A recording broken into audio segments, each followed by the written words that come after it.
He's a has-been battler with one dream left and one last chance. Rocky, a love story about the world's heavyweight championship.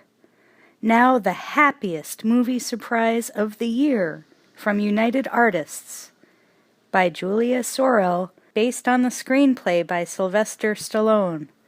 Valentine's Special Book Club Edition. The movie. A slum fairy tale, funny, unpretentious, and relentlessly upbeat.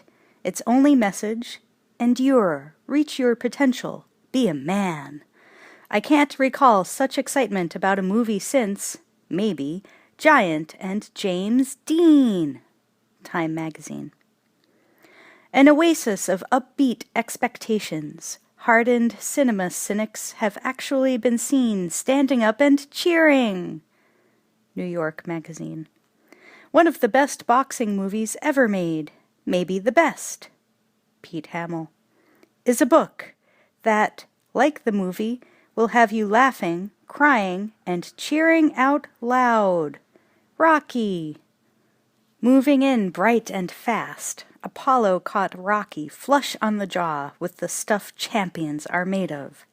Rocky dropped low and caught Apollo with a pair of terrific body punches. Rocky kept coming. He imagined that Apollo was a frozen side of beef just waiting for Rocky to tenderize its dark flesh. But Apollo defrosted like a flash, flicked dread jabs into Rocky's eyes. Still, Rocky waded in with punches that seemed to bulge out Apollo's back. Here's your ringside seat for the bloodiest bicentennial in history. The place? Philadelphia. The stakes?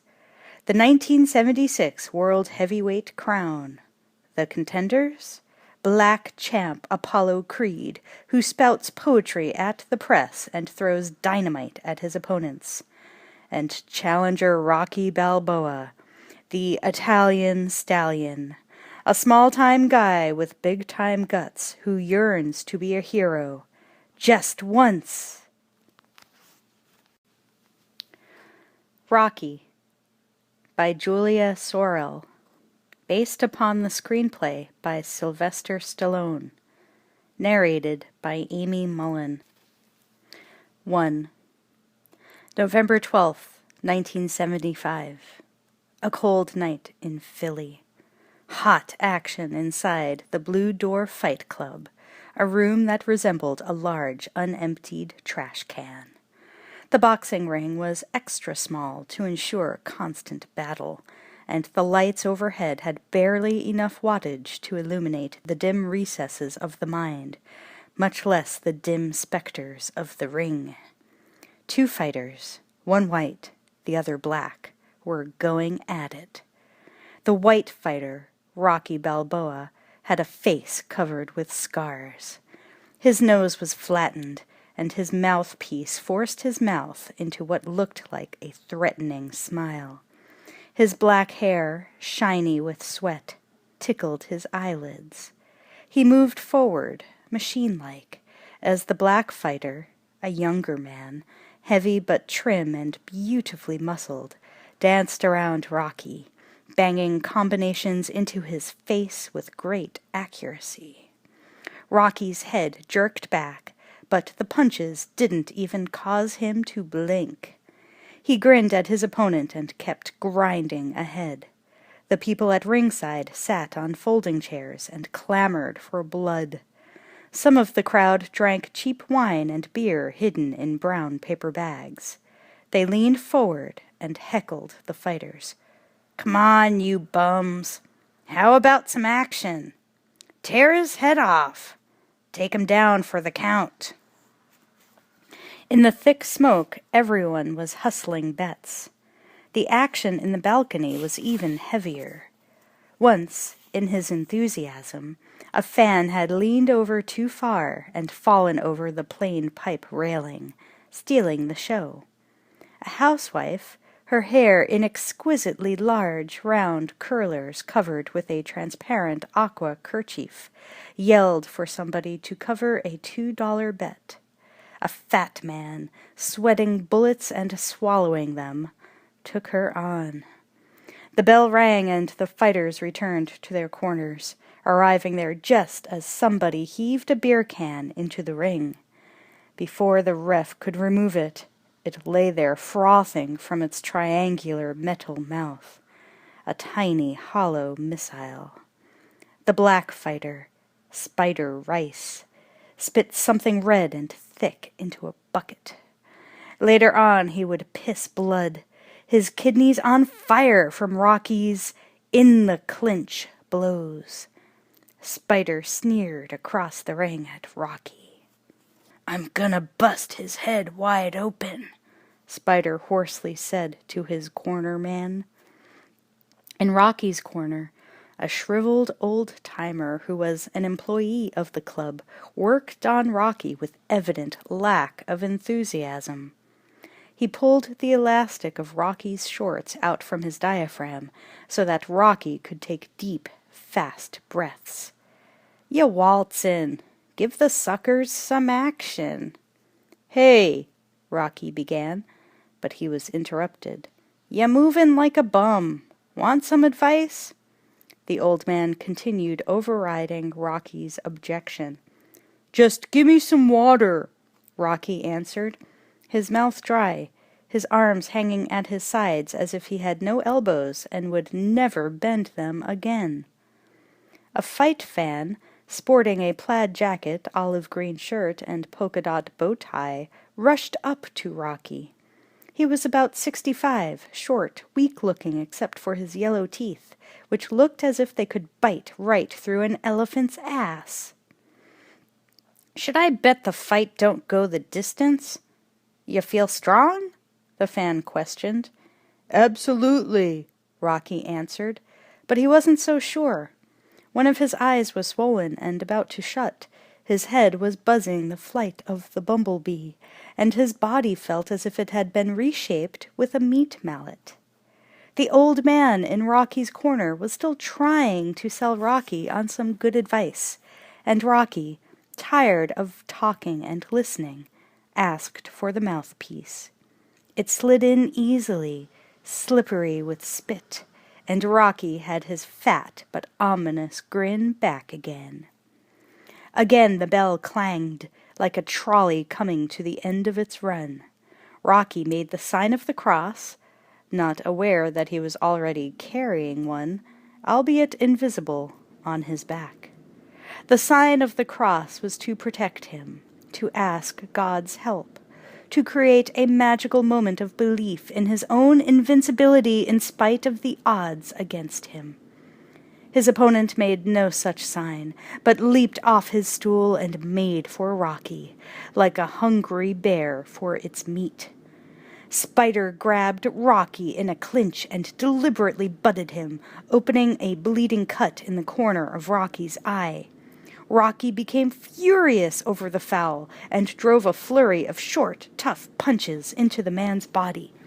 As Spider staggered backward, Rocky slammed him on the jaw, and Spider was out for the night. Deadsville for him in the raspy, warm, smoke-filled arena, flattened like a paper doll, while the three-dimensional folk swarmed into the ring. The fans loudly went about collecting their bets. The referee didn't even bother to count the loser out. What for, when his recumbent figure was being dragged under the ropes to where he could be placed on a stretcher? The ring was cleared, and 2 new fighters entered it. Rocky, moving out, tripped on his tattered robe. Embroidered clumsily on the back was the hopeful motto, "The Italian Stallion!"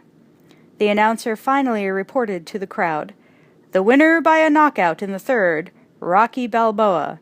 Next, a 6-rounder between 2 local lightweights." Without pomp, and who could have pomp under the circumstance, Rocky climbed out of the ring and bummed a cigarette from a spectator. The fighter on the stretcher passed behind him. He watched for a moment, empty of feeling, then continued up the aisle. Before he even reached the rear of the club, the bell rang, and the next fight began. There were plenty of nerds around who wanted to have their heads handed to them, and an equal number of ambitious comers who were willing to do it for them. Rocky faded into the darkness at the rear of the club. On the trolley headed back to South Philly, an old woman clucked sympathetically as she studied Rocky's bruised face. "I'm a fighter," Rocky explained self-consciously. "My, me oh my," the woman said softly. "Looks like you the sole survivor of a 5-car crash." "Well, it sure feels that way," Rocky said, "but I'm used to it." "Wouldn't want to get used to nothing like that," she said. "My face ain't my fortune," Rocky said lightly, to amuse the stranger. "My fists are. I gotta be careful of my fists. When things go right, my fists are beautiful. See?" "Guess you gotta do what you do," she said, preparing to leave. "That's it. I'm doing what I gotta do," Rocky repeated when she was gone.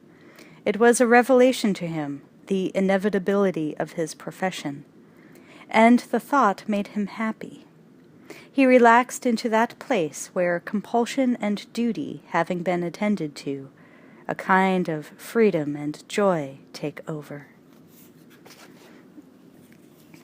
South Street. Empty lots, second-hand stores, boarded-up wooden houses, a kind of shoulder-to-shoulder shanty town where the poor lived and died like link sausages chopped from the mainstream of other link sausages. Rocky didn't notice. It was his neighborhood, and he was blessed with neighborhood insensitivity. As he walked down the street, Rocky waved at a pair of high-heeled hookers, and they waved back. Even the hookers in the neighborhood dressed like 20 years ago. Manhattan hookers were more stylish in their short shorts, tights, platform shoes, and chubby fur jackets. But style didn't matter to these girls. They just wanted to make a living. Further on, he paused in front of the Animal Town pet shop. He peered into the dark store and watched a sad, huge dog who was sitting in the window. "Hey, Butkus," he mumbled. The dog didn't budge. Rocky continued to the corner. Andy's bar. Andy's Italian-American bar, where Fernet Branca sat on the mirrored shelf nestled between Black Label Scotch, Gilbey's Gin, Isvetskaya Vodka, Fukijo Sake, Jack Daniel's Dry Mash, etc. Really a house of all nations, as far as the liquor went. But the clientele seldom caused one of those bottles to be removed from the shelf. They preferred beer on tap, or maybe a Budweiser, unless someone else was treating. Rocky entered the bar, which was half filled with a motley bunch. "Hey, buy me a drink, Rock. Don't be a cheap bastard," a drunk pleaded. Rocky smiled and kept right on walking. A woman habituée of the bar, conversing loudly with her cronies, a man who kept his head on the bar right next to his glass, and an old black woman who kept looking at the sport pictures glued to the bar mirror and asking, "Say, who is that?" addressed Rocky as he was passing her and asked, "Do you know how much booze cost me? Not Canadian stuff, regular American booze. Compared to 2 years ago, makes me sick. I don't even want to think about it. What do you say, Bruiser?" "I say, it ain't the price of booze that makes you sick," Rocky answered, giving her a slap on the ass as he went by.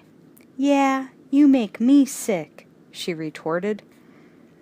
At the end of the barkeep Joe Zack and Rocky's friend Polly, a stocky man, stood talking. Joe Zack was a one-time club fighter himself, who now fought when given the chance. He worked at Andy's bar at night, and during the day he took a train to Delaware to work 8 hours in the Phoenix steel mill. He had laid to rest his dream of ever being a contender years ago. "Yo!" Rocky greeted them. "Yo, Rock, look at his face," Zack said to Polly. "Where the heck you been? In a gang war?" "Fightin'. You know I been fightin'. Did good. How about 2 or 3 beers?" He was drier than the Sahara Desert. Zack got him the beer and slid them down the bar. They stopped dead in front of Rocky. The way Zack slid drinks down the bar was perfection. He never missed, never spilled a drop. "Did you win, Rock?" Zack asked. "Oh, yeah. It was beautiful. A beautiful KO. Hit him with a picture-right hook combo." "Hey, Polly, you listening?" Rocky shook him by the shoulder, waiting for words of congratulation. Polly was already juiced and couldn't give Rocky the attention he demanded. "Yeah, I hear," he managed. "This tomato must have learned how to fight in China or something. First, the pug comes out and he spits on my chest. Dig it. He spits on my chest. Then he keeps moving and sticking with his left, trying to thumb my eye out, and counters with the straight right while his thumb is still hanging in my eye."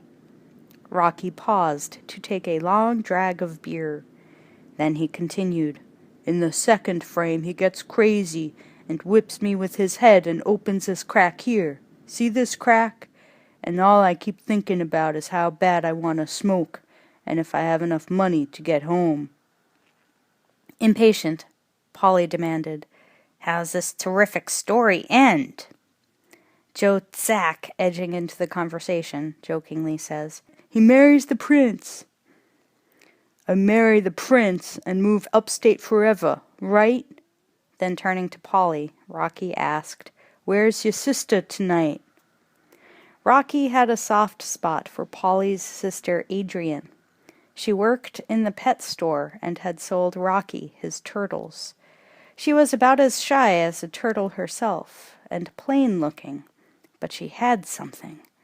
Sensitivity. Intelligence. "I got her home," Polly replied.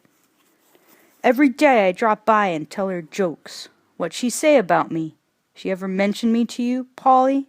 Rocky inquired. "Forget her. She's too shy. She's been getting on my nerves."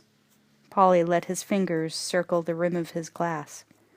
"Some people get music when they do this," he said. "I get nothing." "I'm gonna drop by tomorrow anyway," Rocky said. "Yeah, drop by. Why not? Yo, I'll see yous later. Got 6 friggin' tons of beef being trucked in tomorrow morning at 5. Polly stood up and looked at Rocky's cut eye. "Who you got working your corner?" "I don't know. Some guy who came with the locker."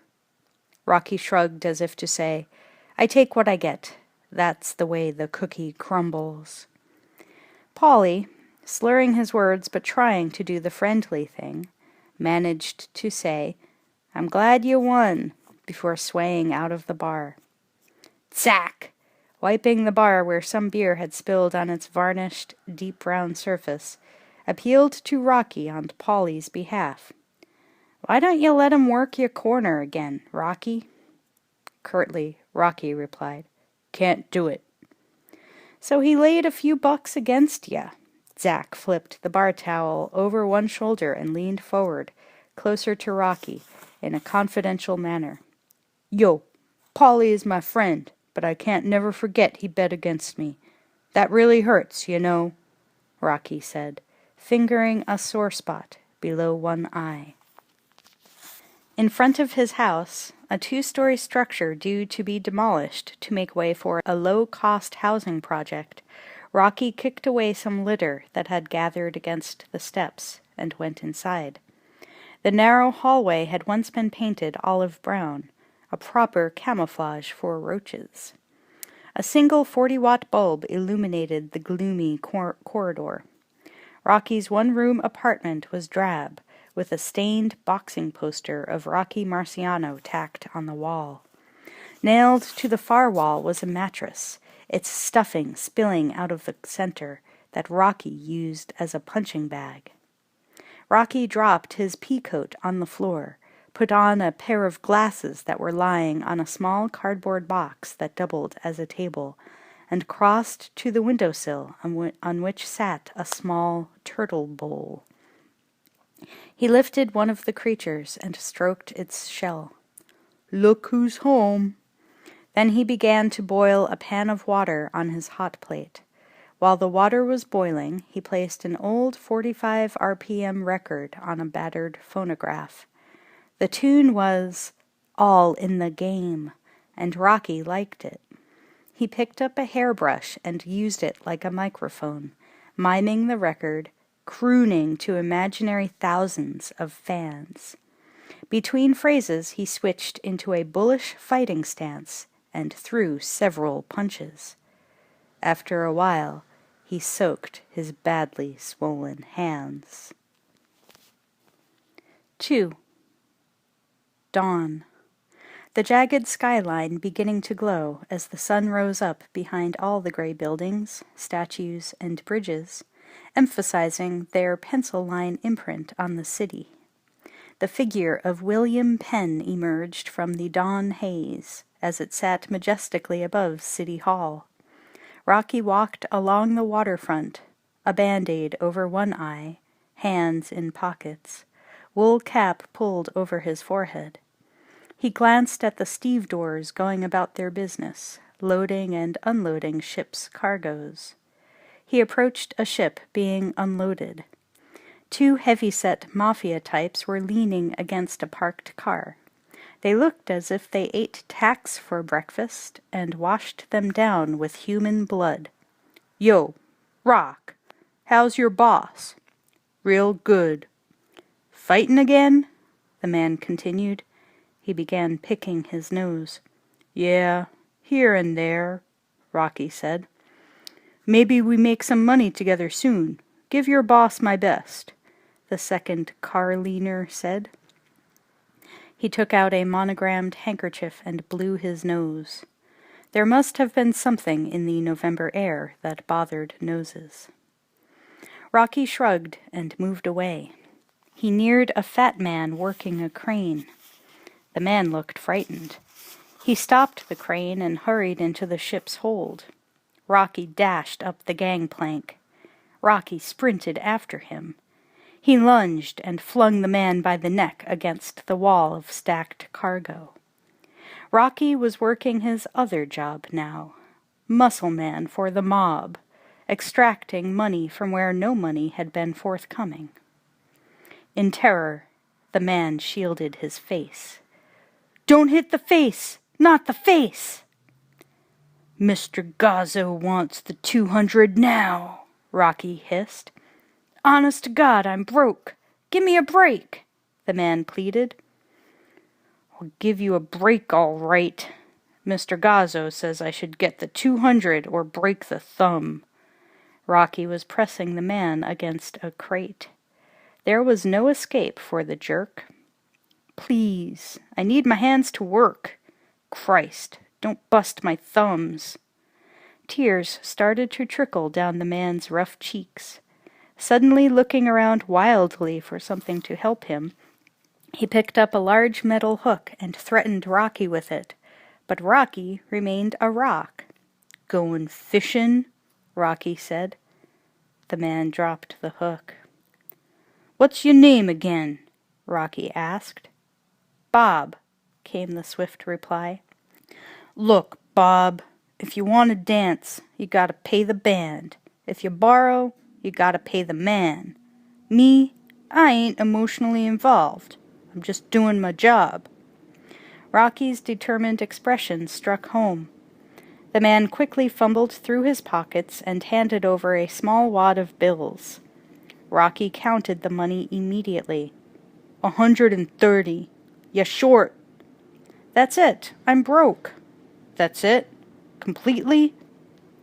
"That's it." The man began edging away, bounced into an overfull open sack of coffee beans, and the beans poured out. making the floor very slippery indeed. "What about food and stuff?" Rocky continued. "You got my food in your hand." Rocky looked almost sympathetically into the man's flushed face. "The juice is climbing every week." "I know the juice is climbing. I've been working 6 months just to pay the damn interest." The sweat was now pouring off the man, soaking his soft collar, drenching his armpits. "You still light $70. Rocky was getting tired of explaining to the man. "Hey, what can I say? I ain't got it. You can't squeeze goddamn blood from a stone." The man was becoming cocky. "Yes, I can," Rocky retorted. "Wait. Be reasonable. Be smart. You don't have to break nothing. Here, take my coat. It's worth $50 or $60. It's yours." The coat was off and extended to Rocky in a split second.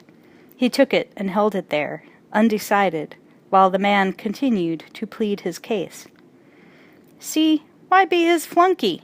You're a smart guy. Gazzo don't have to show nothin'. I'll go tape up the hand like you broke my thumb. Gazzo won't be wise to nothin'. Be a smart guy. Keep the coat. We'll fake like you broke the hand."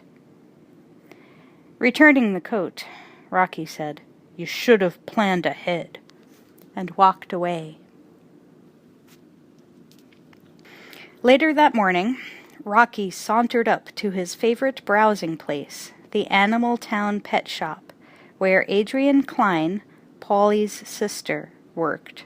She glanced up as Rocky tapped on the window and whistled.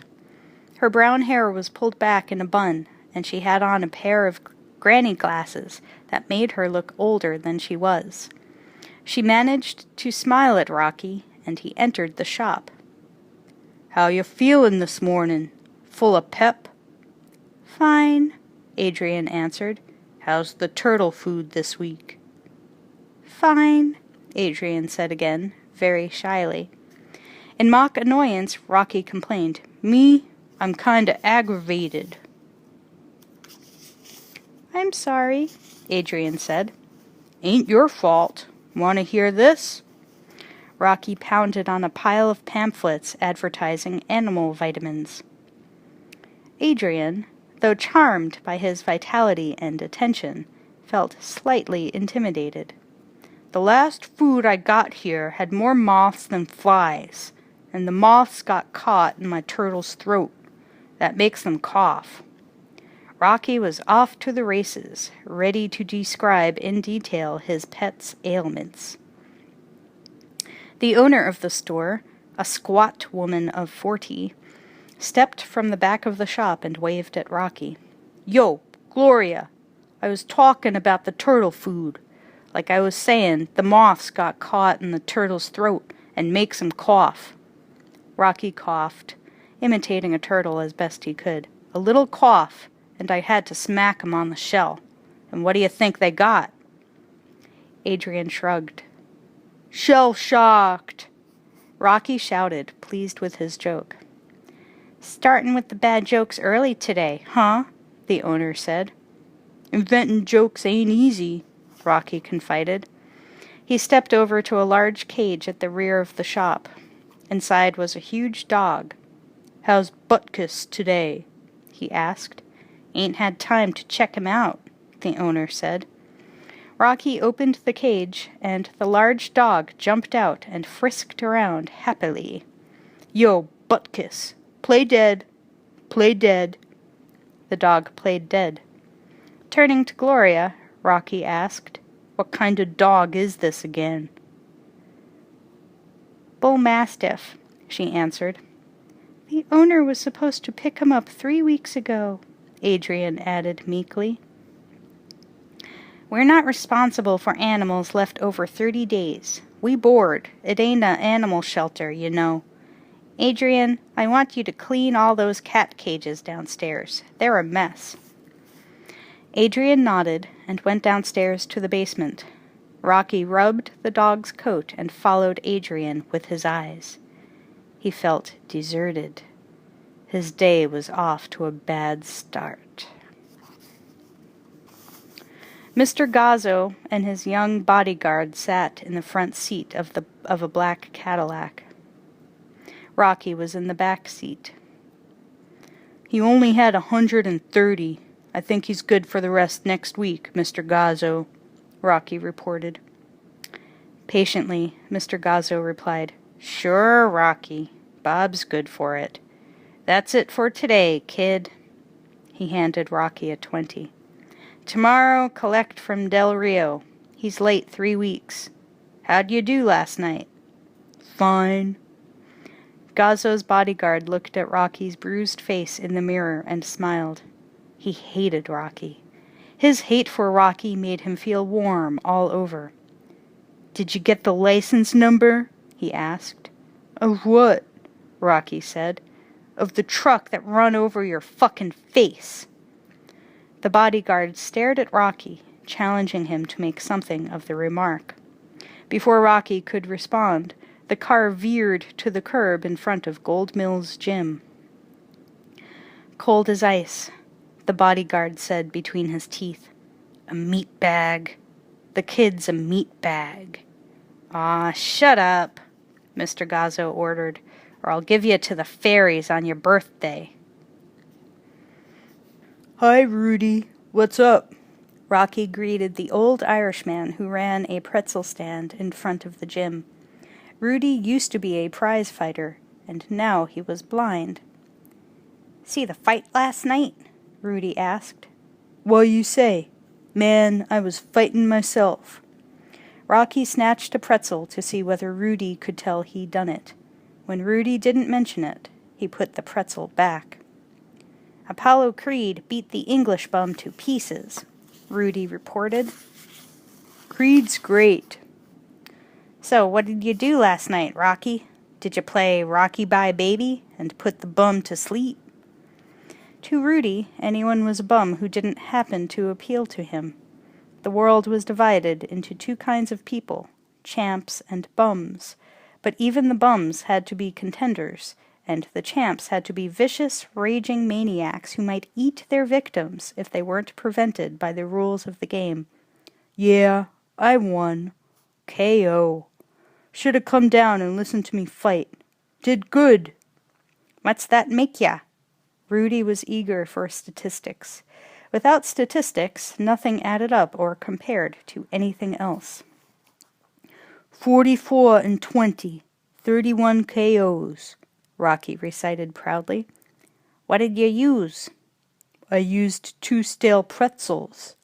"Come on, Rock. What did you use?" "Right hook combo." Smiling, Rudy extended his hand and pounded Rocky's arm. "Just what I would have done. Perfect." "Ain't nobody called me perfect since I was a baby," Rocky said, dropping a coin into the paper cup on the stand. "Maybe you only been perfect twice," Rudy guessed. "Hey!" Rocky flipped another coin on top of the one he had just sent into the cup. "Gotta have one of these pretzels. The Italian stallion trains on pretzels, so he won't get all twisted like a pretzel." Gold Mills gym was nearly full. The measured beat of skip ropes and the throbbing dat-dat-dat-dat-dat-dat-dat of the speed bags made the room come alive. Music by the Isley Brothers blared out over the loudspeakers, adding background to the clang of the automatic timers, the snorting and heavy breathing of fighters, and the thudding of heavy bags. The room was 50% black, 35% Latin, 10% white, and 5% of indeterminate but aggressive origin. As Rocky walked through the gym, many of the fighters yelled greetings. They were aware of his bout the other night. "Hey, hear you knocked Spider Rice out in the 6th?" "The 3rd. Should have seen it," Rocky responded. As Rocky passed another fighter punching the heavy bag, the fighter removed his glove and said, "Hey, Rock, touch my hand." "How come?" "Come on, it's important," the fighter insisted. Rocky touched the fighter's bare hand gingerly. "Feels like a hand." "Can you tell I just whacked off?" Rocky smiled and moved away. He wished he had thought of it first. Then he wondered whether the guy really had just beat his meat and not washed his hand. Naw, he decided.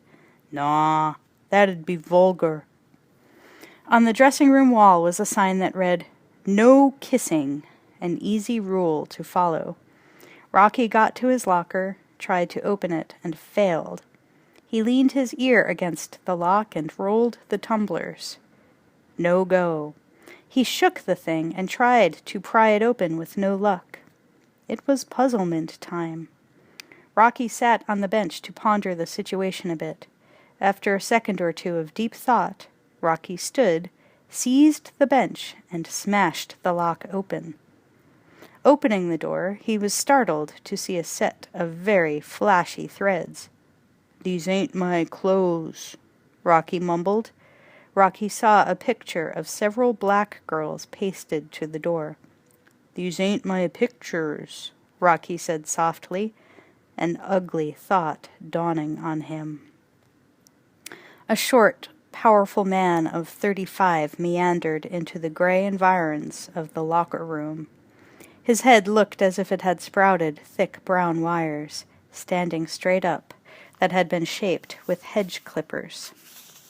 "Yo, Mike, what's happened here?" a bothered Rocky asked. "It ain't your locker no more, Rock. Boss got a bug up his ass. Don't know what." "What are you talking about, it ain't my locker no more? I'm a member. I even decorated it myself, and sprayed the inside with roach spray. Went through a lot of trouble to keep it ship shape." "Listen, I'm with you, but I don't own the place, right? You gotta talk to Mickey. Mickey's the one." He reached under the bench and came up with the curled picture Rocky had decorated his locker with. "I think this is yours, Rocky." Confused, Rocky followed Mike across the room. Mike leaned his head into the shower room. 2 Latin fighters were lathering up. One was a featherweight, the other just big and sloppy, on his way to becoming an unsightly heavyweight. "Hey, Peanut, give me some soap, man," the big one said to Mike. Obviously, he was new and totally unaware of Mike's status at the gym. Mike, sore as hell, yelled, "Hey, nobody, but nobody, calls me Peanut, especially you, Chico." The fat Latin repeated what he had just said without batting an eyelid, only he said it louder this time. "Peanut! Hey you! Peanut! Gimme some soap!" Both fighters, dancing in the warm shower, began to laugh. It was great fun getting Mr. Peanut hopping mad, or so they thought. But Mike was furious. He removed a bar of soap from his pocket and hurled it at the insulting fighter. It hit just above the man's head. The fighters were shocked into silence. Mike turned and exited with Rocky, the fighters' loud curses following them. "You were ready to bite that guy's face," Rocky said admiringly. "Lip service I don't take from nobody," Mike said. "You're someone to watch out for. You sure are a dangerous guy today," Rocky complimented Mike with a smile, who faked a friendly punch at Rocky and hurried off to do some gym chore. Near the entrance, on a stool, sat Mickey Goldmill, entrepreneur, in his late 70s, resembling a latter-day George Raft. Having been around so long, there was no one he respected, and no one who could pique his interest. He was bored. "Hey, how you feelin'?" Rocky asked him. "What?" Mickey pretended instant deafness. "I said, how you feelin'?" "You a doctor?" Mickey turned away from Rocky. How should he feel?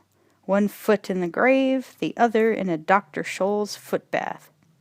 "You got troubles today?" Rocky said softly.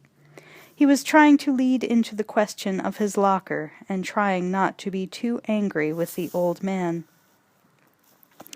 Not giving an inch, and just as mean as before, Mickey spit in the corner and wiped his mouth with the back of his hand. Don't worry about my problem. What's your problem? I was talking with your man, Mike, and he...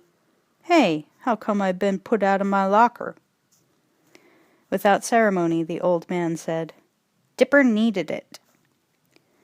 Rocky turned and looked at Dipper sparring. Dipper was young, a muscular heavyweight with a mean expression. Mickey continued scathingly, Dipper's a contender. You're a tomato. Tomato? Dipper's a climber. You're a tomato. Facts is facts. I run a business. Rocky, to keep from sinking to his knees and begging the old man to call him anything but a tomato, fastened on the lively sight of a young middleweight time-skipping as his trainer sang, Fascinatin' Rhythm. The old man was wound up and spinning. He just had to knock Rocky down. He did it in the guise of good advice. Look, do yourself a favor. Retire. How old are you, kid? What? Rocky asked as if he had not heard what he heard. How old? Come July, I'm 25, Rocky lied. More like 30, Mickey insisted. 25, 30, what's the difference? It took me 2 months to learn the combination of that locker. Your legs must be going, Mickey stated. There ain't no paraplegic contest for fighters. You can't turn the wheels with gloves on. Yeah, they're going. So are yours. That's nature. That was my locker for 6 years. He couldn't put a dent in the old man's armor because it was made of reality. It stood up and shone like the truth. But it was hard for Rocky to face the facts. Fight last night? You win? Mickey inquired, hoping to bring home his truth more strongly. Yeah, KO. Rocky was almost sorry to admit to winning. Who did you fight? Spider Rice. The news made the old man cheerful. Rice is a bum. You think everybody I fight is a bum. The old man reminded him of his father, always critical, always tearing him down. But his father was dead, and there he was thinking of him in the present. Ain't they? Mickey shot Rocky a quick, indifferent look, and removed a rosary from his pocket, then idly rolled it around his fingers. You want the truth? You got heart, but you fight like an ape. All you got going is a straight nose. Ever think about retiring? Rocky didn't know what Mickey meant about his nose. It had been punched so often that the bridge was sway-backed, and the pug was as puggy as a nose could get. And the part about retiring, what would he retire to? No, I ain't never thought about retiring, he answered. Think about it, Mickey said with all the weight of an oracle. Give it some thought. Shrugging, Rocky moved away. Damn, he wasn't going to think about it. Just because some tired old fart told him it was all over didn't mean it was. Fate could change things, and sometimes did. However, fate couldn't get him his old locker back. Only the old fart could. It was his gym. When Rocky was out of earshot, Mickey leaned over to Mike and, gesturing toward Rocky, said, Known him since he was 15. A waste of life. Dejected, Rocky traveled to the locker room once more. He passed Big Dipper, who was sparring in the ring. Dipper spit a mouthful of water into a bucket and looked smugly at Rocky. A dig yo locker, man. Wordlessly, Rocky moved on. Sunset. The light died or played dead, like Buttkiss the dog. A close observer might have noticed the light quiver as it rested at the foot of South Street, but there were no close observers. Even Rocky's attention was elsewhere, actually fastened on the last piece of chicken he was eating out of a bag. When he got to the pet shop, he tapped on the window with a bone. Inside, Adrian was arranging pet toys on the counter. Rubber bones, balls full of catnip, a mirror and bell for the birds, a single slipper for the puppy who likes to eat slipper. Adrian saw Rocky and tensed. She had been hoping to see him, but when she did, a part of her became terrified. She could not express what she felt about him. It wasn't only sexual attraction, but a kind of acknowledgement that they were the same kind of people, lonely, shy, and caring. "Good night to catch pneumonia," Rocky said. The weather was always a nice, neutral opener. Adrian did not answer, but smiling slightly, moved behind the counter. I came in here for something," Rocky began. "Oh yeah, would you like somebody to walk you home?"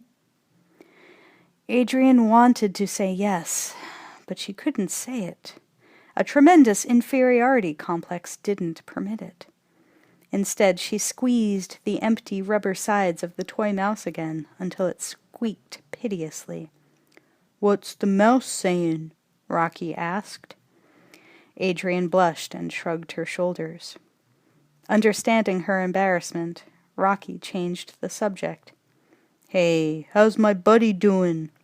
He looked into Butkus's cage. "Nice dog. Well, I'll see you later." "Good night, Rocky." Adrian watched his departure with mixed emotions.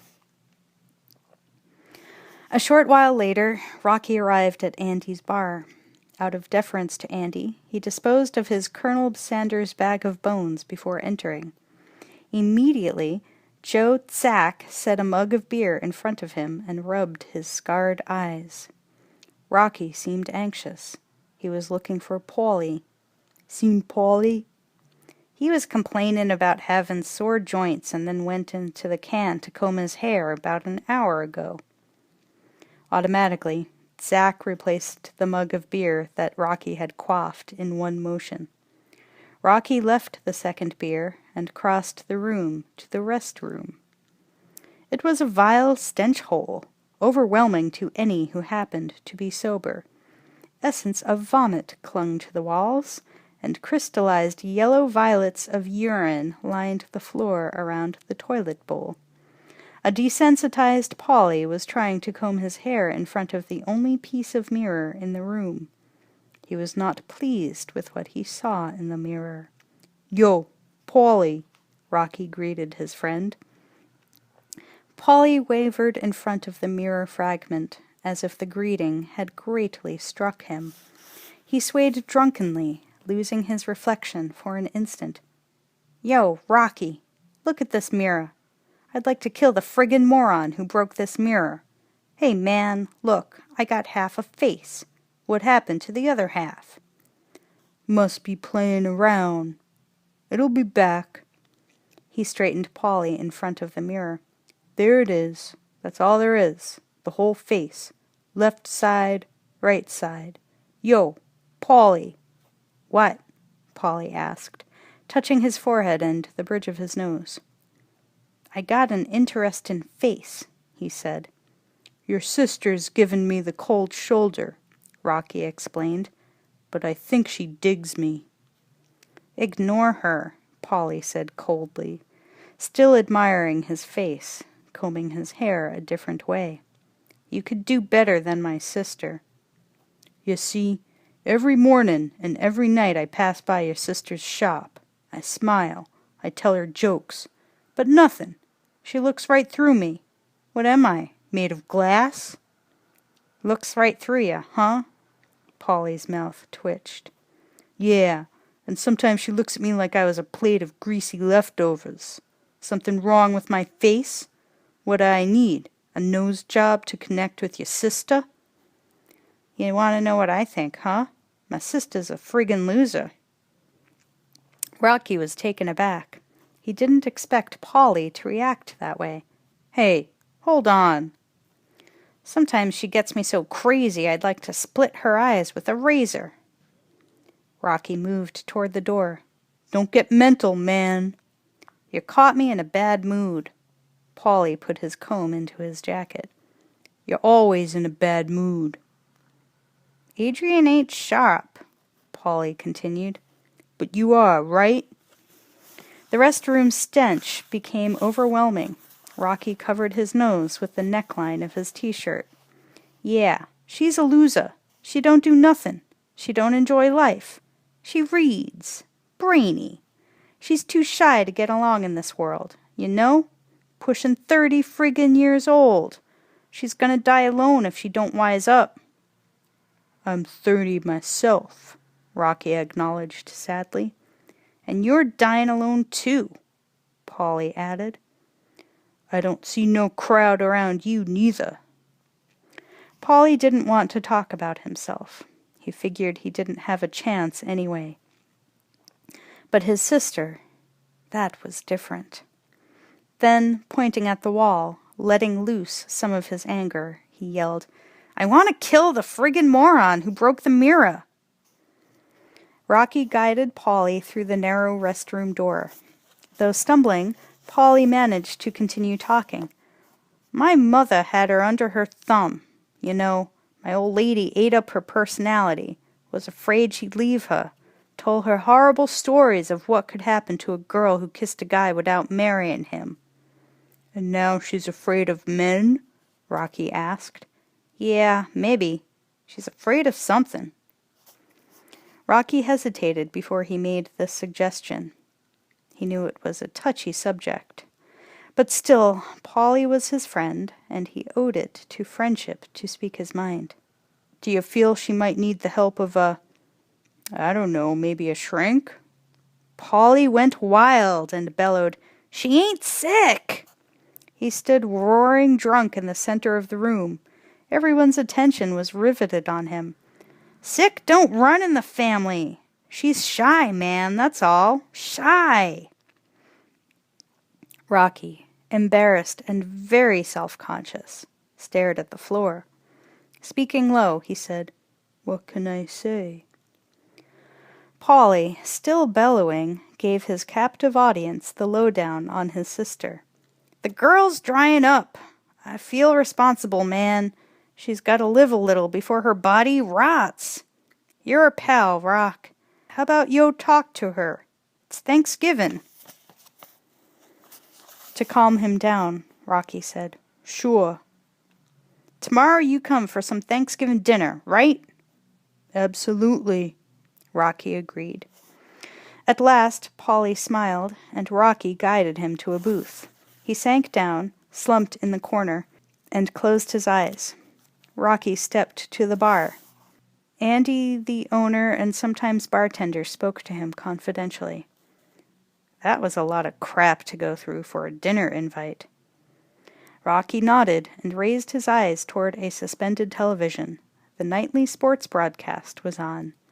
The sports commentator was at the airport and about to interview the heavyweight champion of the world, Apollo Creed. Creed was 28 years old, tall, smooth-muscled, black, with barely a scar on his light coffee-colored face. He was followed by an entourage of mixed trainers and cornermen. Also tagging along was a small group of hangers-on. The commentator, pushing his microphone close to Creed's face, asked, How was the fight, champ? Apollo looked at the plane and answered with a flashy smile, Very high and very fast. Apollo's crowd smiled almost automatically, and there were murmurs of, Right on! Apollo, how would you rate this last British challenger, Henry Wilcoxon? The commentator asked. Canteen trucks had pulled up to the plane behind the champ, and food began being loaded on. He was big and very nasty, so I destroyed him in a hurry. Now I'm getting ready for Lee Green next month. The champ put on a very serious face. You're referring to the much-publicized bicentennial fight? The camera closed in on a tiny red, white, and blue flag the champ had pinned to his lapel. That's right. It's going to be the greatest sporting event in this country's history. A gala occurrence. Apollo Creed reached back to where a tall young woman was standing and drew her forward to stand next to him. She was pretty enough to be a model. "This is Miss Betty Palmer. She's my personal and official biographer. Takes down everything I say for posterity. Don't you, Miss Betty? Show the folks you a notebook." The pretty woman took a stenographer's notebook out of her classy lizard bag and waved it in the air. The hangers-on grinned and pinched each other. Imagine calling his newest lady a biographer. That really grabbed them. The commentator continued to question the champ, asking questions dyed-in-the-wool fans wanted to know. "Is the fight still to be held in Philadelphia, Apollo?" Apollo, now in a rush to get on board the airliner, answered quickly, "The Bicentennial Heavyweight Championship of the World is going to be held in Philadelphia, the nation's cradle. It's going to be a fight like none that's been seen." "Where are you off to now?" "Going home, 'cause I miss my children and can't get no more time without seeing them." Apollo Creed was walking slowly backward, led by two of his friends. The young lady, quote, biographer, unquote, waited respectfully on the sidelines. Obviously, she was not going home with the champ. Home was where the champ's wife was, and what he said to her was not for posterity. "Any advice for young boxing hopefuls?" the interviewer asked, as if advice would help a young hopeful become champ. Apollo looked straight into the camera, giving it the triple whammy, hexing it, attempting to hypnotize the thousands of people watching. "Stay in school and use your brains. Dig. Be a lawyer. Be a doctor. Carry a leather briefcase. Forget about sports. Sports make you grunt and smell. Be a thinker, not a stinker." Apollo's entourage laughed and moved on. Alone, facing the camera, the commentator closed, "Larry Carroll at Kennedy Airport with the champion, Apollo Creed." Rocky continued to stare at the TV with a pensive expression long after the sports show had cut away. Andy the bartender was remarking on the state of affairs in the world, which wasn't too pleasant. "Nobody cares what's happening in the world of sports anymore. Downhill. Baseball, downhill. Basketball, downhill. Football's going too. Bank on it." A drunk, aiming for accuracy, almost hit the mark with, "Baseball used to be America's one sport." Andy cut in, "Sure, nothing like squatting through a great doubleheader, but now baseball's all business." Andy took a drink and continued, "Where are the real fighters? The pros? Today we dig clowns." "What are you saying, Andy? The man's a champ," Joe Zack said. Andy wouldn't be moved. He liked his fighters serious. "Creed's a clown. Clear those tables." Rocky came out of his momentary daze and said, "Hey." "What?" Andy replied. "He took his best shot and became champ. What shot did you ever take?" "Yo, Rock, you ain't happy with yourself? Nice. But me, I got a business here. I don't need to take no shot." Despondent, Rocky got up and walked over to Paulie, who was dead to the world in the booth. Seeing that he was out cold, Rocky turned toward the door and went out. "Take a shot," he says. "Sure, I'll take a fucking shot," Andy said, and poured a shot. Out in the cold, lonely, blue-gray night, Rocky went past the all-night sandwich shop that had a beautiful red, orange, and yellow neon sign in its window. Atomic Hoagie Shop. The hoagie itself was shaped like a spaceship, brilliant neon straws exploding below it as if the entire sandwich were about to be launched into space, or space in someone's mouth. Out front were several young people, on stage as it were, in the brilliant light. They were much too young to be out so late. A boy with a badly chipped tooth beckoned to Rocky. "Yo, Rocks, buy us some wine, man." No wine, kid. Bad for your brain, Rocky said. The kid insisted aggressively. Come on, man. It's cold outside. No wine, Rocky repeated. Then, even more snotty than before, Chipped Tooth put the touch on Rocky for $1. It's only $1. You can afford it. Why? Rocky asked, curious as to what the kid would say. Sarcastically, Chipped Tooth said, "'Cause we dig you, man. Give me $1. Rocky, wondering where the kid got the gall to pick on him, calmly said, "No dollar." Chipped Tooth turned to his friend and asked, "Hey, give Rocky a dime." "How come?" his friend inquired. "So he can call all his friends," Chipped Tooth laughed. Rocky, mildly embarrassed, said, "That's an old one." Chipped Tooth came up real close and leaned on Rocky, the way a salesman of porno pictures in a foreign land might, and wheedled, "Buy us some Thunderbird, man." Rocky ignored the statement and faced a very young girl of about 11 or 12. She was leaning against the wall, holding it up like a French whore, and smoking like a teepee. "Is that Marie? Marie, your brother know you're hanging out so late?" Rocky asked. He felt tenderness toward her. She looked so little and so tough at the same time.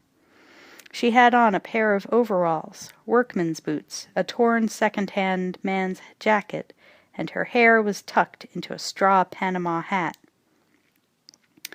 The girl pretended indifference, attempting to impress her friends. "Fuck you!" she hollered. Rocky was amazed at the vulgarity. She was only a kid. "What'd you say?" he asked. "Fuck you, yo-yo," she obliged him, with an added hooker's description. Yeah, he was a yo-yo, connected to life by a string, going up, going down, till one day he would hang there slack, and even the proper winding wouldn't put the life back in him. The gang mocked Rocky, laughing aloud at his chagrin. Angered and shocked, Rocky grabbed her arm. It was attached to the rest of her, so she came along. "Did these guys teach you to talk dirty, huh? Hey, what? Eat shit, man!" She had street smarts and was strutting her stuff. All eyes were on her. When it came to kids using, quote, bad, unquote language, Rocky was a Puritan. He believed the next step was white slavery, and after that a stiff sentence in purgatory. "Don't you ever say that!" Then turning to the gang, he warned them. "You guys talk like that in front of a little girl. You guys are scum." "This is our place, dig?" Chipped Tooth said, but he and his friends backed up. "Don't you never come round this girl. Go home." Rocky, his voice hard and cold, meant business. But some kids are stupid. They have to prove themselves in spite of insane odds. Another runt declared the corner his corner and told Rocky to go. Rocky moved forward, and they scattered. As Chipped Tooth backpedaled, he warned Rocky, "We'll kill you, man. We got a gun. Pull heat on me, I'll dent your face." Rocky led the girl away. He decided to walk her home. They cut through a dark schoolyard, passing through the beams of light cast by weak floodlights located at the top of the school building. The atmosphere was eerie, and the combination of huge, heavyweight Rocky Balboa guarding the tiny girl Marie was the reverse of a tugboat helping a giant ocean liner into safe harbor. If he went in too deep, Rocky might not be able to get out. The girl was not as sweet and innocent as he supposed. "How come you want to hang out with those guys? They teach you bad things." "I like 'em," Marie said indignantly. "If you don't, you can fuck yourself." She shook her head angrily, and her hat fell off. "Hey, when I was your age, there was only one girl who talked like that in the whole neighborhood." "Yeah." Marie was bored. She attempted to light a cigarette. Rocky nonchalantly tossed it to the ground. "That costs money. What gives you the right to toss away my personal property?" she challenged. "Make your teeth yellow," Rocky warned, adapting a lighter tone. "I like yellow teeth," she sassed right back. "Makes your breath like garbage." "Maybe I like garbage," Marie said, only not in so assured a manner as she had declared her liking for yellow teeth. "Nobody likes garbage. Rats like garbage, that's who. Anyway, this girl from my neighborhood, the girl with the dirty mouth, wasn't bad looking, like you, but the guys wouldn't take her out for any serious datin'." Rocky felt like he was Marie's father, and he had to straighten her out. Why wouldn't anyone date her seriously? Marie felt as if she were talking to a foreigner who was describing the natives of his land. She listened to him as to a story, but didn't relate to what he was saying in any way. "'Cause that's the way guys are. They laugh when you talk dirty. They think you're cute for a while, but then you get a reputation, and watch out. Nobody's ever gonna take you serious. You get no respect.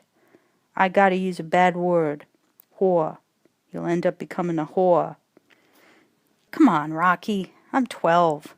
Besides, don't Joe Namath have a reputation, and he ain't no whore." "That's a different kind of reputation. He didn't get it by being no smart ass. He worked hard and kept his nose clean, and he respected hisself." Rocky found that he was talking to himself. Marie didn't have a clue to what he meant. At her age, all she wanted was some attention, but she might get more than she bargained for. "How old you are doesn't matter. You don't really have to be a whore. Just act like one, and that's it," he warned her. "Bullshit," Marie offered. Rocky had the urge to slap Marie, but that would have been awful, taking her home to protect her and then slamming her. He bit his lip and continued, "Yo, you're looking at it from a weird viewpoint. You gotta be realistic. If you get a bad rep, 20 years from now people will say, 'Do you remember Marie?'" "No, who was she?" "She was that little whore who hung out at the Atomic Hoagie shop."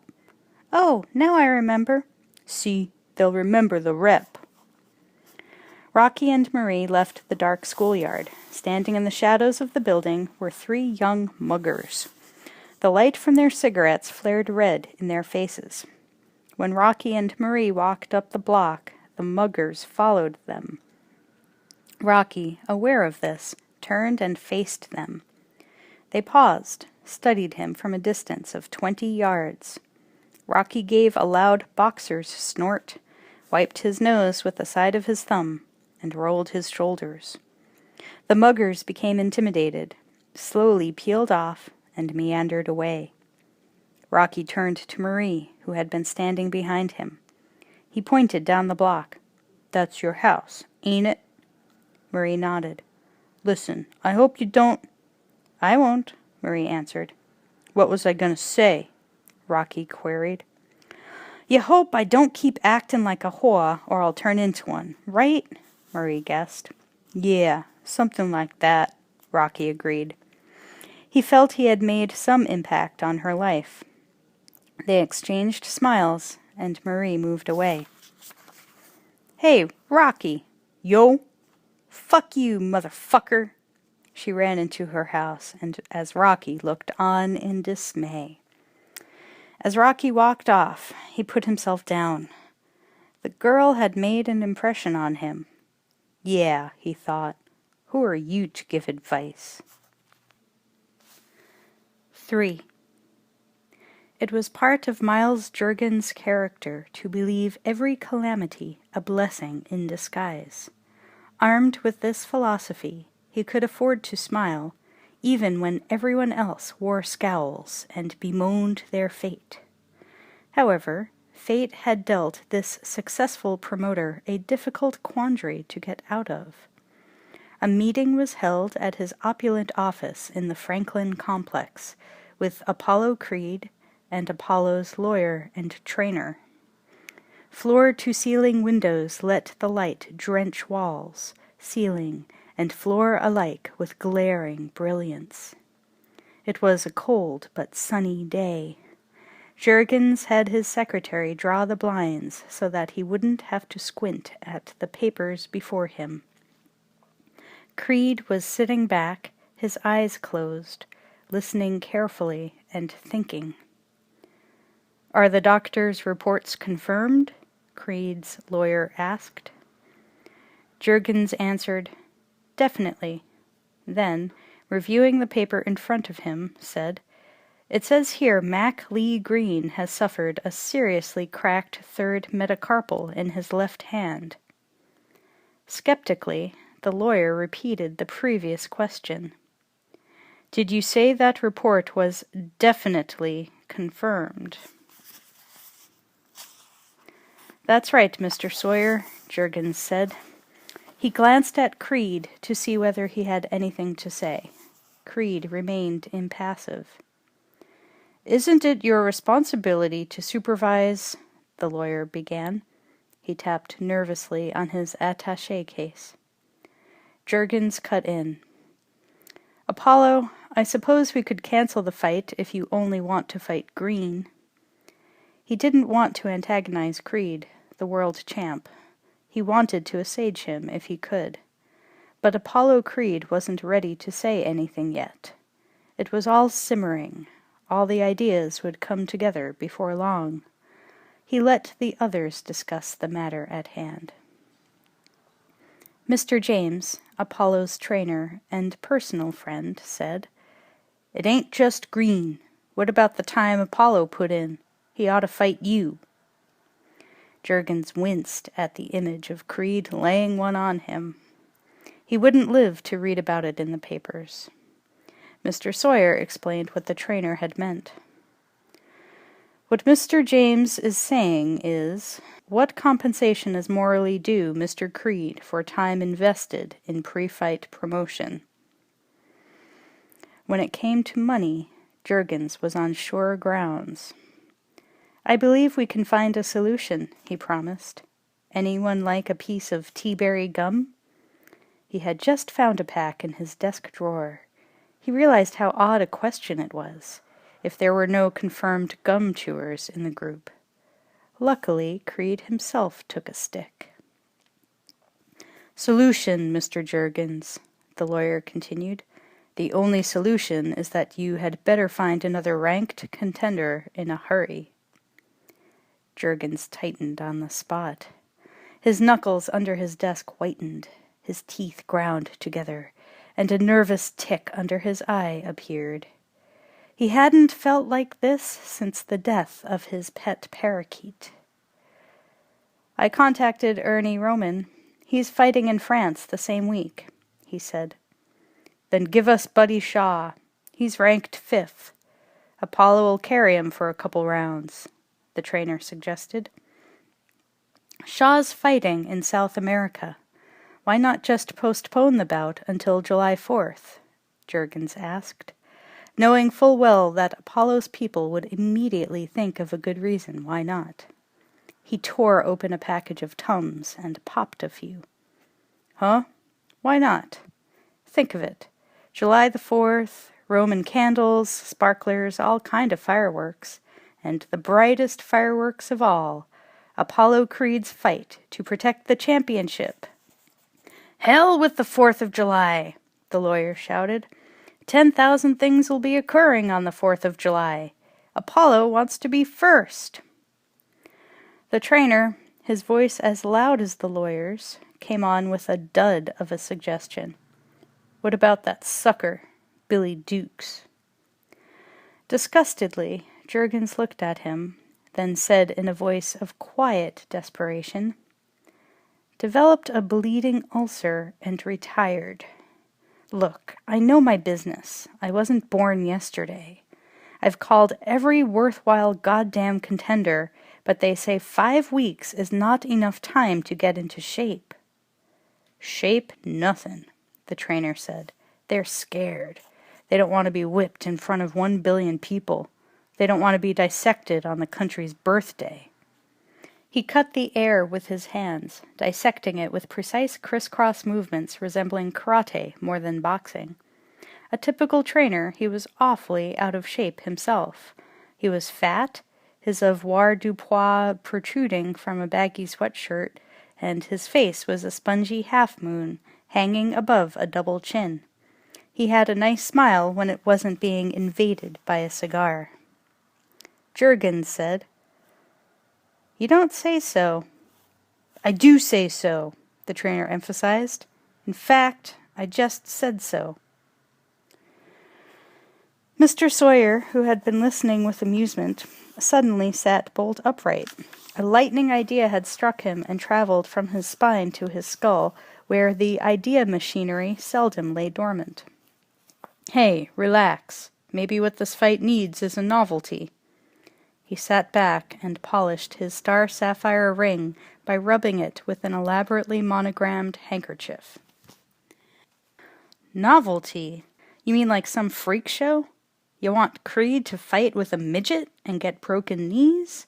You want him to get in the ring with a lady boxer and get a bust in the mouth?" Juergens laughed obscenely at the burlesque skit evolving in his mind. If he listened to Creed's people, he'd be promoting in a flea circus, not in one of the biggest arenas in the country. Mr. Sawyer refused to break the tension. He didn't laugh. He was serious. While he spoke to Juergens, he adjusted the crease in his trousers, but never took his eyes off Juergens. "No, I don't conceive of something freakish. Rather something unusual, bizarre, to draw the crowd in. Sure, promise them a murder. They'll buy tickets. But I promote fights, sporting events, not sideshows." Juergens loosened his collar, unbuttoned his plaid jacket, rolled his chair back till it touched the wall, then lifted his feet onto his desk. Ominously, the lawyer said, "You'll promote what we want." "I promote for Apollo, not you," Juergens asserted. "As his attorney, I speak for Apollo." Apollo slammed his hands on the sides of the chair and stood up. Behind him, a map of the world covered the entire wall. He seemed to have been thrust out of 3 continents into the room. He looked like a god, and sounded like one, as he boomed, "Nobody speaks for me. My voice is the voice of brightness. My thought is the thought of rightness." Everyone froze. Flash cryogenics. Instant ice pops. Apollo continued. He didn't aim to bring a summer thaw just yet. He had put them in deep freeze, and there they'd stay, for a while. "Now I talk. Maybe you're right about this fight needin' something different, but you're jivin' like fools. Now here's what's goin' down. On January 1st, the first day of the bicentennial, I'm gonna fight me a local poor underdog, dig? A snow-white underdog. And people are sentimental, man.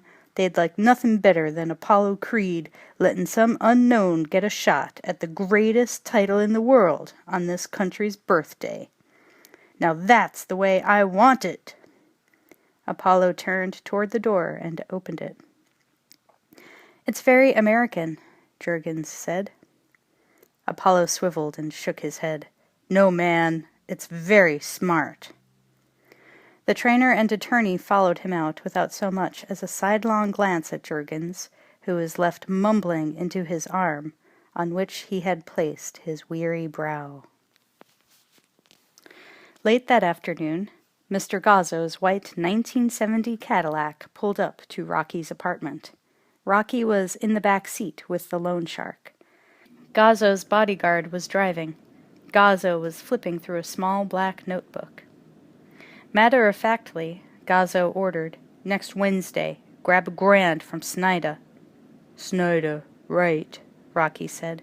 "And Thursday, 2 yards from Capoli, okay?"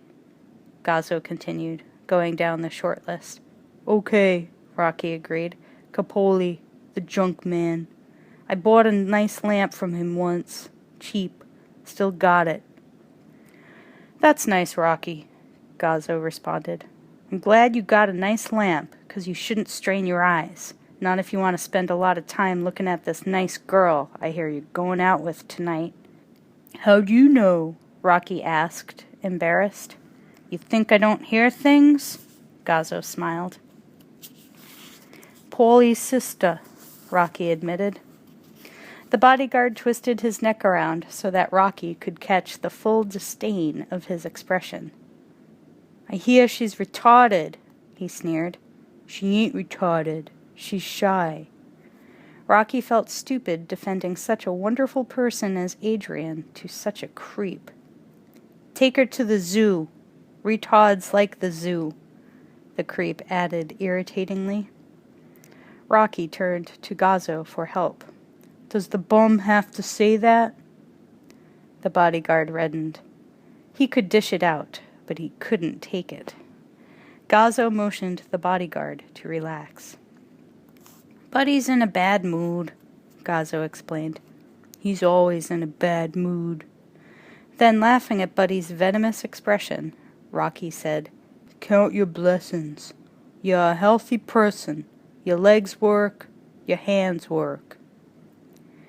The expression on the bodyguard's face became more set.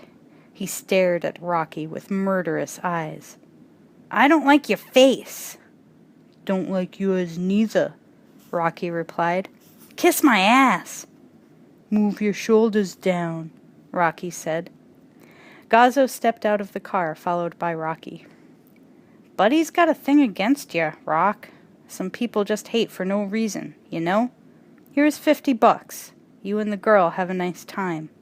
Thanks, Mr. Gazzo. He entered his apartment and Gazzo drove off, tearing up the street. Meanwhile, Fate had slowed down and was trailing Rocky. There was a hell of a lot more than a $50 gratuity in it for him. Luckily, he was unaware of the shape of things to come, or he might not have spent an hour watching the turtles slide off the rock into their bowl. He might have been bursting out of his skin with anxiety and looking around for a newer, more expensive skin that could never be marred. The right skin on the right person lasts a lifetime, no matter what happens. 4. An amber day, mild, smooth, like 12-year-old Scotch, fine-grained, as the sunlight strained through polluted space, making all of Philadelphia look like an old sepia photo. Apollo Creed, who was definitely sepia, but not old and not a photo, though his features were well known throughout the world, sat on the plush couch in Juergen's office, poring over a large record book. How about this Billy Snow? He asked. Fouls, Juergen replied. How about this big Chuck Smith? Mr. James, Apollo's trainer, who was sitting right beside Apollo, remarked in a weary voice, Too old, dull fighter. Then, pointing at a name, he suggested, Bobby Judge is a good boy. Apollo shook his head. No. I don't feel heat from that name. Judge, sludge, probably a drudge. What else we got? Joe Zack was a good prospect, Juergen said hopefully. Still don't feel no heat, Apollo said again. Discouraged, getting to the bottom of the list of possibilities, Juergens asked, Exactly what are you looking for, Apollo? Apollo leaned forward. This man. Then, in an amused tone, The Italian Stallion. He's my man. Rocky Balboa? His record's poor, Juergen interjected. Apollo was not moved. Don't matter. That name, The Italian Stallion. It's right on. Then, slapping his thigh in amusement at his own line of thought, Apollo asked, Who discovered America? An Italian, right? So, man, what could be better than to get it on with one of his ancestors? Apollo Creed meets the Italian Stallion. Sounds like a damn monster movie. Shit. I'll carry the Bambino for 3 rounds. Just dust him off a bit, then drop him like a bad habit. Relieved, everyone in the room laughed. Juergens broke out a bottle of sour mash that, naturally, Apollo Creed did not share. He did not imbibe, he only ate kosher meat, and when he trained he went to sleep early every night and was up before dawn. He said that he owed a lot of his strength and ease of mind to proper sexual activities. He never defined proper, and definitely did not have to define sexual activities. Beautiful women surrounded him at all times, and training camp was no exception. The same November 27th, only it was dusk. It crept in on little feet, crawling back to Mother Night, who had already put on her house slippers and was pulling the curtains closed. Father Night was probably tanking up at Andy's bar, where you couldn't tell night from day anyway, but he had a star in his pocket for the mortal Rocky, who couldn't find his way in the dark without it. There is a kind of poetry in bad poetry. Dusk, night, stars. Why not? That's part of life, isn't it? Rocky and Polly walked toward Polly's house. Even though it was cold and dark, a group of kids were playing an energetic game of half-ball, a variation of stickball.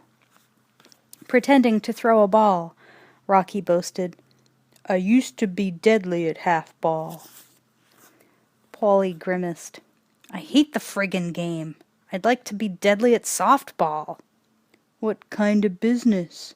Rocky asked. Polly held out his hands. The joints were swollen, and the skin over them was inflamed. He tried to make a fist, but his thick hands could hardly bend. "Look at my hands! See 'em! Inflamed joints! Walking in and out of a freezer carrying meat plays hell on the joints. It ain't even arthritis." Sympathetically, Rocky said, "Maybe you should see a doctor." Polly, angered that Rocky hadn't got the gist of what he meant, shouted, "I don't need a doctor! I need a different job! A job where I don't have to spend most of my time in a refrigerator like a slab of bloody meat." "Yeah, maybe another job is the best thing," Rocky agreed. "Do me a favor, talk to Gazzo. Tell him I'm a friend and would do a good job. Tell him I ain't bothered by nothin' and would be a great collector. Bustin' bones don't bother me, unless they're my own. Tell him I'm a good worker," Polly said. Rocky didn't like the idea. Gazzo wouldn't listen to him. "Gazzo's got to come to you," he answered cautiously. "I'm askin' you to go to him, as a favor." Polly stopped walking for a moment and faced Rocky. Rocky turned away. He was getting uptight. Polly had no right to force the issue. "Gazzo's gotta come to you," he repeated dully. Then, with a brighter outlook, "Hey, Polly, it's a bad job. You could get hurt, and it ain't steady, and people get to hate ya. Do what you do now, and see a doctor." They continued past the atomic hoagie shop. The hoagie hadn't taken off yet. Its tail sparkled and burst according to a simple timing device. A group of young men were pitching quarters on the sidewalk outside. Rocky noticed Marie, the kid from the night before. She took a deep drag on her cigarette and faced in the opposite direction from Rocky. The gang smiled and continued to pitch quarters. Anger and disappointment registered across Rocky's face. Polly noticed the expression and the way Rocky sort of stared at the young people. "You know her?" he asked, indicating Marie. Rocky shrugged, and the two men moved off. Only the sound of metal, quarter hitting quarter, or quarter hitting wall, filled the night air. One thing Rocky could never understand was why nobody could take good advice or accept help why they'd rather go right straight down the drain, like Marie. Paulie lived in an apartment at the top of a dimly lit 4-story walk-up. "Hey, you ever run up and down the steps for exercise?" Rocky asked. "I watch TV for exercise," Paulie replied, already out of breath. "Your sister know I'm comin'?" Rocky asked, hoping she wouldn't be too surprised. "Yeah, sure. She's very excited." Somehow Paulie didn't sound too convincing. He unlocked the apartment door, and they went in, Rocky hanging back, a bit stiff. Adrian stepped out of the kitchen, holding a large serving spoon. Her hair was loose and disheveled, her face flushed from being too close to the flame, and her apron was streaked with food. The TV was on, playing to no one.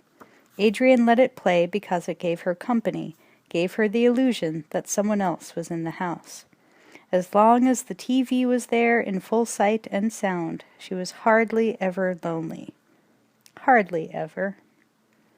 Adrian eyed Rocky. She became visibly upset at his unexpected presence. Paulie had lied to Rocky. She hadn't known about his visit. "Paulie, you're late," she said sharply. She looked at Rocky again. This wasn't the way she planned to see him out of the pet shop. She couldn't have looked more a mess. "Did you call the hospital?" Paulie sassed. Then turning to Rocky uneasily, he said, "If I'm 10 minutes late, she calls the hospital." Adrian ran into the bedroom. Paulie followed her. It had been stupid and cruel of him to spring Rocky on her that way, trapping her in the unromantic, ordinary surroundings of their apartment. Rocky could hear them arguing. Over the argument he heard a sports broadcast. He increased the volume, and the commentator was saying, "Unfortunate luck for 5th-ranked heavyweight Mac Lee Green. The slugging fighter acquired a serious fracture in his left hand after an aggressive day of sparring. Champion Apollo Creed says he'll be shopping for another victim to fill Green's vacancy for the Bicentennial Championship fight to be held in Philly next month. By the way, rumor has it that this will be the most widely viewed sporting event in the entire world, and that includes the Super Bowl, folks. Today, the U.S. swimmers set a new..." Meanwhile, the argument between brother and sister continued in the bedroom. Rocky couldn't help but overhear. The walls were paper-thin, and their voices carried easily. "Paulie, why didn't you tell me you were bringing him home? Look at me. I'm not ready for this," Adrian shouted. "Like it would make a difference if you were, right? This guy's a friend, and now he's taking you out." Paulie sounded like he was boss. The whole thing settled. "No, I can't," Adrian sobbed. "Yeah, you're going out of this bedroom, and I don't want to know from nothing." Paulie's voice was softer. Rocky imagined he was putting his arm around his sister's shoulders, giving her courage to come out. He wasn't. He was standing there biting his nails and thinking how he could jolt her into some kind of living. "Paulie, please." "Hey," he whined. "I want you out instamatically. I'm sick of looking at you hanging around like a friggin' spider. Go out. Live. Enjoy life." "Like you?" "Don't get wise with me. I want you to stop being a loser." He began to shove her toward the door. "I can't go out," she insisted. "Why?" Paulie asked. "Paulie, it's Thanksgiving. I've got a turkey in the oven." In a fury, Paulie rushed out of the bedroom and entered the kitchen. Grabbing a large fork, he opened the oven door, speared the turkey, and heaved the dripping bird out the window. If ever a bird needed wings, that bird did. It dropped like a fragrant stone into the filthy back alley, landing on a pile of old mattresses, beer cans, vermin, and a dead cat. In a few minutes some cats had found their feast and were eating potluck. Adrian was shattered. She locked the bedroom door and leaned against it, trembling. Gone was the chestnut stuffing she had filled the bird with, and gone was the drumstick she had coveted. All that was left was a greasy pan and a panting brother, and Rocky, whom she really wanted to go out with, but was too embarrassed to acknowledge. Polly yelled, "You want the Boyd? Go out in the alley and eat the Boyd. I want you out of the house. Enjoy your friggin' life. You hungry, Rock?" "Maybe you better forget it," Rocky mumbled. "Forget nothing. Here, talk to my sister. Tell her something nice."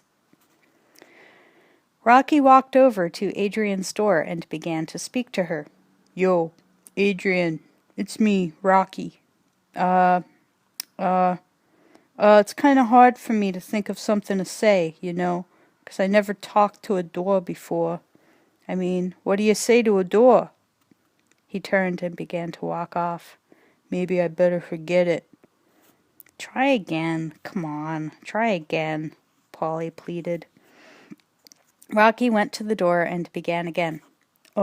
Adrian, I know you ain't too happy at this moment, but would you do me a favor?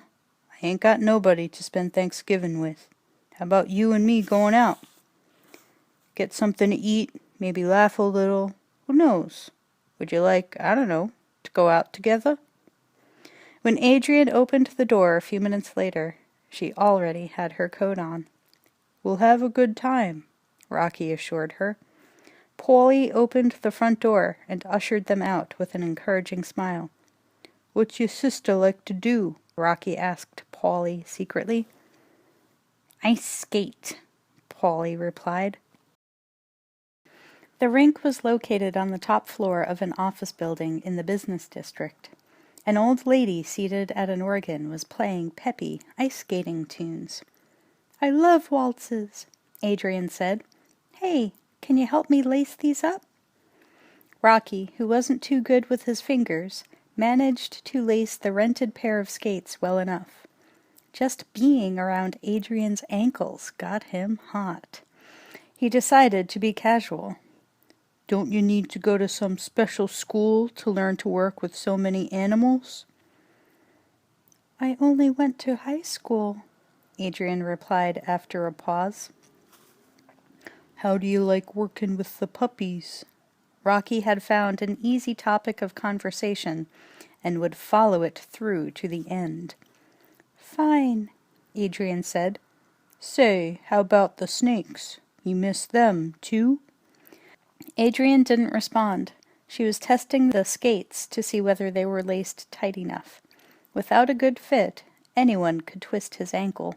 The skates the rink rented out were not so terrific. They should have been replaced long ago.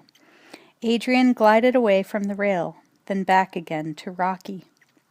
"You scared of snakes?" Rocky asked. "Not really. Can I ask you a question?" Her face had taken on a serious mien. "A question? Absolutely." "Why do you fight?" Rocky wasn't sure whether she just wanted to know or whether she was judging him. Lots of women couldn't stand the sport. "'Cause I can't sing or dance." Adrian walked onto the ice with clumpy little steps. Rocky followed.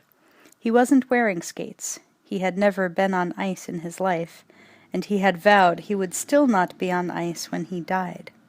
He shuffled along in his street shoes, hoping no one would notice his clumsy imitation of ice skating. "Where'd you learn this?" Rocky asked. Adrian was almost as bad as he was. "I've only done it once or twice." "No kiddin'. Like I was sayin' before, fightin' used to be tops with me, but no more." Rocky hadn't been saying that before. He had been thinking it, until the thought got louder and louder and came out of his mouth. "All I wanted to prove was I wasn't no tomato, that I had the stuff to make a good pro." "And you never got the chance?" "I ain't cryin'. I still fight. Do it like a hobby." Some hobby, Rocky thought. He allowed himself to feel sorry for himself, but for only half a second.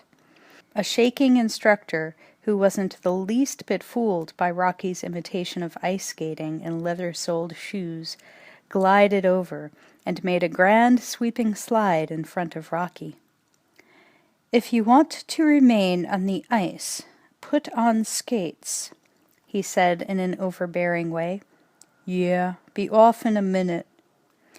Turning to Adrian, he continued, "See, I'm a southpaw, and most pugs won't fight a southpaw. Southpaw means left-handed." They moved away from the instructor, who watched to see that Rocky was headed toward the railing. "Things probably worked out for the best, right?" He turned to Adrian for approval. "But you never had a chance to prove yourself." She had guessed that he hadn't meant his last statement. "Absolutely," Rocky said, pressing her arm warmly. It was well shaped under the thin woolen weave of her sweater, a suggestion of muscle and firm young flesh, even though she too was 30 years old. Lifting animals had helped keep her in shape. Rocky removed a crumpled photo from his wallet and proudly showed it to Adrian. "That's me fightin' Big Baby Crenshaw. I lost, but it's a nice picture, don't you think?" Adrian did a slight turn.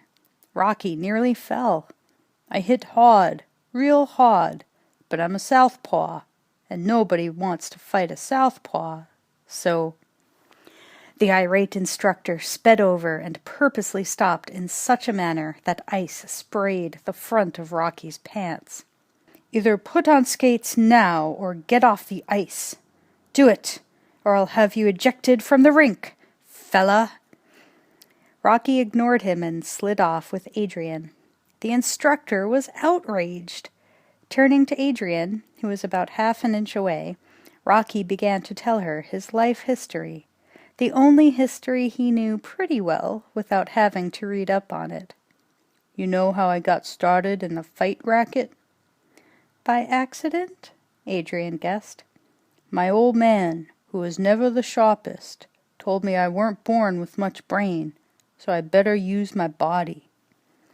For the first time, Adrian laughed. "What's funny?" Rocky demanded. He thought what he had said was kind of sad. Imagine saying a thing like that to a kid. Puts him in a paper bag right away, and not everyone can fight their way out of a paper bag. "My mother told me just the opposite.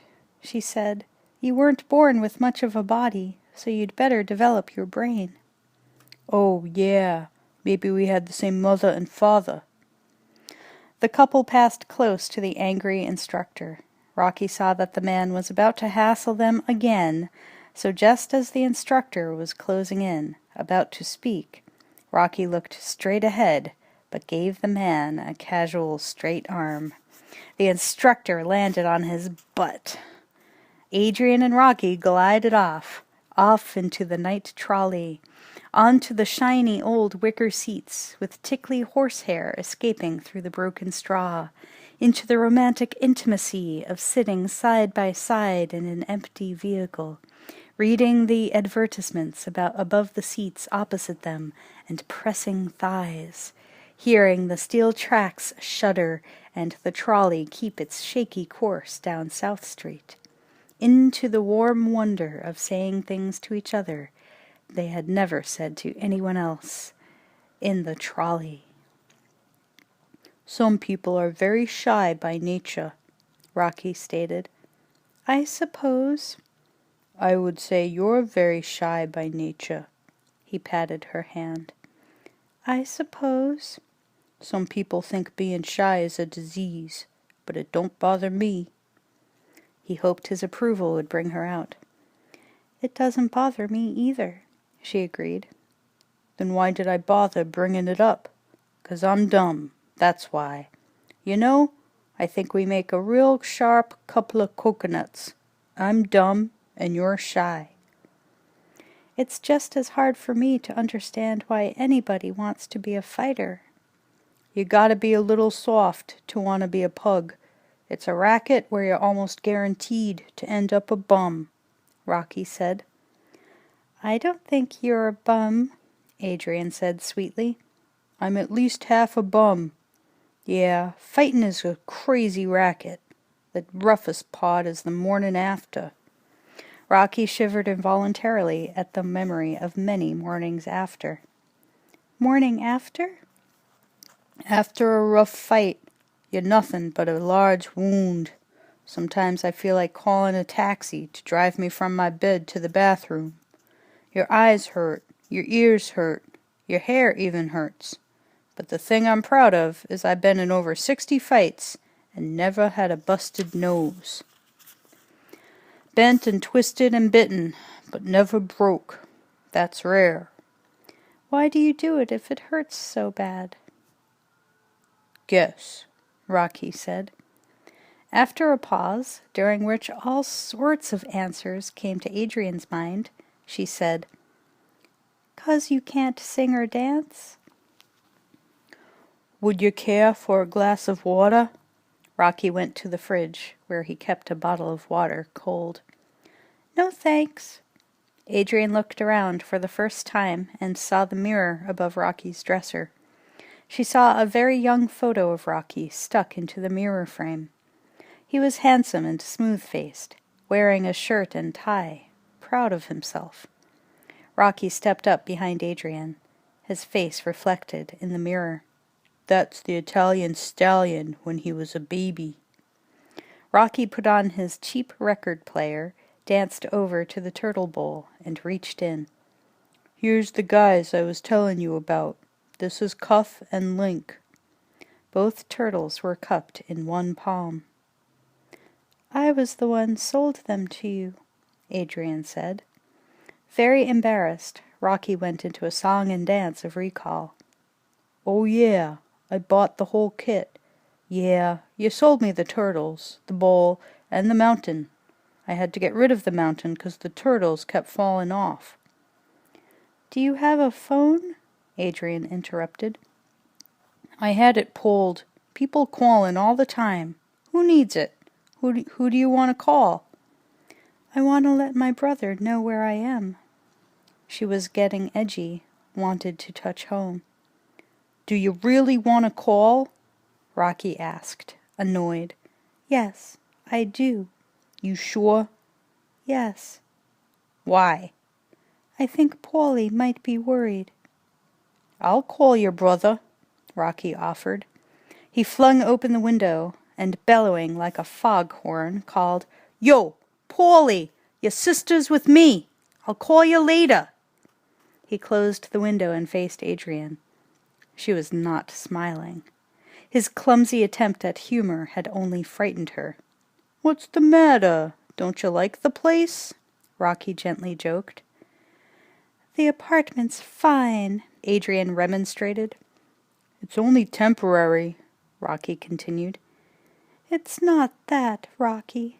She looked forlorn. What's the problem? You don't like me? Don't like the turtles? What is it? I don't think I belong here. It's okay. No, I don't belong here. It's all right. You're my guest. I've never been in a man's apartment before, Adrian admitted. They're all the same, he declared. I'm not sure I know you well enough. I don't think I'm comfortable. Yo, I ain't comfortable either, Rocky admitted, but I'm willing to make the best of an uncomfortable situation. I should leave. She began to walk toward the door. Stopping her, Rocky whispered into her ear. How would you feel if I asked you to take off your glasses? Dumbstruck, Adrian exclaimed. What? The glasses. Please.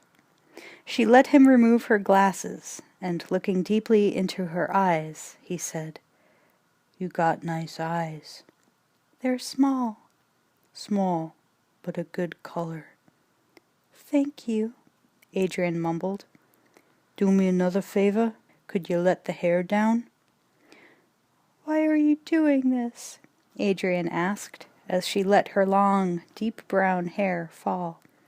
"Oh, that's nice," he whispered. "A movie star." "Don't tease me," Adrian pleaded. A sob escaped her. She wanted so much to be pretty and admired. Rocky put his arms around her like a magic fence. "I want to kiss ya. You don't have to kiss me back if you don't feel like it," Rocky whispered. 5. So Rocky had a lady. He felt different. Someone cared. The day was welcome, and he strolled down the street like a king who had just increased his territory. His walk was jaunty, his coat buttoned with all the buttons in the right buttonholes, and his eyes glowed with happiness. He was on his way to Gold Mill's gym, hadn't even given his usurped locker a thought. Out front, a group of young blacks stopped rapping and studied Rocky as he passed. Rocky wondered why. They'd never paid him any attention before. He skipped up the steps and entered the gym. In a matter of seconds he was noticed, and the other athletes stared at him in wonderment. Rocky thought that maybe his newfound happiness was so obvious that everyone was drawn to it like a magnet. The big black heavyweight contender, Dipper, had a weird reaction. He threw his towel down in disgust and turned away. Mike quickly approached Rocky. "Hey, Rock, what happened?" "Happened? 'Bout what?" Rocky responded. He was confused. Mickey Goldmill stepped out of his office and inquired, "Did you get the message, kid?" "Message? What message?" The mystery was deepening. Mickey pulled a card from his breast pocket and handed it to Rocky. "A rep from Miles Juergens Promotions was looking for ya. They need sparring partners for Creed." "You're putting me on." Rocky was incredulous. Just to be in close proximity to the champ would be, well, like a dream come true. Sometimes greatness rubs off on you. "Here's the card," Mickey offered in proof. "When was they here?" "'Bout an hour ago." "Probably looking for sparring partners." Rocky repeated dumbly. "I said that before," Mickey said, irritated at Rocky. Rocky turned away and jogged out of the gym. He could feel his blood circulating, his muscles trembling, his chest expanding. A fine sweat soaked through his shirt as he ran. This time he was running toward something, not away.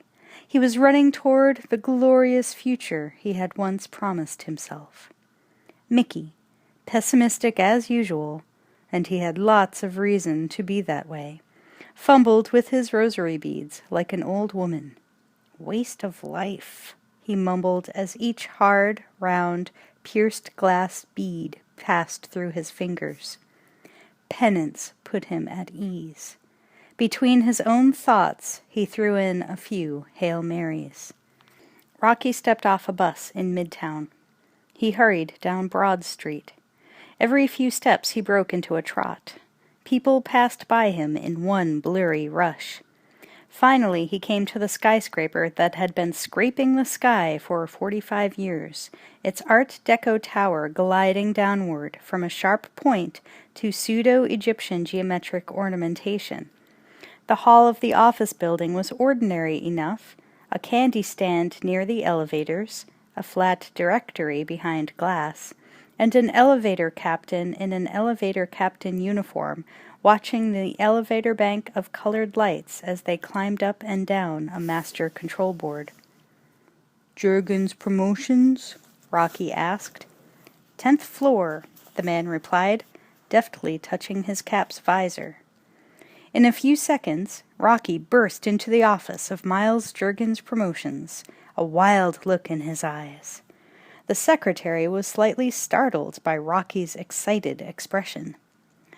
"May I help you?" she asked, watching him carefully. If he turned out to be a nut, she could press the tiny emergency button beside her desk, and security would come running to help. Rocky handed her the business card he had picked up at the gym. "Your name, please?" the secretary continued. "All business." "Balboa. Rocky Balboa." Rising slowly and smoothing her stretched jersey skirt over an already smoothly stretched body, she went into Juergen's office. Rocky let his eyes wander over a multitude of sports pictures that were hanging on all four walls. When the secretary returned, she told him he could go in. Rocky thanked her, straightened his jacket, ran a comb through his hair, and went for the office. "Hello, Mr. Balboa. I'm Miles Juergens. Please have a seat." Mr. Juergens put as much warmth into his greeting as he could muster. Warmth wasn't his strong point. "Mr. Balboa." "Rocky," Rocky interjected. "Rocky. Do you have any representation? A manager?" "No, just me." "Rocky, would you be interested in—" Juergens began, and Rocky interrupted again in his eagerness to seem on top of things. "Sparrin'?" he said swiftly. "Excuse me?" Juergens didn't know what Rocky meant. "I know you need sparring partners. I'm very available." "I'm sure you are," Juergens agreed. "Absolutely. Sparring with the champ would be an honor. You know what?" Rocky wanted to sell himself bad. He couldn't believe that he was already chosen. Maybe the bad fairy would come and drag him out of Juergens' office. Maybe it was some kind of joke. "What?" Juergens asked. "I wouldn't take no cheap shots. I'd be a good sparring partner," Rocky said proudly. Juergens was amused. He lit a cigar, and, wetting the brown leaf wrapper, sucked on his fat tobacco pacifier. "Rocky," he said from behind the fragrant smoke screen rising from his cigar. "Rocky, would you be interested in fighting Apollo Creed for the championship?" Rocky wasn't sure he had heard what he heard, so he pretended he hadn't heard it. "Like I said, I'd make a boss sparring mate." "Did you hear what I said?" Juergens asked. "Sure, and I'm smart enough to know that no sparring partner should take cheap shots at the champ. He's just there to help condition the man." Juergens wondered whether he had made a mistake choosing Rocky. Maybe the guy was wacky. "Not spar," he enunciated carefully. "I'm asking whether you would be interested in fighting Creed for the championship." The weight of the statement came crashing down on Rocky. For one long moment he became a basket case as he pondered the statement. Then, regaining some of his senses, he replied, Sure, absolutely." Juergens leaned across the desk and offered Rocky his hand. The biggest deal in Rocky's life was about to be consummated.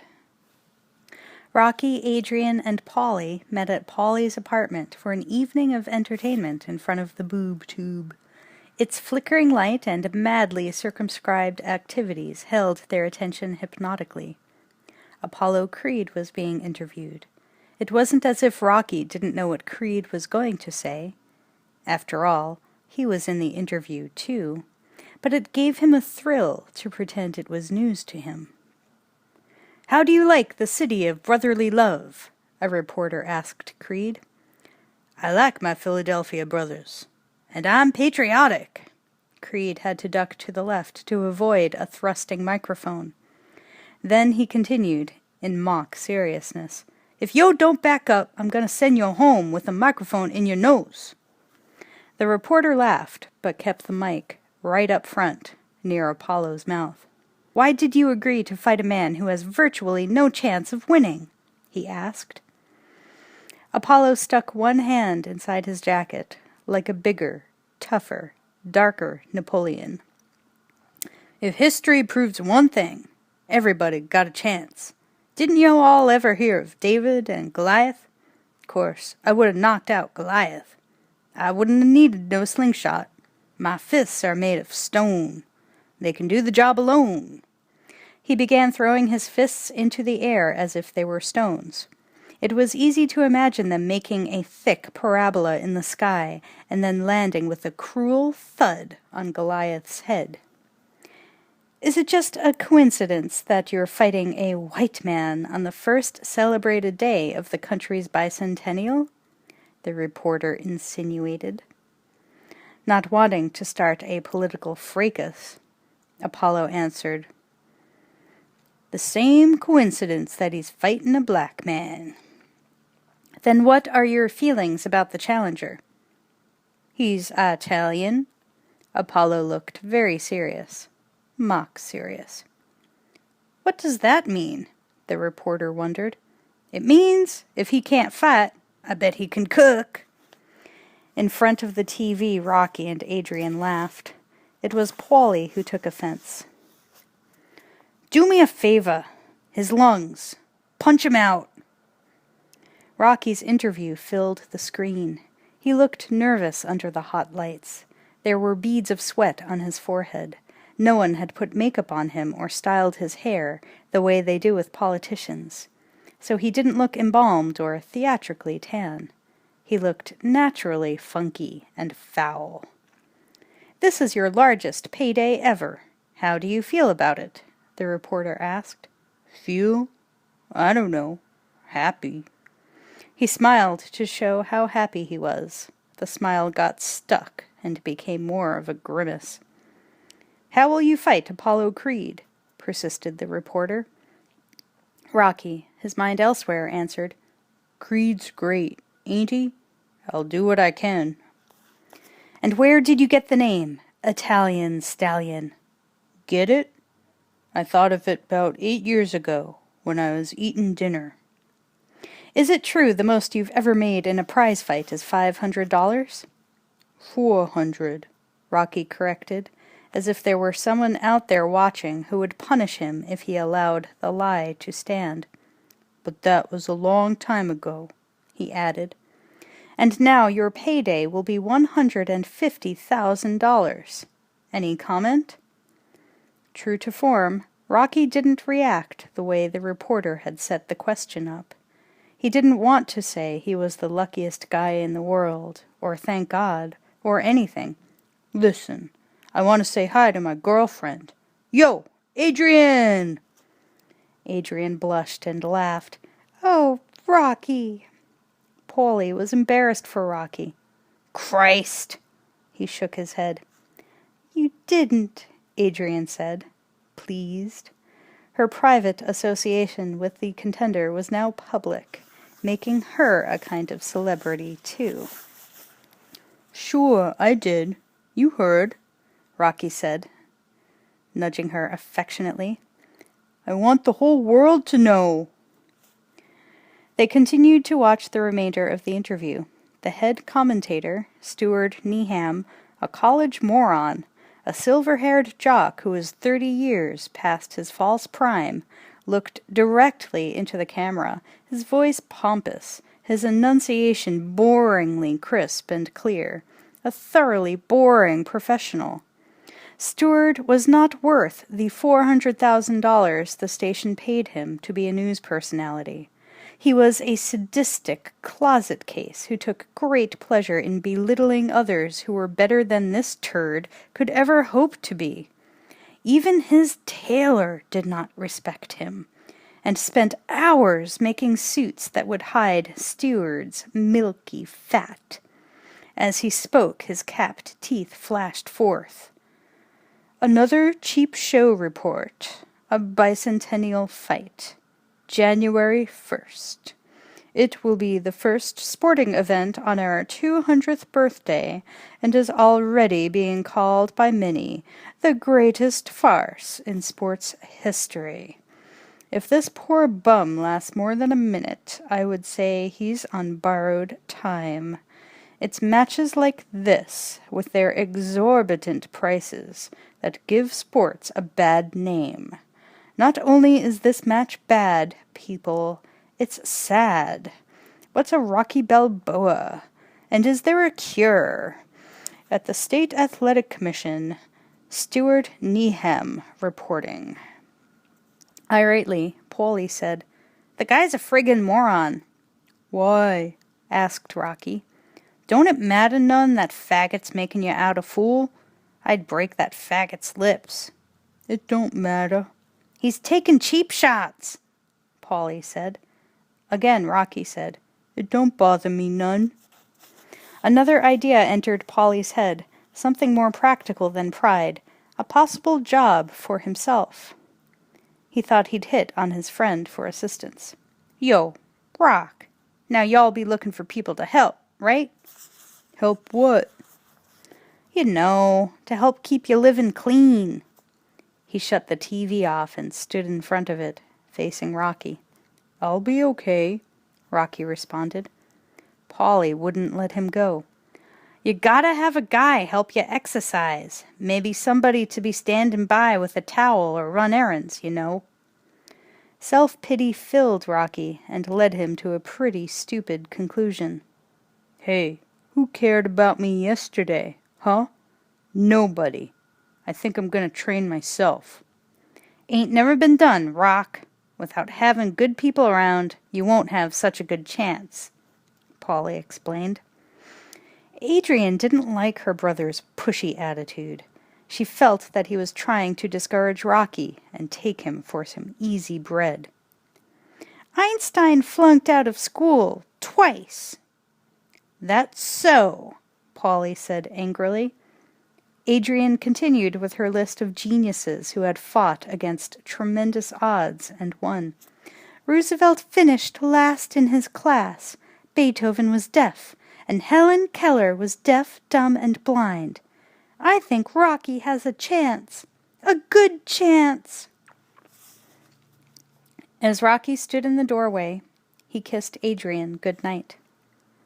As he moved down the stairway and thought of milky fat Stuart Neeham, his voice bounced up the stairs with the resonance of empty beer cans.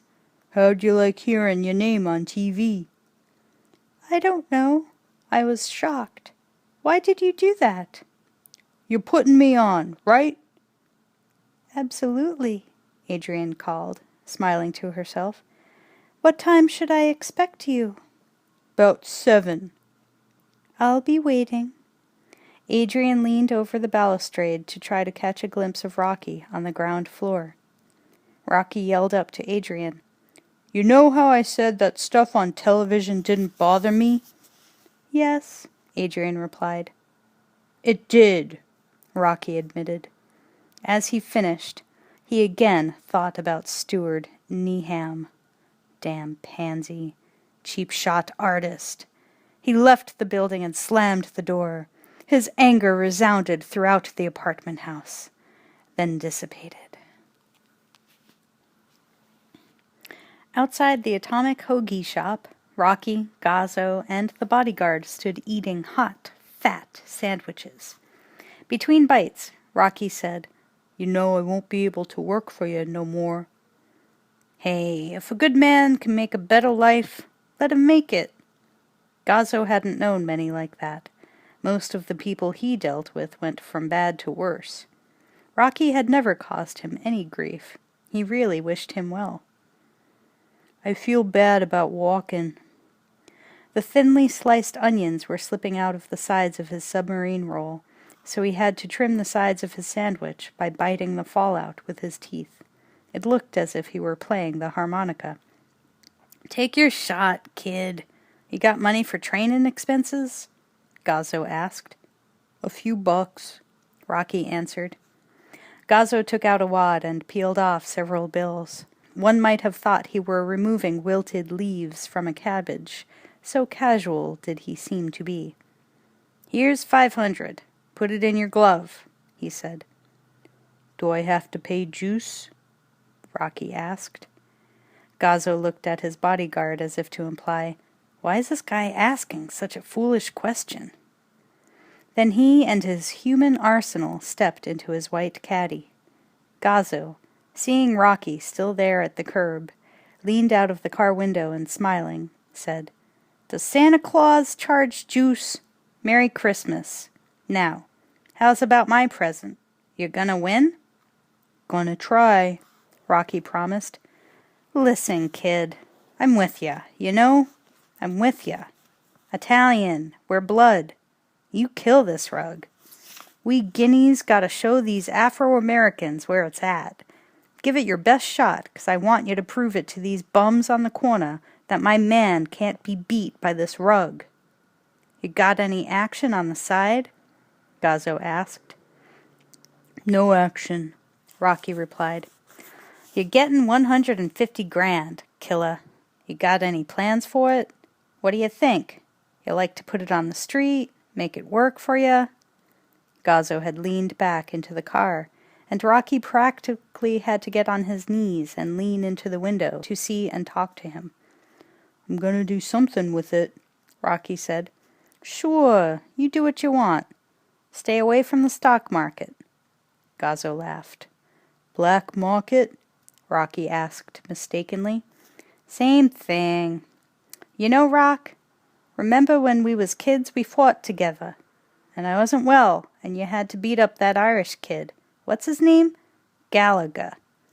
I bought a suit and became a businessman. You put on gloves. And I remember your mama almost cried, may she rest in peace. And your old man, who said you had no brains. I'd like to lay my hands on that bastard. You ain't never had any luck. Even when I owned you in '66, you never had luck. But now I think you might be getting some luck, kid. What do you think?" Rocky smiled and said, "Yo, you gonna show, Tony?" "Where else am I gonna go?" Then, turning to his bodyguard, Gazzo ordered, "Bet 3 grand on Rocky." Finally, the bodyguard said something. "He's a bum. Are you kiddin'?" It was the wrong thing to say. Gazzo slapped him hard across the cheek. "No, I'm not kiddin'," he said. At home, Rocky did what he had done for a long time, his lonely routine. Flipped on his record player, fed his turtles. "Hey, look who's home!" But there was something different. Rocky noticed 2 telegrams lying inside the threshold. He approached them with a sense of awe. The envelopes were as starched and clean as a yellow organdy dress. Rocky tried to peek into the lozenge-shaped paper windows to read the telegrams before he had ripped the envelopes open. Settling on the bed, he opened them. They were from strangers, congratulating him on his good fortune. Suddenly he felt chilly, as if a wind were blowing through his bones. It hit him that his life was now public, and anybody who wanted to could find him, or write to him, even follow him. He didn't like the exposure. When someone knocked at his door at that moment, he recoiled, then opened it. Surprise of surprises. Mickey Goldmill, the gym owner, stood framed in the doorway. "I seen the light. I figure somebody was home," he said stiffly. To Rocky, Mickey Goldmill was a luminary, and his arrival nonplussed him. "Hey, Mickey, what are you doing here? Here, sit down." He tossed some soiled clothing from a mangled armchair and ushered Mr. Goldmill to it. "Best seat in the house." "Hey, Mick, this is too much." "How do you mean?" Mickey asked. "I'm used to seeing you at the gym, but seeing you here, in my house, it's kinda out of joint." It embarrassed Rocky to have an outsider see how he lived. Except for the fact that he had a roof and 4 walls, he might have been one of those rag pickers who lived out of paper bags and slept in doorways. But on watching Goldmill, he guessed that the old man had something important on his mind. "Listen, Rock, you're a very lucky guy," Mickey said. "Yeah." "What's happened is freak luck," Goldmill continued. "Freak luck for sure. acknowledged Rocky. He began pacing the room, wondering what Goldmill wanted. Look at all them other fighters. Real good boys. Good records. Colorful. Fight their hearts out for peanuts. But who cared? Nobody. They got it shoved in their back door. Nobody ever gives them a shot at the title. Uneasily, Rocky said, Freak luck is a strange thing. Mickey, instead of talking with Rocky about what to do when freak luck strikes, found his attention drawn to the turtles. What are those? Turtles. Domestic turtles. Toidles? You ever had toidle soup? Mickey asked. Things ain't never been that bad, Rocky said dryly. He enjoyed kidding Mickey. Rock, I'm here telling you to be very smart with this shot. Like the Bible says, you don't get no second chance. He looked hard into Rocky's eyes and continued. You need a manager, an advisor. I been in the racket 50 years. I done it all. There ain't nothing about the world of pugilism that ain't livin' up here. Mickey lit a half-smoked cigar. The smell of it obliterated any other odor that may have existed in the room.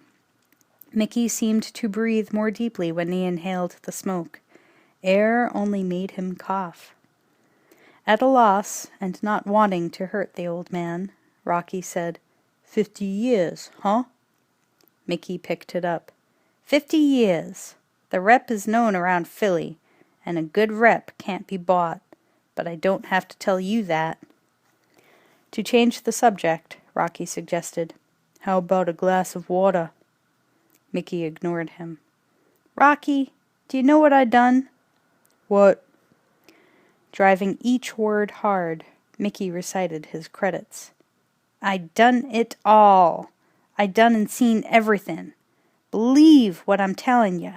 You should have seen the night in Brooklyn I smashed Ginny Russo out of the ring, September 14, 1923. Same night Firpo knocked Dempsey out of the ring. But who got the press? He did. He had a manager. September 14, 1923. Softly, Rocky murmured, You got a good mind for dates. But he didn't get a chance to continue. Mickey kept talking as if in a dream, becoming more engrossed every minute, reliving the past. Look at this face. 21 stitches over the left eye, 34 over the right. My nose was busted 17 times, the last being the Sailor Mike fight New Year's Eve, 1940, in Camden, New Jersey. What a professional pasting I give him. Here, read about it. He showed Rocky a tiny press clipping, then, pointing to his cauliflower ear, added, And he gave me the vegetable on the ear. I got pain and experience. And you got hot. Kinda remind me of Marciano, you do. Touched by his comparison, Rocky pointed to his most prized possession, the photo of Marciano. Nobody ever said that. There's his picture. Mickey, pressing his advantage, continued with the flattering comparison. Yeah, you kinda remind me of The Rock. You move like him.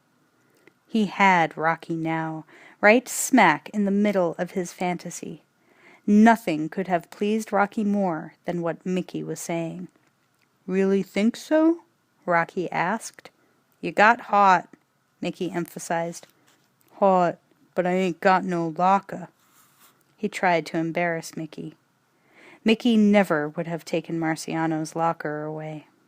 Rocky crouched, with his back against the wall. It made him look like a fallen gargoyle.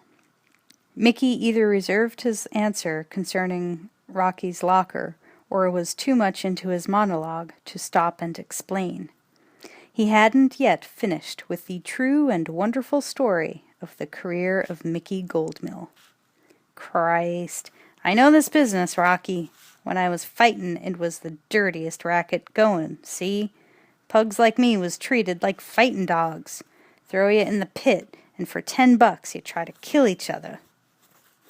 We had no management, fought in boxcars, in whorehouse basements, any joint with a floor. October 1931, I fought a bum who put a tack in the thumb of his glove and punched so many holes in my face I had spit shooting out of my cheeks. I never had no manager watching out for me. See that picture outside the gym? Mighty Mick. That's me in my prime. I had all the tools. I could have starched any lightweight husky on the East Coast. But I had no management. Nobody ever got to know how slick I was, but I had a head for business and stashed a few bucks and opened the gym. It's a dirt hole, I know it, but that and a lot of scars is what I got to show for 50 years in the business, kid. Now you come along with this shot, and I feel like it's me getting the shot I never got. And now I got all this knowledge. I want to give it to you so I can protect you. The intensity of the old man made Rocky hot. Suddenly he felt as if he were wearing too much. His underwear began to itch, and he couldn't get enough air into his lungs. He opened the window and stood there, just breathing. Mickey continued, "Respect. I always dished you respect." "You give Dipper my locker," accused Rocky. Almost begging, Mickey asked forgiveness. "I'm sorry. I made a mistake. Kid, I'm asking man to man. I want to be a manager." Without looking at Mickey, Rocky answered coldly, "The fight's set. I don't need a manager." Mickey's voice quavered with emotion as he pleaded his case. "Look, you can't buy what I know. You can't. I've seen it all. I got pain and I got experience." "I got pain and experience, too," Rocky said. "Please, kid." "Whatever I always got on the slide. This shot's no different. I didn't earn nothing. I got it on the slide. I needed your help about 10 years ago when I was startin', but you never helped me none." He wished the old man would blow away, far away where he couldn't ask him any favors. Nervously handling the ashtray, Mickey dropped it. He kneeled to retrieve it and wearily remained on one knee, as if about to propose to an unyielding lover. "If you was wantin' my help, why didn't you ask? Just ask." "I asked, but you never heard nothin'." Mickey yelled, "Rocky, I'm 76 years old. Maybe you can be the winner I never was. Your shot is my last shot." That got to Rocky. Holding back his emotion, he went into the bathroom and closed the door. Mickey struggled to his feet and, like a beaten man, left. Several moments later, Rocky came out of the bathroom and lowered himself into bed, feeling guilty as hell. He couldn't rest. The image of the old man down on his knees to him, Rocky, former bum whose luck had changed, ate away at him. He sprang up a second later, ran outside and up the block toward the shadowy and hunched figure of Mickey. When he caught up with him under the eerie yellow-green lamplight, Rocky placed an arm around Mickey's shoulders. It was better than a handshake, and it sealed the deal. Rocky would benefit from the old man's know-how, and the old man would get a new lease on life through Rocky. The Bible didn't say it, but Rocky thought it. Let bygones be bygones. That was the way it was going to be. 6. At exactly 4 o'clock the following morning, Rocky's alarm clock went off, shaking him out of a deep sleep. Not accustomed to rising so early, he staggered to his feet and made his way to the bathroom. Turning on the light, he gave the roaches quite a scare, and they scattered, rushing behind pipes and into the medicine cabinet. Some of them had already climbed behind the telegrams that Rocky had placed at the top of the mirror. Half awake, Rocky filled the basin with icy water and submerged his face in it. Then he swayed to the fridge, removed a dozen eggs, and taking 5 of them in turn, cracked them into a bowl. His body quivered as he downed the raw eggs in one swill. For his morning run, Rocky was dressed in a well-worn sweatsuit with a hood, and gloves and sneakers. It was pitch black outside, and his steaming breath made puffy clouds that floated above him, then disappeared into the cold air. His form also appeared and disappeared as he ran down the street. He could be clearly seen only as he passed beneath the street lamps. 2 garbage men stopped hoisting cans to watch him pass. He was more interesting than the usual cats stalking fallen scraps of garbage. The art museum stood at the top of a steep flight of stairs like a pyramid that has lost its point. Anyway, it had nearly disappeared into the morning gray, and it wasn't Shangri-La. Rocky was not going to run up the steps to reach eternal youth, or any of that jazz. He just had to run up and down the steps to increase his stamina, strengthen his legs that would ostensibly carry his battered and battering body around the ring. Being a contender, you can't just lay back and dream. Rocky knew that. So taking a deep breath, he started up. He started, but halfway up his legs gave way. So he brushed himself off and went down again. He was not discouraged. Getting into shape is a gradual business. You keep at it, and one day you can do more than you thought possible. At City Hall, Rocky veered to the river, pausing to heave great gusts of exhausted breaths. He threw several lazy jabs in the air and walked a while with his hands on his aching sides. Then he forced himself to run again. The day was a long time dawning, and it was still a dirty gray as Rocky headed along Spring Gardens Street. He passed under an elevated train station, and the hurried, roaring, metallic grumble of the train passing overhead seemed to blend perfectly with his muscular running style. The sky began to lighten as Rocky ran along the piers and past anchored freighters. A giant water rat hurried away as Rocky bore down on him. The rat's legs were okay. He had 4 of them to get him where he was going. If Rocky had had 4 legs, he would have stayed in one place like a chair and let Apollo Creed sit on him. You can't get hurt that way. But he had 2. At 5:30, Rocky approached the loading platform of the Eastern Packing Company. Alongside it were several boxcars. Rocky mounted the ramp and knocked on the metal door. It soon opened, and Polly guided him inside. Polly was already drunk. Inside the shipping office, Polly asked, "How you feelin'?" "Tight," panted Rocky. Polly held up a bottle of whiskey. "Want a drink?" "No," Rocky said without hesitation. As 2 Puerto Rican employees of the Eastern Packing Company entered, Polly proudly pointed Rocky out. "This is the guy who's fightin' Apollo Creed." "Good luck! Kill him, man!" Jose, one of the men, said. Drunkenly, like a cheerleader trying to remember the good old days but failing, Polly yelled, "Hip hip hooray! Come on, hip hip! Hooray, man!" Jose said, finishing the cheer and walking away. "Rock'll be coming by every mornin' to pick up some prime. Can't train on that store crap." Rocky smiled, and Polly led him out of the office and to the large metal door of a walk-in refrigerator. They entered into a winter wonderland of heavy sides of beef, flayed and frozen, hanging from hooks that extended into darkness at the far end of the refrigerator. An overhead blower kept the place freezing cold.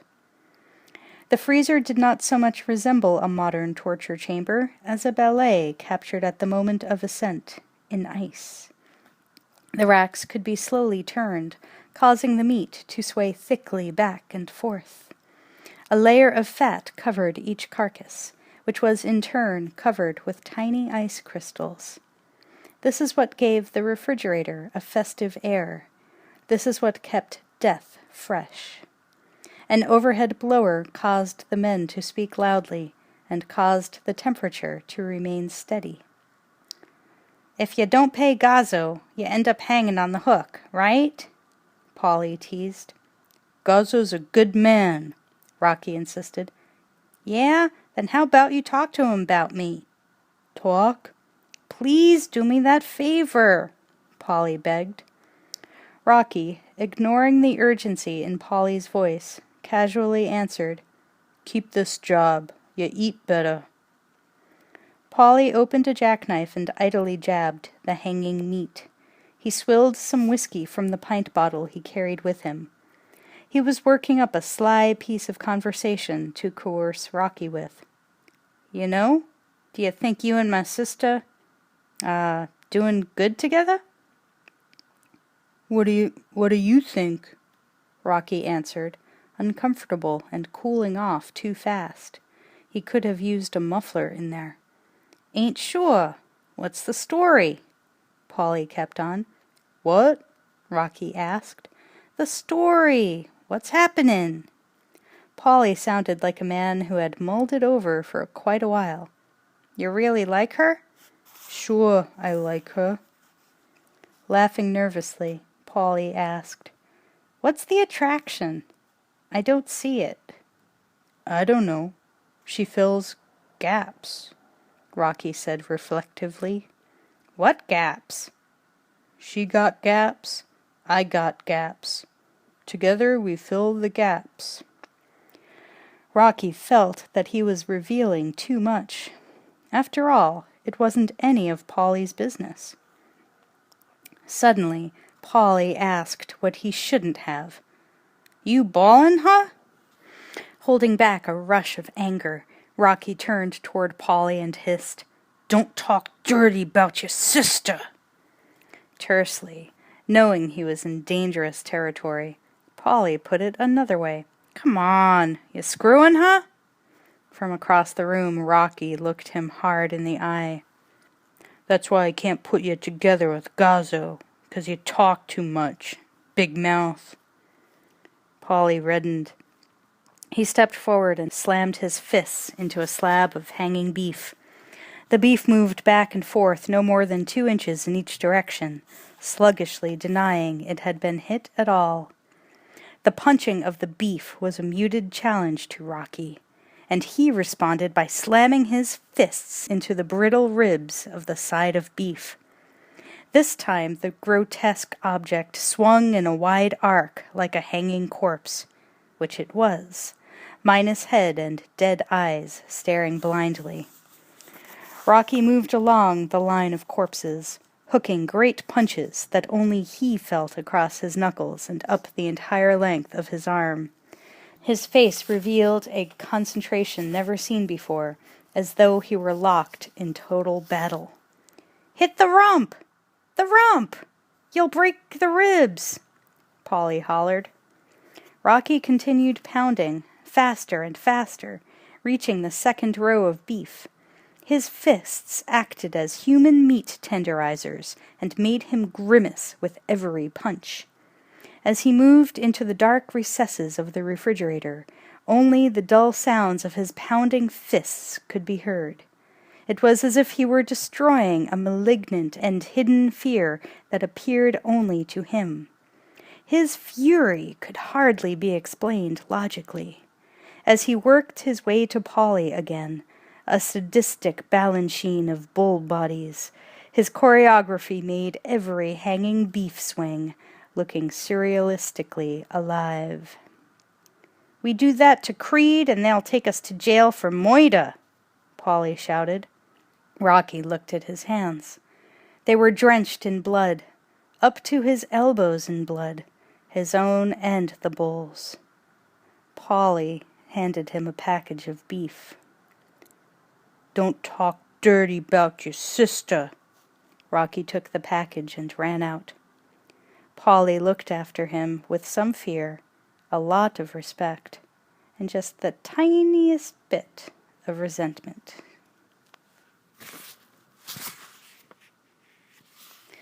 At the gym, Rocky, without his frozen carcasses of meat to pound, reverted to the old standby, the heavy bag. The noise in the gym was deafening since the gym was filled to capacity. Mickey stepped forward and removed a string from his pocket. Stop! Stop! I can't stand it. It's clumsy. You're off balance. He motioned to Mike, handed him the string, and said, "Tie it to both ankles. Leave 2 feet of slack." "I never had good footwork," Rocky said, apologizing to Mickey, as if Mickey hadn't noticed it before. "Forget the footwork. You're off balance. The legs are sticking everywhere. Marciano had the same problem, and the string cured it. When you can hit and move without breaking the string, you'll have balance," Mickey said. He didn't want to hear what Rocky never had. He wanted to see what Rocky did have. "You'll be a very dangerous person," Mike added, and finished with the string. 2 young boys in street clothes interrupted Mickey. "Rocky, could we have your autograph?" one asked. "Sure," Rocky answered, pleased. Mickey was not as pleased as Rocky. In fact, he was irate. "Don't you boys ever interrupt when I'm conducting business, or I'll kill you both. Go away." As suddenly as they had appeared, the boys disappeared. That was Mickey's magic. Turning to Rocky, who was still glowing with his newfound celebrity, Mickey shouted, "Autographs? You want to be a writer or a fighter? Let's work."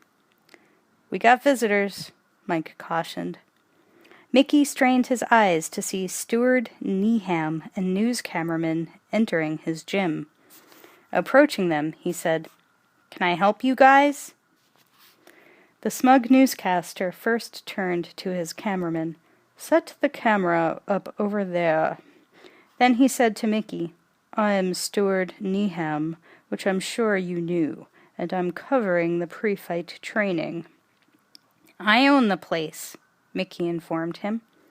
Steward turned from Mickey and nodded to his crew, who rushed to set up. In seconds, the whole thing was underway. "Rolling here," the cameraman said. "Speed here," the sound man added. And Steward, gazing directly into the camera, sucked in his fat and announced, "We're here at Gold Mills Gym, a Philadelphia landmark of sorts since 1929. The stench of toil permeates every corner. The sweat, a trademark of a unique profession. Yet the most unique feature is an unprecedented 50-to-1 underdog heavyweight named Rocky Balboa." The camera turned to Rocky. The bright lights made him blink. It was like a silent inquisitor, sent to make Rocky blurt out all sorts of confessions. He felt as if it had caught him with his pants down and 15 pimples on his ass. "Should I do this?" Rocky asked Mickey. Mickey nodded. He figured they shouldn't pass up the publicity. It was good for Gold Mills Gym, too. Rocky faced the glaring lights once again. "So much has happened lately. Has it changed your lifestyle much?" The reporter wanted to hear that The Rock had bought some custom-made suits and shirts, bought a Lincoln, hired a bodyguard to keep the women away from him, and so forth. The American success story. But Rocky, without guile, and much too honest to tell a lie, said, "People talk to me more." "How are you preparing for this bicentennial bout?" Steward continued, hoping for something at least more detailed. Rocky, who could not restrain himself, shouted, "Hey, your mother ever have any kids that lived, fat boy?" The gym exploded with laughter. Flushed and scared, Steward almost whined, "We can cut that out later. Now, Rocky, please. Apollo Creed says that he'll let you stay 3 rounds before he puts you away." Still painfully honest, Rocky replied, "You're a pig, a scumbag, but Apollo's a great fighter." Steward was now terrified and was fast losing control of his bladder. "Do you feel you have a chance?" Steward gulped. He couldn't quite spit it out. "Apologize for the cheap shot on TV." I was just making it colorful, Rocky, Stu whined. Apologize or I'll make your eye colorful. I'm very sorry. Maybe. He faced Mickey. Mickey whispered in his ear to go easy on the frightened reporter. Now you can ask one question, Rocky said. Do you have anything derogatory to say about the champion? Stewart whispered. Yeah, he's great. That was as derogatory as The Rock could get. At that moment, Apollo Creed and his entourage entered the gym, with Apollo bellowing, I am the champion of the whole world. He was wearing a white leather coat lined in sable. He not only looked like the champion of the whole world, he looked like a black god. So fashionable a picture did he make that the whole gym froze at the sight of him. Everyone turned and stared in wonderment. Mickey Goldmill shook his head in disbelief. He realized at last that it was a publicity stunt. Walking over to Rocky, standing nose to nose, Creed declared, Italian Stallion, I come over to tell you to be very smart, and after this fight donate what's going to be left of your body to science, because after this fight what's left won't fill a tuna fish can. So beware, mon cher. Rocky was speechless. Apollo turned to the cameras. This classic fight, that's right, this bicentennial fight's going down in the history books, 'cause January 1st, I'm gonna be the first man to bounce another man off of the planet Pluto. Dipper, enraged by the attention Rocky was getting, fumed at the far end of the ring. He could feel hate uncoiling in him like a snake about to strike. Apollo Creed adopted a serious pose.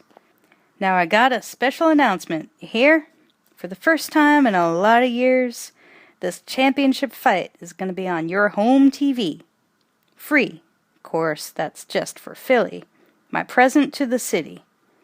Now, some y'all ain't much on liking me, but you gotta admit, Apollo Creed is one damn generous, 100% pure, government-inspected, Afro-American folk hero. Everyone laughed, but Dipper moved across the room, gliding tense, brushing people aside. He stepped behind Rocky, nudging him. Rocky thought it was an accident and ignored him. Dipper pushed harder, and then Rocky glanced questioningly at him. As loud as he could, Dipper said, "You nothin', boy!" Apollo stopped his sales pitch in mid-sentence. The television crew faced Dipper, and Dipper continued, "I say you nothin'!" Mickey, aware of a weird situation that was in danger of becoming ugly, said, "What's happening here?" "I'm happening," Dipper challenged. "This motherfucking pig is taking my shot. I is a contender. He's nothing." Rocky, dumbstruck, gasped, "Yo, Dipper, why are ya?" Dipper shook his fist at Rocky. "Spar me in front of these motherfucking TV dudes. I knock your ass to Jersey." Dipper's fat black trainer held out his hands, and Dipper slapped them soul style. Again, Mickey stepped in. "You can forget about sparring, kid." "You know I's the nigger here. You said so yourself." Almost apologetically, Mickey said to the crew, "Why let Rocky here take a chance on cutting or breaking a hand? Take a shower, Dipper." But Dipper wasn't going to be soft-talked into a shower to cool off. "Don't mouth me, old man. I'll knock you out too. Come on, Wop. Spar me. Let everybody see who's got the heat around here." Silence loomed over the gym. Everyone realized that Dipper was out of control. Even Apollo became apprehensive. His light and lively, humorous touch was being given the lead axe. The scene was too real. The frightened television crew slyly began putting away their expensive equipment. Insanely, Irrationally, Dipper continued, "Man, you best keep them cameras out. Fight me, boy. Let Creed here see the kind of punk he's fightin'." Mike forced his way through the crowd and stood behind Rocky. "Don't chance it, man. He's sick." "This is getting out of hand," Mickey said angrily. "Rocky will fight in the ring January 1st, not here." "Yo yellow, old man," Dipper hissed, dancing rings around himself and fainting into the smoky air. "Not yellow, cautious." Then to the crew, "See, it's very easy for a fighter to accidentally hurt—" Dipper suddenly stepped forward and slapped Rocky very hard across the side of the head. The gym became stone cold. Dipper was in total command and enjoying every moment of it. "If you're afraid to fight me, then get down and kiss my motherfucking feet, boy." Mickey looked around nervously. He knew it would be only seconds before the blood ran. Rocky stood motionless. "Let's take a walk, Rock," Mickey said. "Please, don't take a chance. He wants to hurt you so you can't fight." Rocky swallowed his pride. He still had the string around his ankles. He started to shuffle away with Mickey. Dipper stepped forward and viciously slapped Rocky again. Mike jumped forward and stood in front of Dipper. "Why are you trying to cut him, man? Back off, scumbag, or I'll bite your face." Dipper cut loose with a hook and knocked Mike flat. The room fairly reeked of fear. Apollo's eyes flicked back and forth between Rocky and Dipper. Apollo tapped his bodyguards, and they began to ease away. "Now, pussy, kiss my feet," Dipper haughtily ordered. Rocky eyed his friend lying on the floor. He shuffled forward and stood in front of Dipper. Continuing almost in a whisper, Dipper repeated the last phrase. "Kiss him." Rocky looked at Mickey, then lowered his eyes to Dipper's feet. They were firmly planted, sweating in a size 13 black boxing shoe, and ready to be kissed or stepped on. Rocky started to bend toward the shoes. Without warning, he exploded with a pair of combinations into Dipper's exposed ribs. A crack was heard, and Dipper sank to the floor, writhing in pain. The room was silent except for Dipper's moaning. The gym had become a very gloomy place. Apollo Creed was stunned by the scene. In an instant he had viewed the raw passion of despair, hate, madness, retaliation, and defeat. The very opposite of the way he worked, with the detached cool of a heavy professional. He eyed Rocky with admiration and a hint of apprehension, then left without looking back. Mickey was the first one to shake off the chill. He shook his fists at the reporters and put his arm around Rocky, as if to say, "Here's a champ, not a chump." "The kid's got cannons. Print that," he said with assurance. The crowd dispersed, leaving a pathetic and broken figure lying on the dirty gym floor. Luckily, it wasn't the Rock. The telegrams were piling up like snow. Rocky scooped a handful up and tossed them aside. He was home, nice and cozy with his girl Adrian. "Don't you open them any more?" she asked. "They either say, 'Kill the nigger,' or 'Hope you die, honky.' What you got in the bag?" He kicked another pile of telegrams that were lying near the door, and they fell in a wide arc, coming to rest in a disordered, cantilevered bunch. Adrian went to the window. She pulled a pair of short, colorful curtains from a shopping bag. They practically glared in the dark room. "Like?" Adrian asked proudly. "Sharp, real nice," Rocky answered. Certainly the curtains were an improvement on the dirty window shades that only came halfway down anyway. "Really? You don't think they're overly feminine?" She wanted him to be pleased. Rocky, as if considering a decision of great import, said, "No, sharp. You look great." Adrian smiled and pulled out a small Christmas wreath.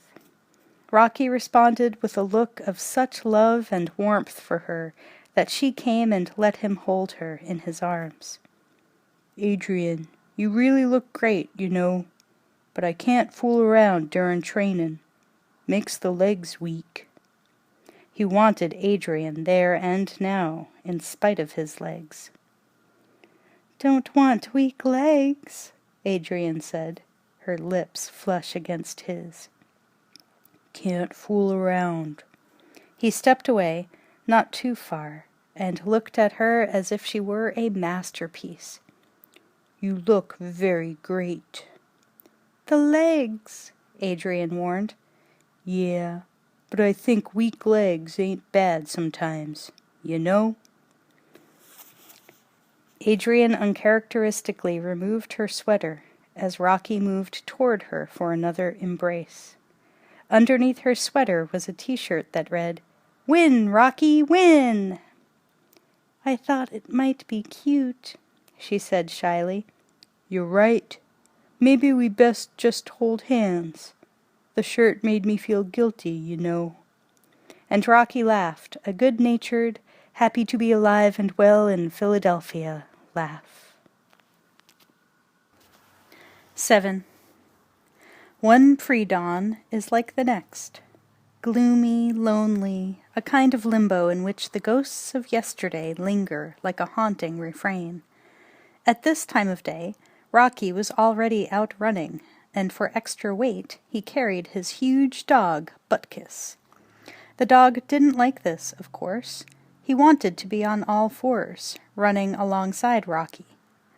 After half a block, Rocky sagged under the weight, and laughing, he began to wrestle with the dog on the pavement. Then, playing hide-and-seek, Rocky tried to sneak away from the dog, but after a few steps the beast saw him and chased him down the street. As usual, Rocky jogged to the meat house, this time followed by his new, faithful companion, Butkus. He stopped short when he noticed several television vans parked out front. He and the dog entered the freezer area and saw several reporters and men with mini-cameras milling around. Polly was waiting for him. Rocky was upset and went outside. Polly followed. "Yo, Rock, I made a few phone calls, and thanks to me you're going to be a big man. That a dog?" "It ain't a lobster," Rocky cracked. "What do those guys want?" "To see a train," Polly answered proudly. He fancied himself a PR man. Rocky was pissed off. "Yo, what's with you? It was supposed to be private." "I thought I was doing ya a favor. Come on inside. You know, my sister really likes ya." Rocky followed Polly inside again. The whole thing was confusing. One interview after another when he least expected it. Next thing he knew, the television crew would be setting up at his bathroom, waiting for him to take a crap. A beautiful black woman reporter pointed in Rocky's direction, and suddenly he was surrounded and led into the freezer area, like a ship trapped in ice, being rescued by a troop of penguins. They pulled at him and positioned him beside a slab of hanging beef. The camera lights went on. For one hysterical moment, Rocky thought of doing a funny bit, pointing to the dead slab of beef and denying that he had murdered it, that yes, indeed, it did resemble his father, but that his father had died of natural causes. The commentator, Diane Lewis, spoke soothingly. "Just relax, Mr. Balboa." Then he faced the camera. "Today we're here with the heavyweight challenger, Rocky Balboa. The reason we're standing in a refrigerator box is that Mr. Balboa has an unusual method of training, and in a moment he is going to demonstrate it for our viewing audience. But first, Rocky, how did you ever come to train in an icebox? My buddy Paulie let me in one day, and I hit the beef here and liked it. And since I become a challenger, the owner don't mind neither. Rocky smiled sheepishly. He was relaxing. He was the challenger. And naturally, anyone interested in fights would want to know everything about him. He could feel self-assurance coming over him, warming him like a hot rum toddy. Is this a common training method?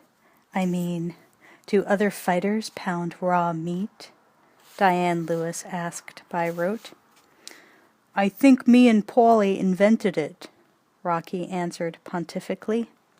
It was as if he were being asked how he discovered radium or the theory of relativity. It didn't occur to him that often, in the ring, it was raw meat that was being pounded. Raw meat that felt every punch. Would you give us a demonstration? The commentator requested. Rocky stepped over to a hanging beef and began pounding with incredible intensity. Everyone present was taken aback. Rocky finished hitting the meat and stood there with his hands dripping blood. A primitive spectacle, a gladiator who could and would rip out his aggressor's guts with his bare hands.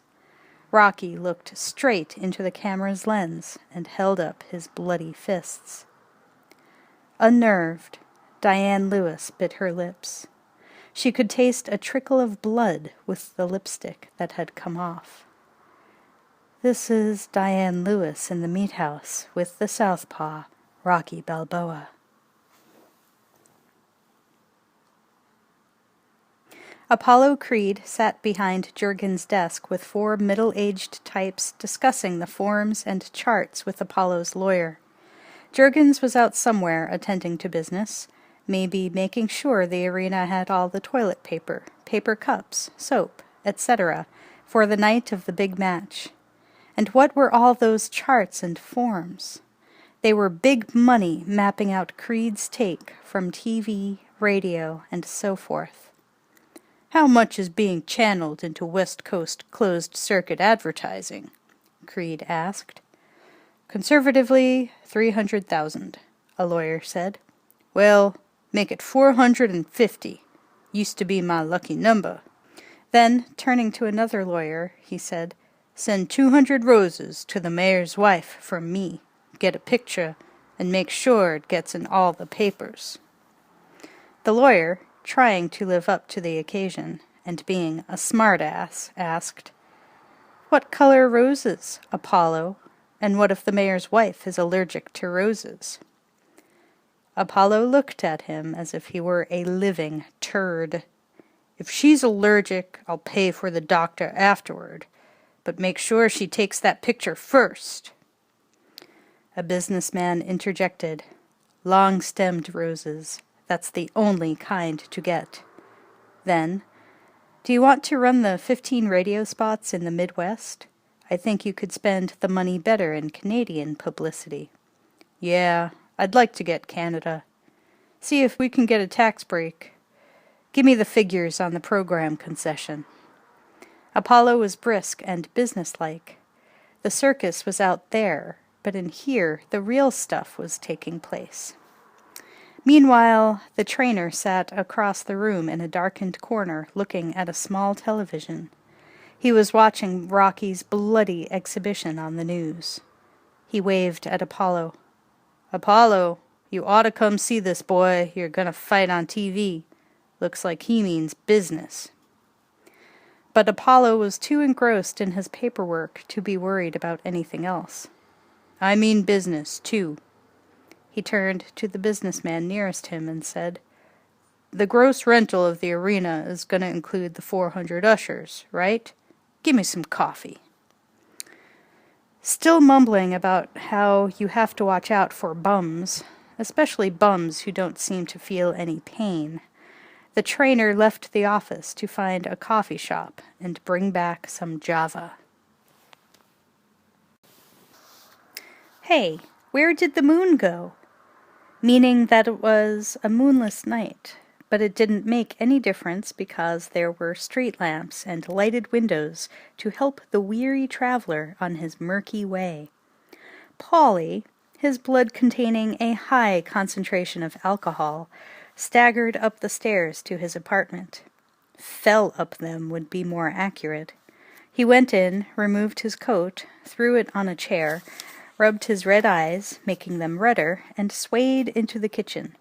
He took a bottle of wine out of the icebox, and as he swilled some down, he heard the sound of Rocky and Adrian's voices traveling from his sister's room.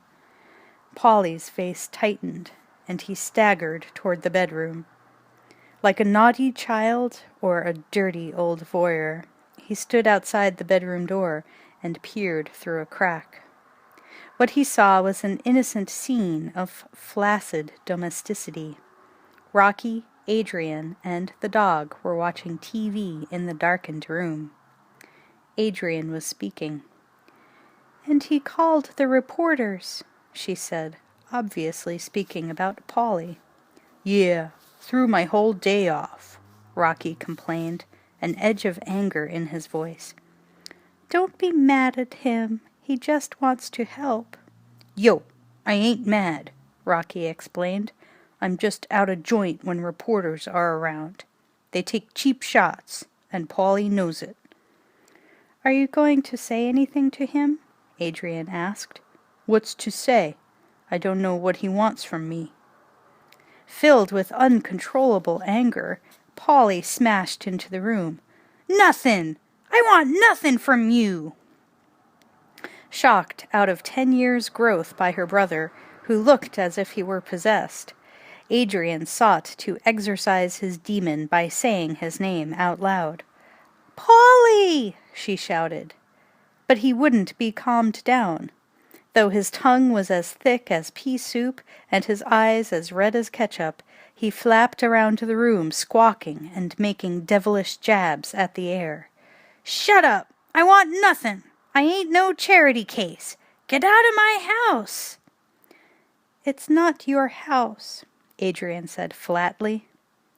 Turning to Rocky, Polly excommunicated him.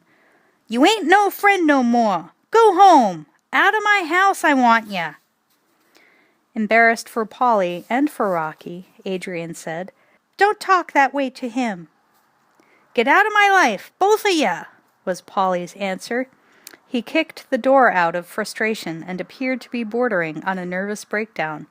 "Out of my house I want ya!" A little too reasonably, Rocky said, "It's cold outside, Polly." He had miscalculated the rage in Polly, who went to the living room closet and removed a baseball bat. Rocky and Adrian quickly followed. "I don't want you messing up my sister no more. He's scum from the corner. I didn't raise you to hang with no bum." Adrian was speechless. Even if she had a speech, she would have swallowed it. Rocky moved cautiously toward Polly. A baseball bat in the hands of an amateur maniac could do more damage than the fists of a professional fighter.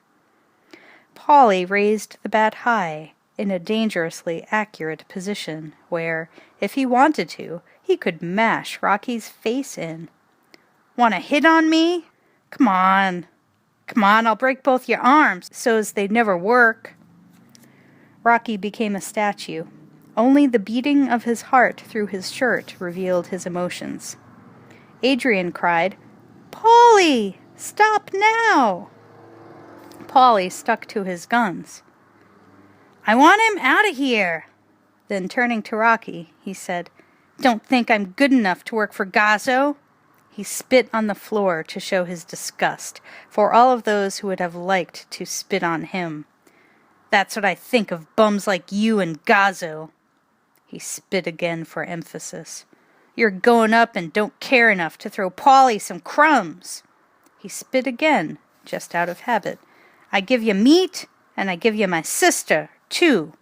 "Only a pig would say that," Adrian shouted. Polly smashed a small table with the bat. A big table would have taken him longer to demolish, and longer to replace. Even though he was drunk, he chose his target carefully. "You forget what I went through to give you the best," he said to Adrian. His voice was softening, like forgotten butter on the kitchen table. Adrian didn't buy it. "You gave me what?" "Knots. You gave me knots in here every day. You made me scared of everything." Polly, combining the qualities of a mother hen and the bad fairy, said, "I always seen you had the best, but did you ever think of putting in a good word for me with this scumbag?" Unable to contain his rage, Polly took another piece of furniture with him, this time a large lamp that he smashed to smithereens with the bat. "Don't do that again," Adrian ordered. "Get away from me. I could never even get married, 'cause you couldn't live by yourself. You'd die by yourself. So instead I put you two together. Did you think of putting in a good word for me? You owe me." "Owe you what?" Adrian asked aggressively. "You owe me and are supposed to treat me good." "Good? Good, Polly? I've been treating you like a baby since I can't remember. It's so long. I'm the only one who feeds you and puts you in bed when you can't stand up. And it's you that made me feel like a loser. That's what you used to call me, loser. What kind of name is that? So can you blame me for not remembering to talk about you when I'm with Rocky? I don't owe you, Polly. You owe me." Polly flared up and threatened Adrian with the bat. His small mind was working overtime. Somewhere in its dim recesses he was still concerned about his sister's morals, and the Catholic code that demanded she remain a virgin till marriage. "You busted?" he asked. "What?" Adrian couldn't make out what he meant. "You a virgin? You let him in your pants, didn't ya?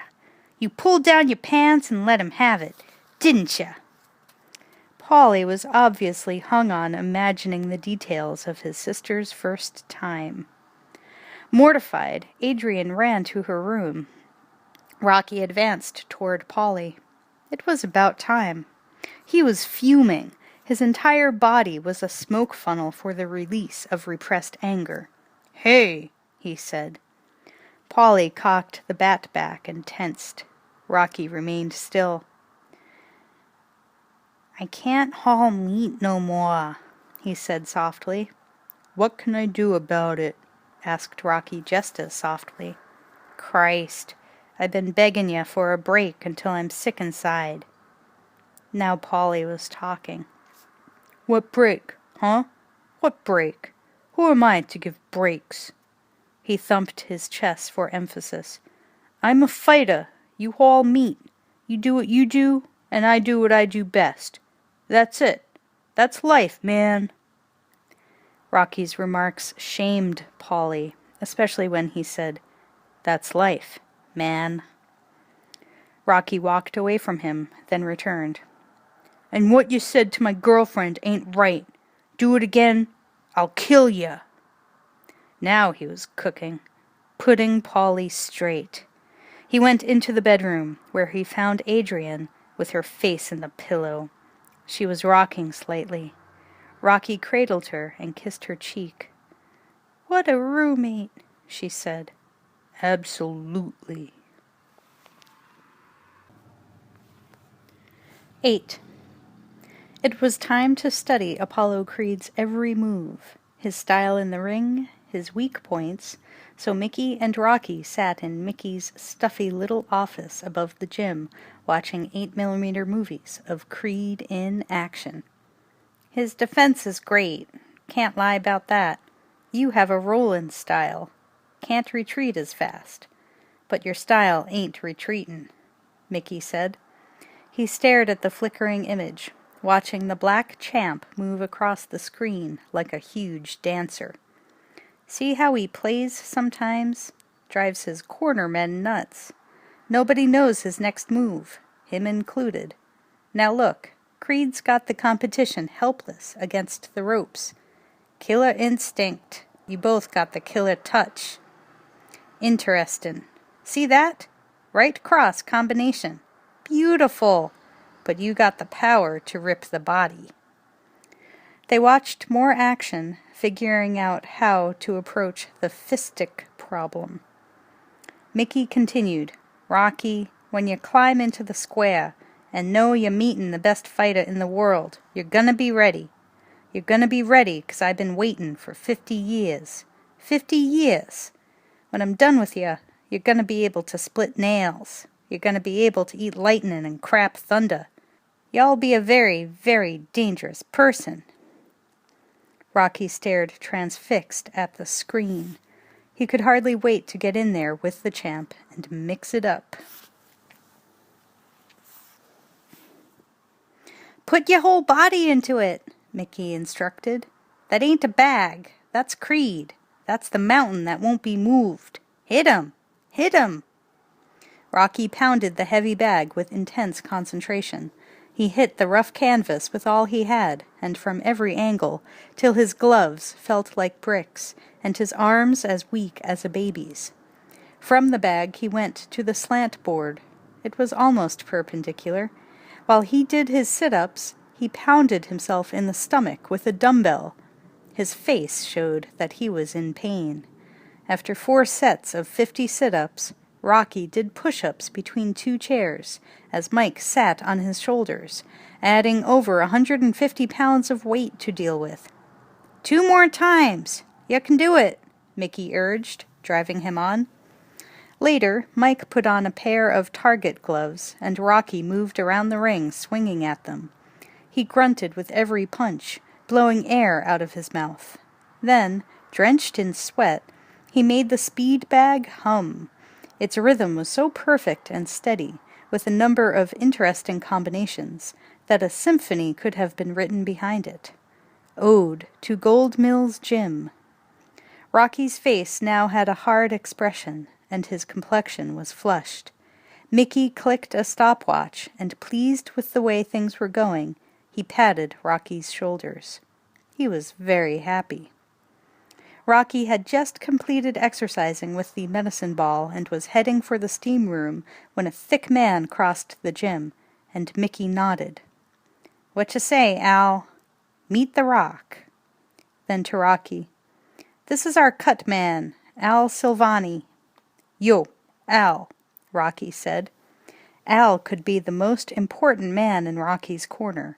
A cut over Rocky's eye might blind him with dripping blood, and the fight would be over. "Check the eyes, Al," Mickey said. Al checked the skin around Rocky's eyes. "Ain't bad. Seen worse. Cover up and things'll be okay," Al remarked. "Take a shower," Mickey ordered.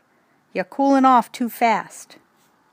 Heading toward the shower, Rocky was intercepted by Paulie. He stopped Rocky at the shower room entrance. "Yo, Rock, I think I found an angle to make some bread using your name. You mind?" he asked. Exhausted, Rocky studied Paulie's face a moment and nodded that it was okay. He didn't have the heart to turn Paulie down, and he was too tired to ask what Paulie's scheme was. He swayed into the shower room, and Paulie strode off. After the shower, Rocky felt great. A marvelous sense of well-being filled him. And in the street, young boys trailed him when he left the gym, proud to be in the company of the contender. He began to run, and they trailed him. He was the Pied Piper of Philadelphia, and all the little mice came squeaking and scampering behind him to the very edge of night. In the twilight, Rocky found himself alone at the very bottom of a huge flight of steps that seemed to stretch to the heavens. He took a deep breath and sprinted up the never-ending stairs. Halfway up, he felt the strain, but he kept going, and nearing the top he pumped with all his strength and reached his goal. He looked down the steep stairs and swelled with pride. He was ready. He could take the world on, but the world would have to wait. Apollo Creed came first. The mayor wanted to see Rocky. It made him very nervous. People in authority had always bothered him, made him feel small, like a kid asking for favors that would be refused. Rocky was only sure of himself when he could beat a target into the ground, a human target. Then, looming above it, he'd become omnipotent, a giant destroying all those who stood in his path. His father had been a big man, a punishing man, the Colossus of Rhodes with 4 extra arms and a terrible voice that bounced itself off walls without breaking. And his mother whispered. Mayor Rizzo's aide led Rocky into the official office. It was almost bare except for a wide pine desk and 2 chairs. The mayor sat comfortably behind his desk. "Sit down, Rocky," the mayor said. It seemed odd to Rocky that the mayor knew his name, even though he had Rocky's name on the papers in front of him and had invited him by name. Still, it made Rocky uncomfortable. His name in the mouth of an important person, a public personality, someone he had known through newspaper articles and TV, a fictitious person who in a way didn't exist in the flesh. The mayor opened a thick file that lay in front of him. "I've been going over your record. You've been the busy type." He continued reading. 19 arrests, probation 3 times, expelled from 7 public schools in 1964 and 65. Rocky tried to disappear into the chair upholstery. His record, that was the person he used to be. The kid taking because nobody would give. There were the haves and the have-nots. He had been the latter, without love and without things, so the things became a substitute for love. And the things he chose to steal were TVs, clock radios, cameras, possessions any American worth his salt would want to own, imagined he needed, had to have. In a way, Rocky had been trying to say he was just like everyone else, but he had gone about it the wrong way. What he did get in the short run was a lot of attention. And a record. The record would stay long after his change, a reminder that he had been a bad egg, a loser, someone outside of society. The mayor continued, "I'm a very busy man, but I just wanted to remind you that you'll be setting an example for thousands of guys like yourself, and maybe start them off in a new direction and give our police force a break. I also hope you try your very best and bring pride to Philadelphia." Rocky had used them, and now they were going to profit from it. Still, he had pride in having come through. If his story could help other young punks, he was willing to tell his story, set an example. It would be as if he were going back and helping himself. Only someone who had been there could know what it was like. He simply said, "I'll try." The mayor pressed a button and a photographer entered. Turning to Rocky, he asked, "Would you stand up, please?" Rocky rose, and the mayor shook his hand. It was a thick hand with manicured nails that lay in Rocky's weathered palm. Their picture was taken 3 times. Rocky didn't change his expression. It was serious and intelligent with the importance of the occasion. The reporter left. "Thank you for coming by, Rocky. Good luck," Mayor Rizzo said earnestly. "Any time," Rocky magnanimously replied. The rigors of celebrity were becoming easier for him, could become second nature, even a pleasure. This was the land of opportunity where scrounging could become lounging, and longing for the pot of gold at the end of the rainbow a reality. It didn't really matter where a person began. What mattered was how he ended. "Wait," the mayor said, sitting down again behind the solid protection of his desk. After the fight, you'll have nearly $150,000. What do you plan to do with it? I'm not sure. You must have some idea. I don't know. Maybe run for mayor. At first, the mayor was shocked, but then he broke into a big, friendly laugh, and Rocky left after shaking hands again. 9. Strewn on the kitchen table in Rocky's apartment were a few of his scrapbooks containing items from Newsweek. Headline: The Italian Stallion or Donkey. Sports Illustrated, The American Sportsman, Ring Magazine, World Boxing, True, Philadelphia Magazine showing Rocky standing, shaking hands with the mayor, and a multitude of other clippings. Adrian shook her head admiringly as she looked through one of the scrapbooks. Rocky, do you realize everybody in this country knows your face, and after the fight everybody in the world is going to? Yeah, Rocky responded. He wasn't sure he wanted everyone in the world to know his face. That would get to be a hassle. He'd have to hire bodyguards to keep the crowds away, just as if he were Jackie Onassis or Richard Burton. He wouldn't be able to take an ordinary walk or eat a hoagie without being stared at. The new telephone on the wall rang. It was white and had push buttons instead of a dial. My first call, Rocky said to Adrian. Then, who is this? Bruce? Bruce who? Yo, Bruce, how you been? I ain't see you for 9 or 8 years. Yeah, things is great. How's things with you upstate?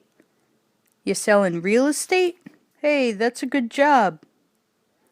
Yeah, I got an advance, but I bought ringside seats for the guys at the gym.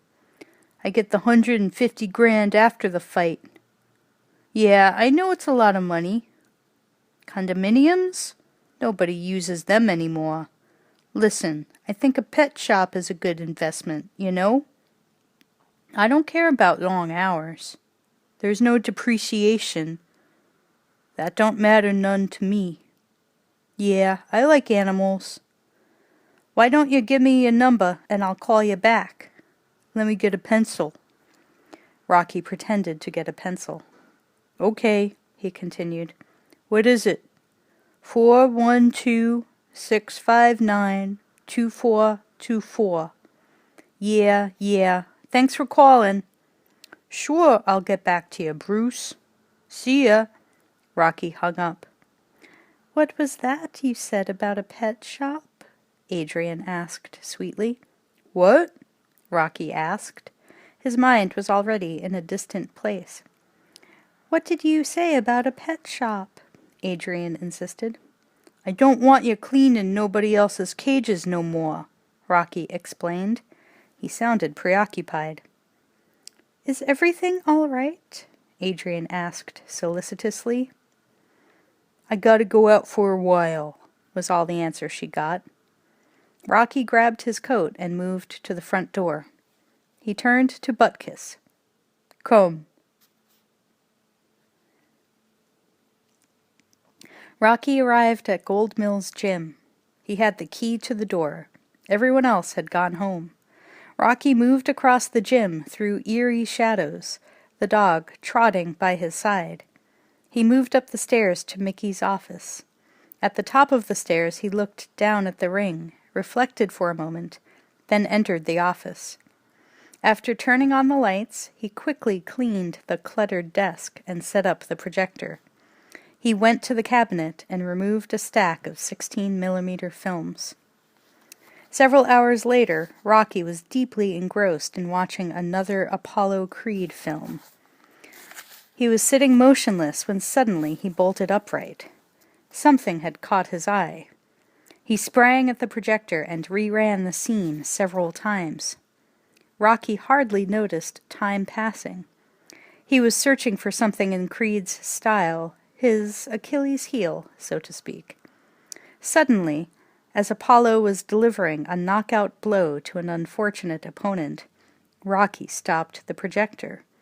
Rocky moved right up to freeze frame and inspected it like it was a priceless painting. Then he backed off and began writing on a notepad. The first light of dawn streamed through Mickey's filthy windows. Rocky had had all he could take. He was slumped in the chair and had lost all interest in observing Apollo Creed on film. The film had just completed its run through the projector and lazily flopped around the top reel. Listlessly, Rocky rubbed his reddened eyes. Mickey opened the door and found him there. The two men stared at each other for a long moment. Mickey studied Rocky's despondent expression and knew what was on the fighter's mind. "I know what you're thinking, kid. At least you got a shot. All you can do is try your best." Rocky stood up but didn't say a word. He was dead tired and discouraged. He was beginning to realize that he would have to actually appear in the ring with the champ and thereby become over 200 pounds of mincemeat. He wondered whether it was so important to get your shot. Maybe it was better to imagine how it would have been. Rocky inched past Mickey and left the room with Butkus. Mickey walked over to the projector.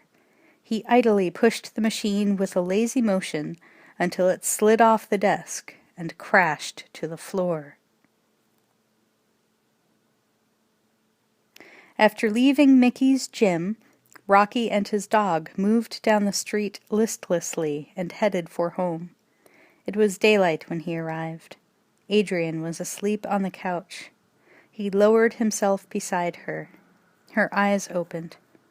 "Can't do it," Rocky said. "What?" Adrian asked. "I can't beat him." "Apollo?" She took his cold hand and warmed it between her palms. Rocky moved close to her. He needed comfort. "Yeah, I can't beat him," Rocky said sadly. Adrian touched his face. She loved every line, every pore. If she could have, she would have given him super strength to beat Apollo Creed. Her touch made him less anxious. He opened up a bit. "I've been watching the movies, studying. He ain't weak nowhere," he said with emphasis. "What are we going to do?" Adrian asked, as if she were going to be in the ring with him, fighting alongside him, taking and giving punishment. In a way, she would be there, the invisible helpmate, the spirit of true love. "Oh, Rocky, you worked so hard." "It ain't so bad, 'cause I was a nothin' before." "Don't say that." "Come on, it's true. But that don't bother me. I just want to prove something. I ain't no bum. It don't matter if I lose. Don't matter if he opens my head. The only thing I want to do is go the distance, that's all. Nobody's ever gone 15 rounds with Creed. If I go them 15 rounds and that bell rings and I'm still standing, I'm gonna know then I weren't just another bum from the neighborhood." He gently lowered himself beside Adrian. 10.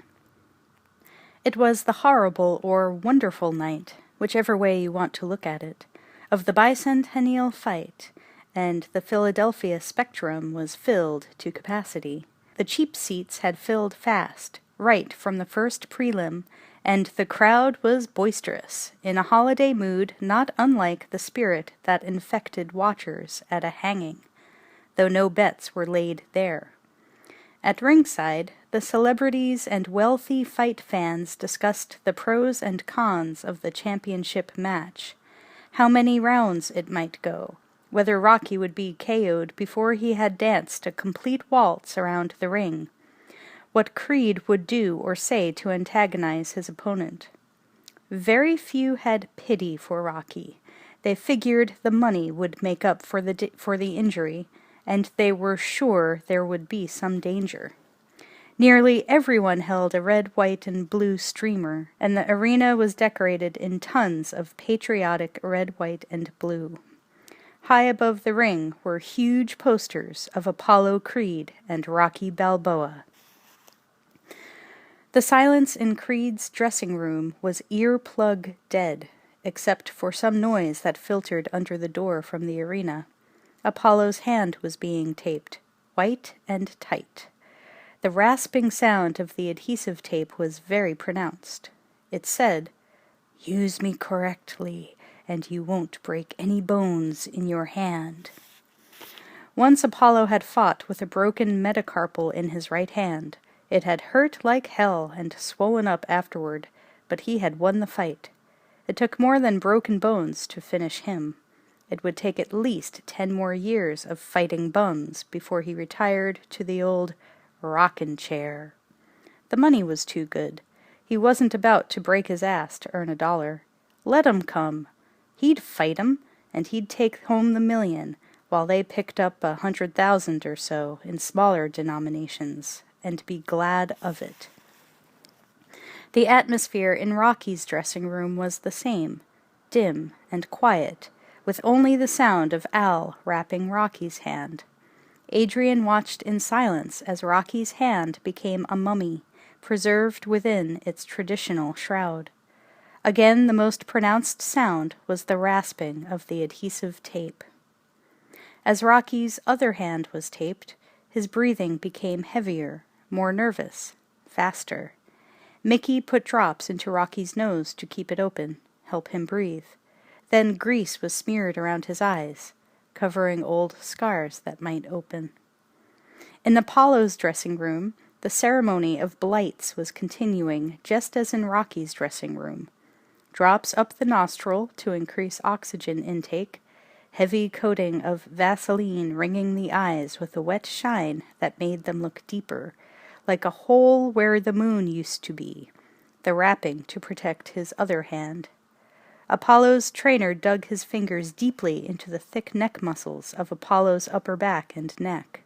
He then slipped a mouthpiece into Apollo's mouth. Apollo shook his head, and the trainer removed it and tried another one in the champ's mouth.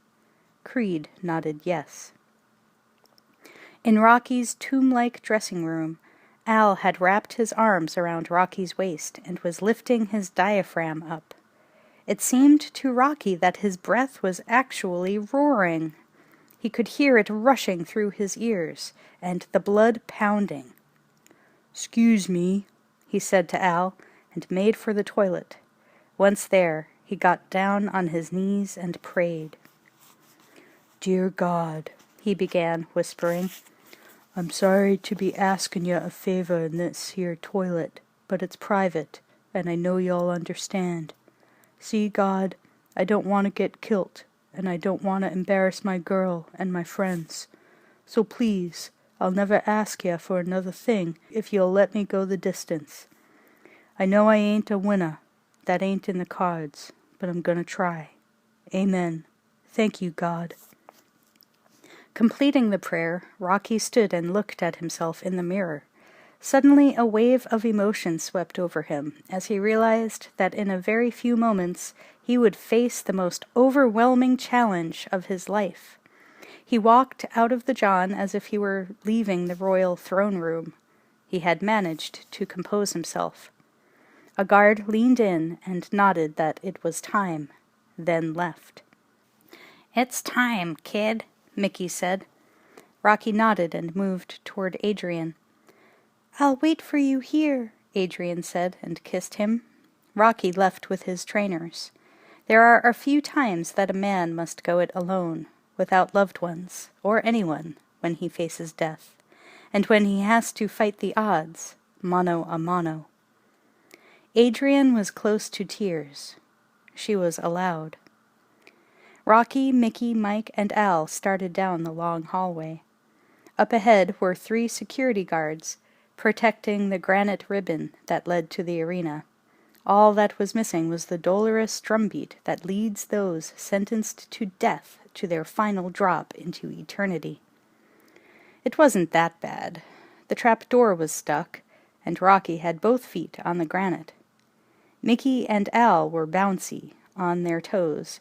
Rocky had the flat-footed out-toe shuffle step of a fighter.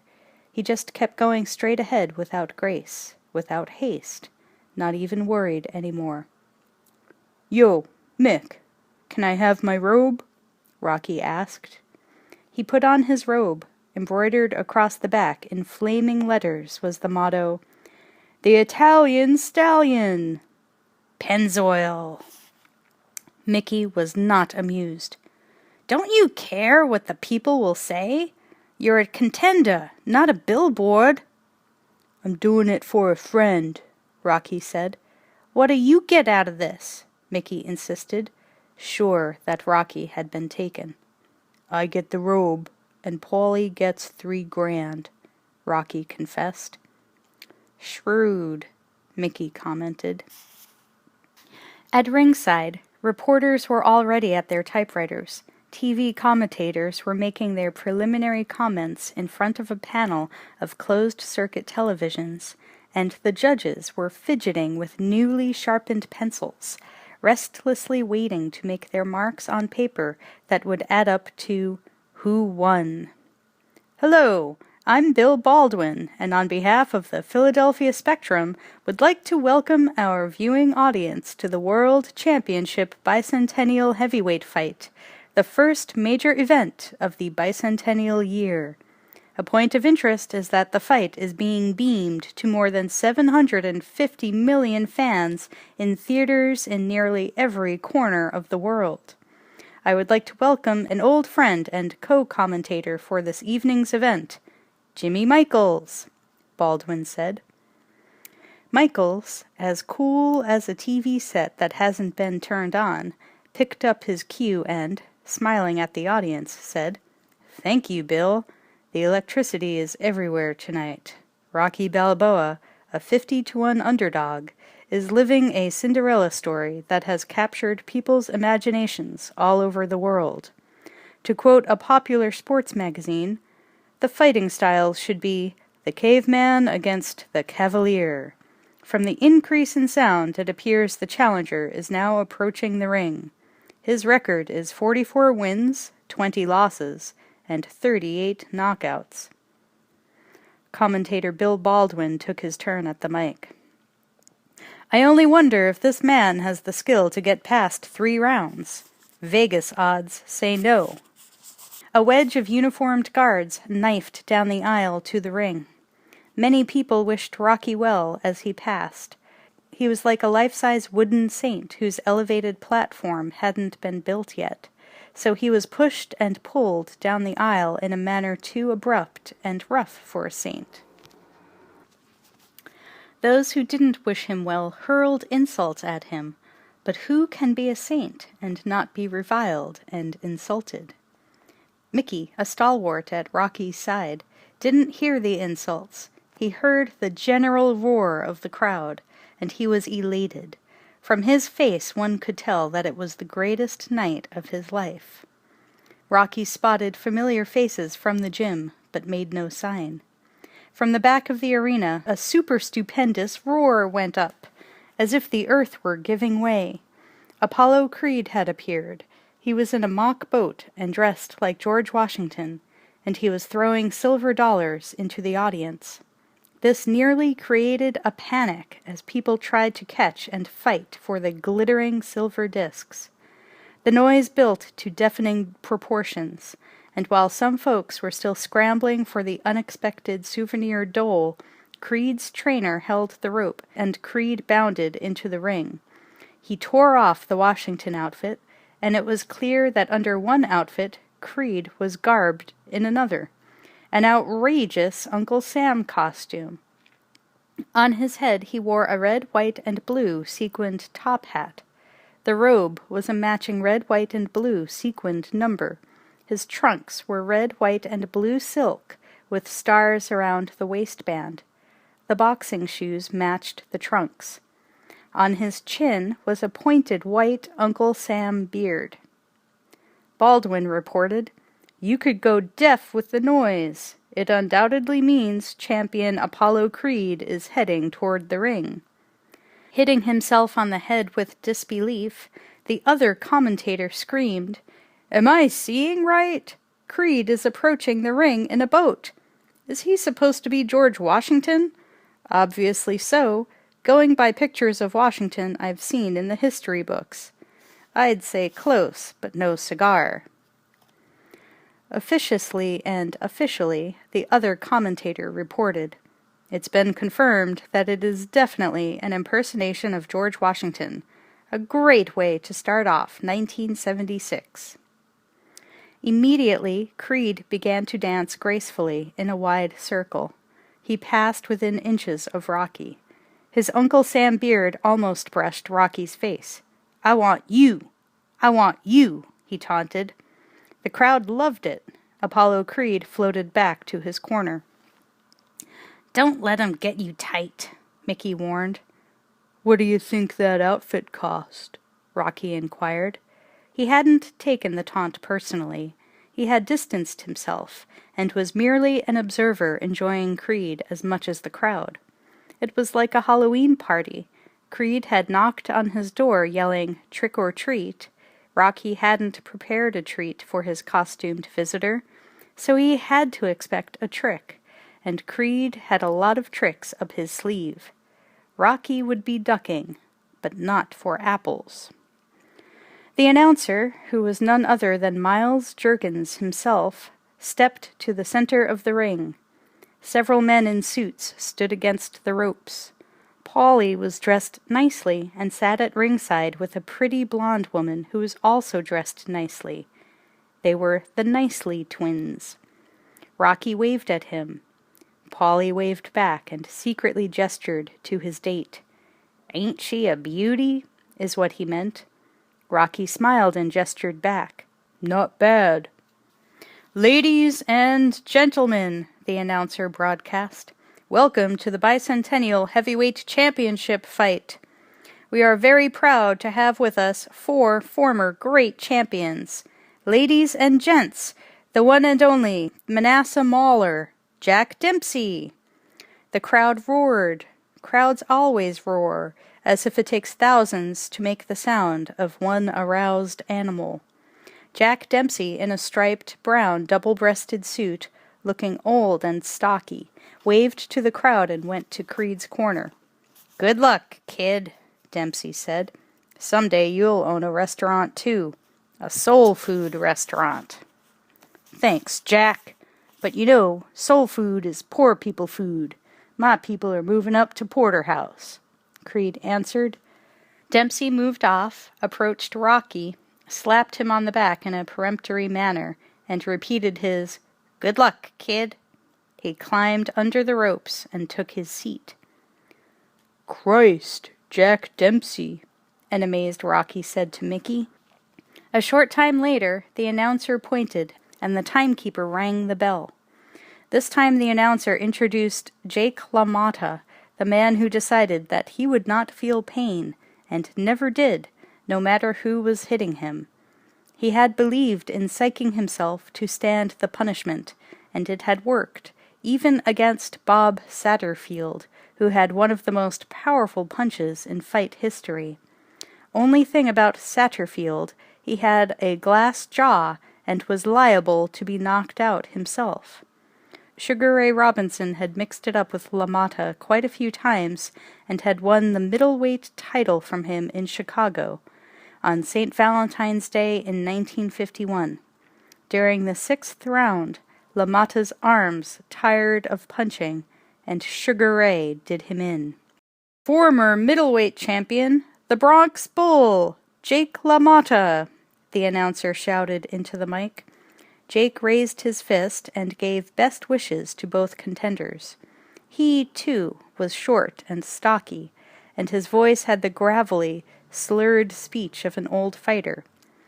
Again the bell, hardly a fanfare but appropriate, and the announcer continued with his list of celebrities.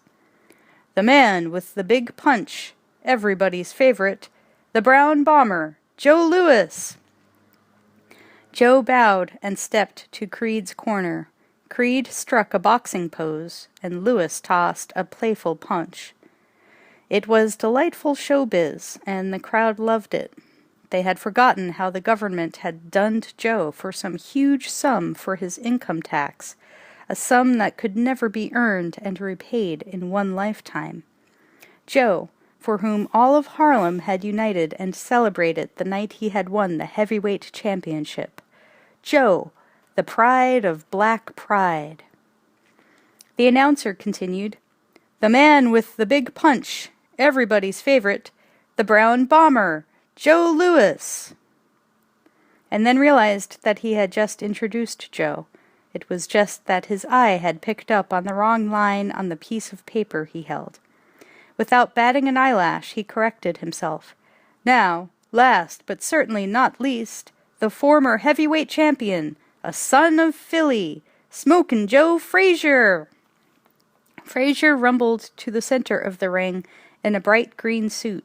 The crowd cheered its own. Apollo put on a show, stealing the thunder from Frazier. He grimaced and gestured as if he were going to attack him. His cornermen held him back. They could hardly restrain Apollo on their amusement. Frazier went to Rocky's corner. "Save some of him for me," he said. As Frazier left the ring, the commentators at the TV cameras beckoned to him. "The former champ looks great. Can we get Joe over here? Here he comes." Joe Frazier stood in front of the commentators. "Joe, what are your feelings about tonight's fight?" Bill Baldwin asked. "Well, I think any man who works and trains hard always got a chance," Joe answered. "You look in great shape, Joe," commentator number 2 remarked. "I'm always in shape," Frazier retorted. The timekeeper rang the bell, and the announcer began announcing the fight itself.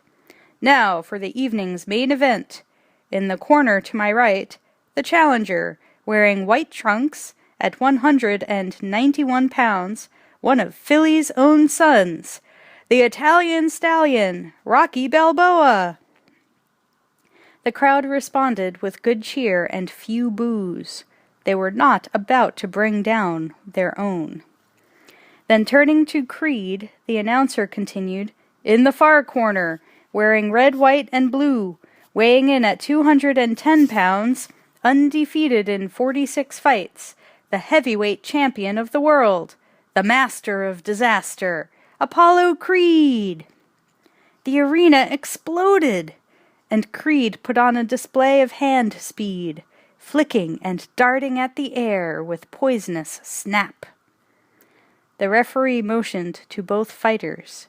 They stepped to the center of the ring. As the referee explained the rules, Apollo and Rocky stared hard into each other's eyes. The referee's voice faded, and the fighters' mean expressions almost had sound. The sound of thunder clapping over mountains, or the antlers of moose clashing in an age-old battle of hierarchies. Something frightening and ancient was being communicated. The referee motioned to both fighters. They stepped to the center of the ring. As the referee explained the rules, Apollo and Rocky stared hard into each other's eyes. The referee's voice faded, and the fighters' mean expressions almost had sound. The sound of thunder clapping over mountains, or the antlers of moose clashing in an age-old battle of hierarchies. Something frightening and ancient was being communicated. "Now come out fighting," the referee finished, as if they would have stood in their corners if he hadn't told them. It was as if they were going to be tried and had to be advised of their rights. The fighters returned to their corners. "God bless ya, Rock," Mickey said. "Thank you, Mick. I'm gonna try," Rocky said. The bell rang.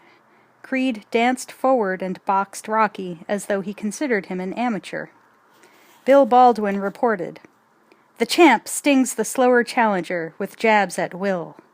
Balboa blocks 80% of the bowls with his face. Creed doesn't look the best he's ever been, but is moving smoothly.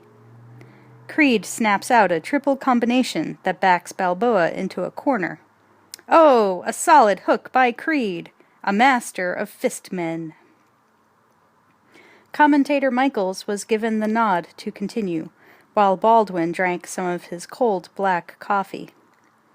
The champion is smiling and toying with the man, trying to give the fans their money's worth and make a show of it with the badly outclassed challenger. Creed is down!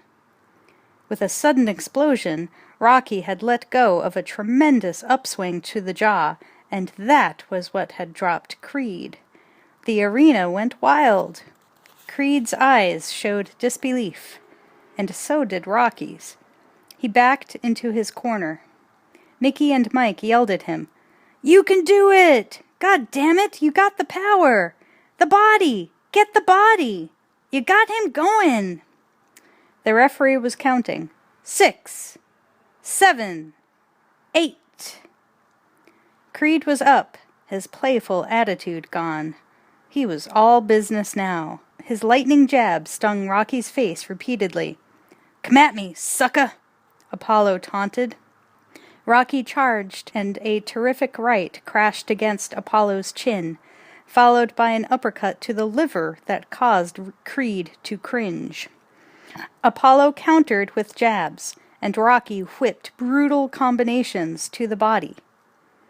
The bell came to the rescue. In his corner, Rocky asked Mickey, "How am I doing?" "Real good," Mickey answered. "See how fast he is? Damn." Rocky was breathing hard, rinsing his mouth with water, letting his arms hang relaxed at his sides. "Breathe deep. Keep your chin down. Use the legs and attack through him. Attack! Attack! Attack!" Mickey advised. Apollo Creed didn't even sit down in his corner.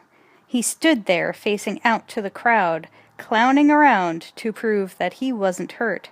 But to his trainer, he whispered, "That boy damn near broke my arm."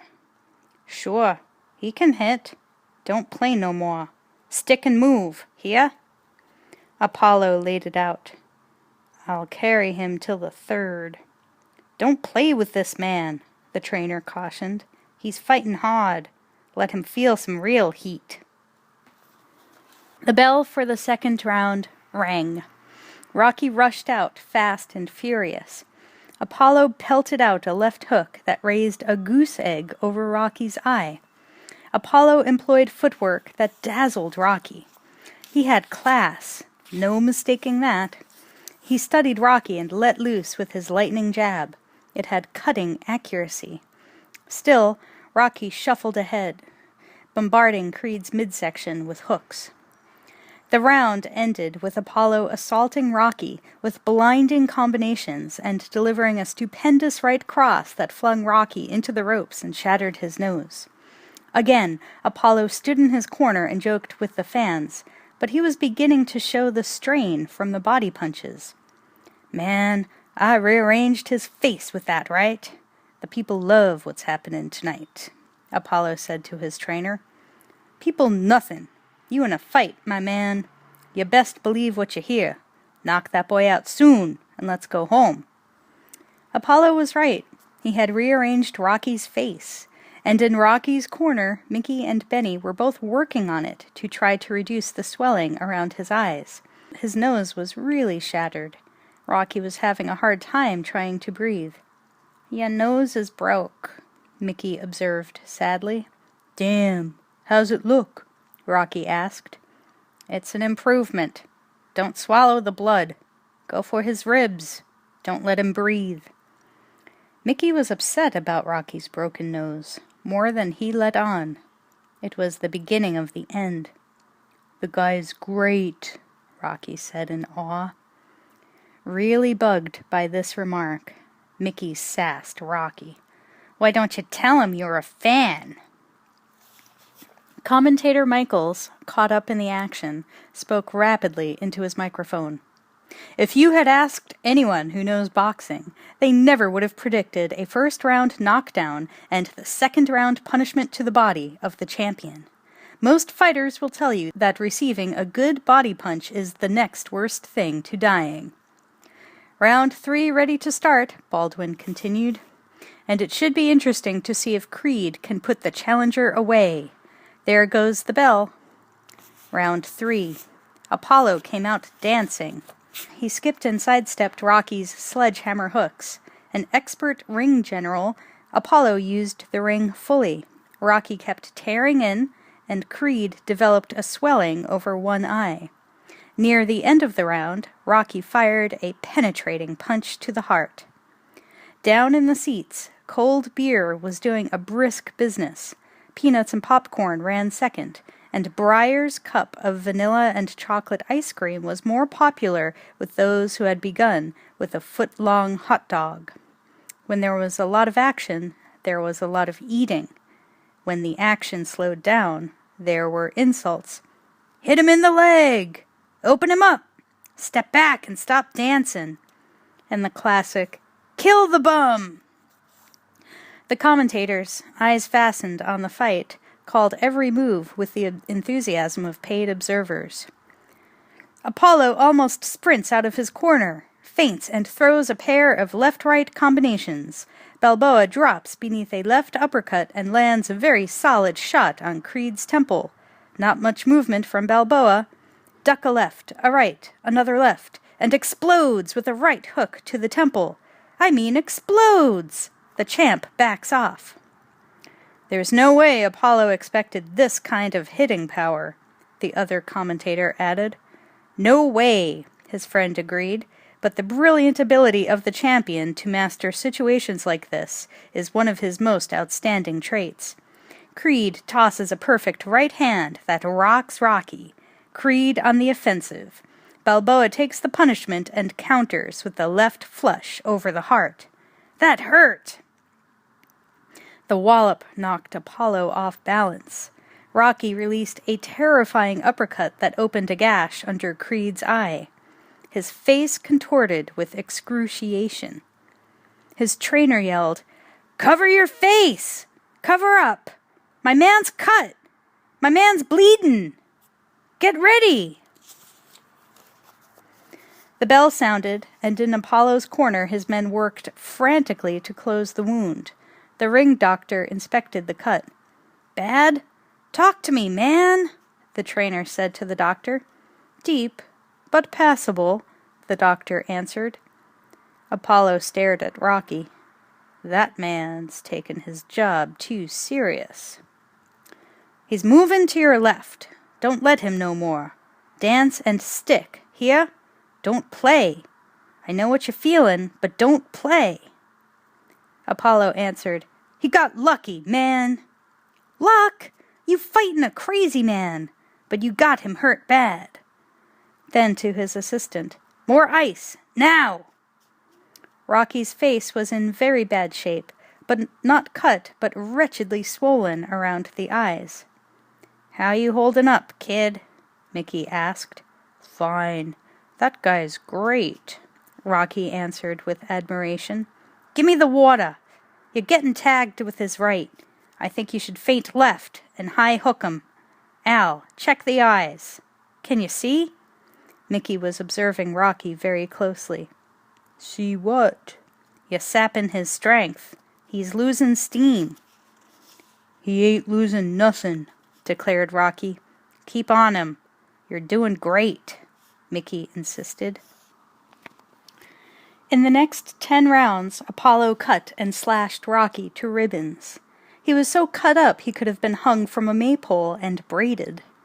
But Apollo paid dearly for the onslaught. Both his eyes and lips were cut, and there were welts across his midsection attesting to Rocky's body-battering power. During the early part of the fight, Adrian had been alone in Rocky's dressing room, but as the excitement of the crowd reached her ears, she couldn't stay put and was lured to the arena. Stepping out of the dressing room, she walked down the corridor. The mounting cheers hurried her along. She opened the door at the end of the corridor and was hit by a thunderous wave of sound. The guard at the door turned for a moment to see who it was, but then went back to watching the fight. Adrian stood at the rear of the arena and watched the battle. She was entranced by the power of it all. Her heart beat faster, and her blood pulsed. Back in the ring, Rocky kept grinding ahead. He planted a thumping left over the champion's heart, and Creed winced. Rocky was game, but losing. At ringside, Paulie was frantic, living the fight from his seat. Mr. Gazzo and his bodyguard watched from the second row. He could taste the sweat and blood staining the trunks of both contenders. Gazzo was proud of Rocky. He hadn't been too sure of the boy, even though he gave him some money. Now it was worth it. The bodyguard remained impassive. Rocky's good show only made him hate Rocky more. Gazzo leaned over and said proudly, "The Rock's got real stones." Rocky ripped and tore into Creed's body. Creed countered with a ceaseless stream of rapier-like lefts. Both men were fighting with appalling tenacity, but the challenger was seriously outclassed. "Come on, let me cut ya!" ejaculated Apollo. Rocky waded in, and Creed employed incredible footwork. He set himself and cut loose with a thunderbolt right cross to Rocky's already broken nose. Blood sprayed from the wound, and red droplets dripped from his chin. Rocky took a merciless beating and was staggered by a torrent of combinations. His eyes were closed, but Creed couldn't drop him. The bell rang, luckily. It had become a matter of survival, how to last each round, how to counter each brutal attack though bruised and bleeding. The sellout crowd loved it. Even real blood seemed to be ketchup, and the heavy thud of fists merely sound effects left over from a movie. The fight was real only to the contenders. The underdog and the man who already had his name etched in gold letters in boxing history. The commentators could barely sit still. "Without a doubt, this is the most punishing brawl I have ever seen. The ringside audience is spotted with blood. They have had a transfusion of courage. They are polka-dotted with the signature of bravery. Red, red, red is the color of their main event. This fight should have been stopped rounds ago, but Rocky Balboa refuses to fall. Is he hero or fool?" The other commentator continued, wiping some blood from the mic with a tissue. "Not only has Balboa refused to fall, but he has beaten the champion's body without mercy, and the bout has become a vicious slugfest. There is no joy in Fistville. This is a brawl, both battlers tireless. Thrilling! Simply thrilling!" Apollo's corner was in a turmoil. The champion was definitely hurt. "My side," indicated Apollo. "Get that doctor," the trainer said to his assistant. "No doctor," Apollo ordered. "You're hurtin', man," the trainer insisted. "No doctor. I'm feeling good, bro," he lied. He could stand pain. That didn't matter. What he wanted to do was deck the Italian stallion, put him out for the count, and then some. In Rocky's corner, things were also frantic. After all, Rocky's eyes were swollen shut, and it would take a small operation to open them. Mickey wanted to know whether Rocky wanted to keep going. As a friend and advisor, he would have liked Rocky to throw in the towel. "Wanna keep going?" Mickey asked anxiously. "Would you keep going?" Rocky asked.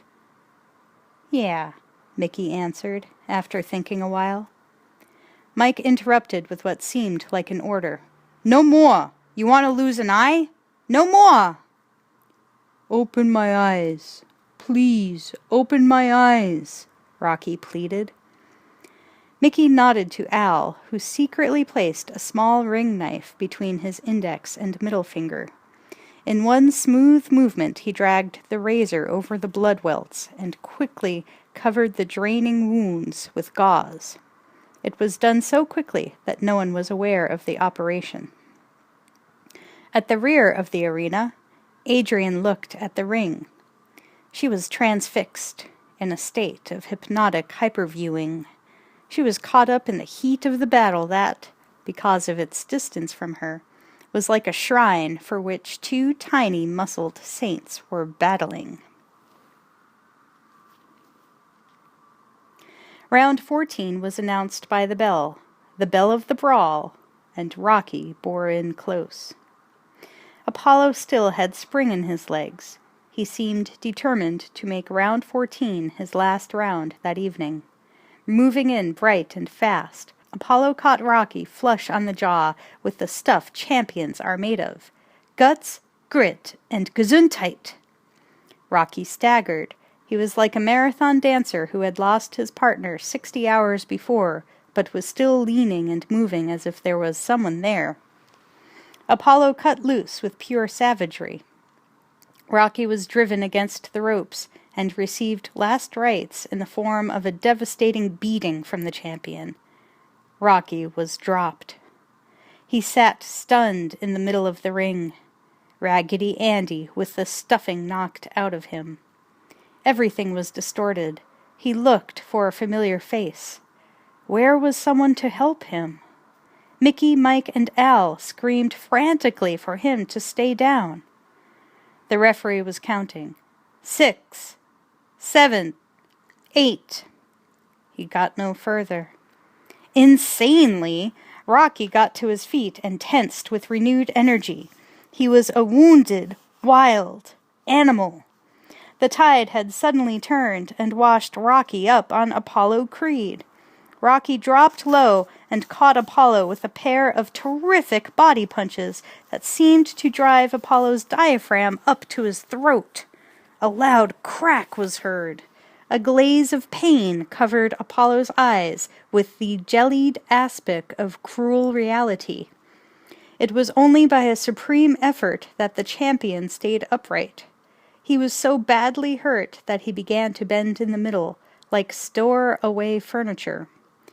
Pretty soon, if he didn't rally, there'd be no room for him, and he'd be put away. Rocky kept coming. He imagined that Apollo was a frozen side of beef, just waiting for Rocky to tenderize its dark flesh. But Apollo defrosted like a flash, flicked dread jabs into Rocky's eyes. Still, Rocky waded in with punches that seemed to bulge out Apollo's back. Creed took the punishment like a stoic. He had picked the Italian stallion, and now that the horse was running wild, stampeding all over him, it was up to him to tame the wild beast, or kill it in the name of sport. Blood, like dampened flame, or the soft tongue of the sanguinary soul, ran from Apollo's mouth. He didn't like losing it. Blood was personal, his universal automotive fuel. In the clinch he leaned over Rocky, and it dripped down the Italian's neck and shoulders like a mantle. Apollo shielded his wound from the ringside judges, and continued to fight. At the end of the round, when the bell clanged, and the red bulbs atop the ring posts lit up, Apollo's men rushed out and guided him to his corner. "Ribs broke," Apollo managed to say. Blood was still trickling from his mouth. The trainer felt his ribs. "You're bleeding inside, man. Get that doctor." "1 more round," Apollo said. "Only 1 more round to go. I won't die." "Who says you won't? Don't kill yourself, man. Let the doctor stop the fight." "Stop jiving," Apollo replied. "You talking to the champ." The trainer, knowing Apollo had made up his mind, gave him the best advice he could under the circumstances. "Cover the ribs. Look here, elbow down tight. Tight! Stand straight. You're the best. You're the fucking best." "Thanks," Apollo replied. Rocky was no longer recognizable. His face had been beaten to jelly, but his mood was buoyant. He, too, had that special something that only good fighters have. A false sense of invincibility, a mistaken macho interpretation of what life is all about, deadened nerve endings, and a round trip, one-time ticket to fame and fortune. "How I look out there, Mick?" he asked. "Great, kid, great," the worried Mickey replied. There was still a chance his man, Rocky, could go blind. Creed had been working on Rocky's already horribly marred eyes. It wasn't worth it. Nothing was worth getting yourself a dog and a tin cup for. But that was one of the occupational hazards. The fight game was suicide for some, a better life for others. Benny, Kid, Parrot had died, and 6 other young hopefuls had sprung up in his place, rubbing the resin from their gloves and snorting air through their nostrils before they had even begun to beat or to be beaten. The doctor leaned over Rocky and checked his eyes. "One more round. How do you feel?" he asked solicitously. Rocky, approaching the supreme moment of his life, couldn't be bothered with pain or doctors. "Fine. Go away. I'm gonna make it." Everyone was distraught by Rocky's condition. "We gotta stop it, kid," Mickey said softly. "You gave it your best shot," Mike said. "Nobody's gonna say you didn't give you all. I can't let you go out," Mickey declared. Rocky stood and eyed them all. Hate filled him. His friends were trying to keep him from going all the way. He was determined to go the 15 rounds, if he had to be dragged around the ring by a power mower or a human conveyor belt. "I'll kill you all. Don't stop nothin'," he hissed quietly and in an impassioned manner, something like a snake that had just learned to talk. The last round, and both contenders were in pain. Apollo moved cautiously out of his corner and circled to Rocky's right. The TV commentators stared unswervingly at the fighters. "The fight has slowed down to a near standstill. Creed circles to Rocky's right. The spectrum is nearly silent. Neither fighter has made a motion to throw. I've never seen anything like it in the last round of a championship fight." Apollo splits blood on the canvas. It appears he is protecting his right side. His ribs were probably barbecued at the end of round 14. "It's confirmed, unofficially, Creed's ribs may be broken." Apollo fakes a left and throws a big, tired right. "Balboa's mouthpiece is out. Creed attacks with one hand." Apollo feinted and Rocky fell for it. The champion unleashed a lethal blow to the side of the head that jolted Rocky's mouthpiece into the second row. Rocky sagged against the ropes in a crucified position. Maybe that's what it was all about. Martyrdom, suffering, ascension with the crown of thorns piercing through to heaven. Only pain is holy. The crowd, insane with joy, cried out as one and leaped to their feet. "He's hurt! He's hurt!" Rocky's bloody teeth were exposed to Apollo in a snarl as he waved him to come ahead and fight, toe to toe. Apollo obliged with a weary but effective burst of rights and lefts that had KO written on every punch. Rocky countered the assault blow for blow. Rocky exploded.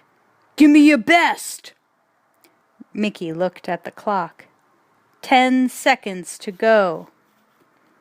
Even louder, Rocky shouted again. "Give me your best!" Blood sprayed over the ropes and onto the ringside photographers. They were horrified and wiped away the blood. The fighters stood toe-to-toe and dragged every bit of strength from their souls and beat each other without mercy. Hypnotized, they entered a dimension far beyond blood and pain. The minutes went by. 6, 5, 4, 3, 2, 1, and the last bell stopped the action. The arena exploded with thunderous approval. It had gotten all it wanted. Viciousness, violence, brutality, everything short of death. Their cornermen rushed to the collapsed fighters. In the midst of all the confusion, both fighters looked at each other with unabashed respect. It was sentimental and kind of stupid. Or do you always love the one you hate? Or kill the one you love for a fee? Balboa and Creed stood like blood-drenched gladiators on the most dramatic night of their lives. As though reacting to some unspoken command, they stepped toward one another and embraced. Apollo whispered in Rocky's ear, "Ain't gonna be no rematch." "Don't want none," Rocky answered. Mickey separated them and led Rocky back to his corner. He embraced him in a huge, fatherly embrace. Suddenly, Rocky felt tired. The announcer entered the ring.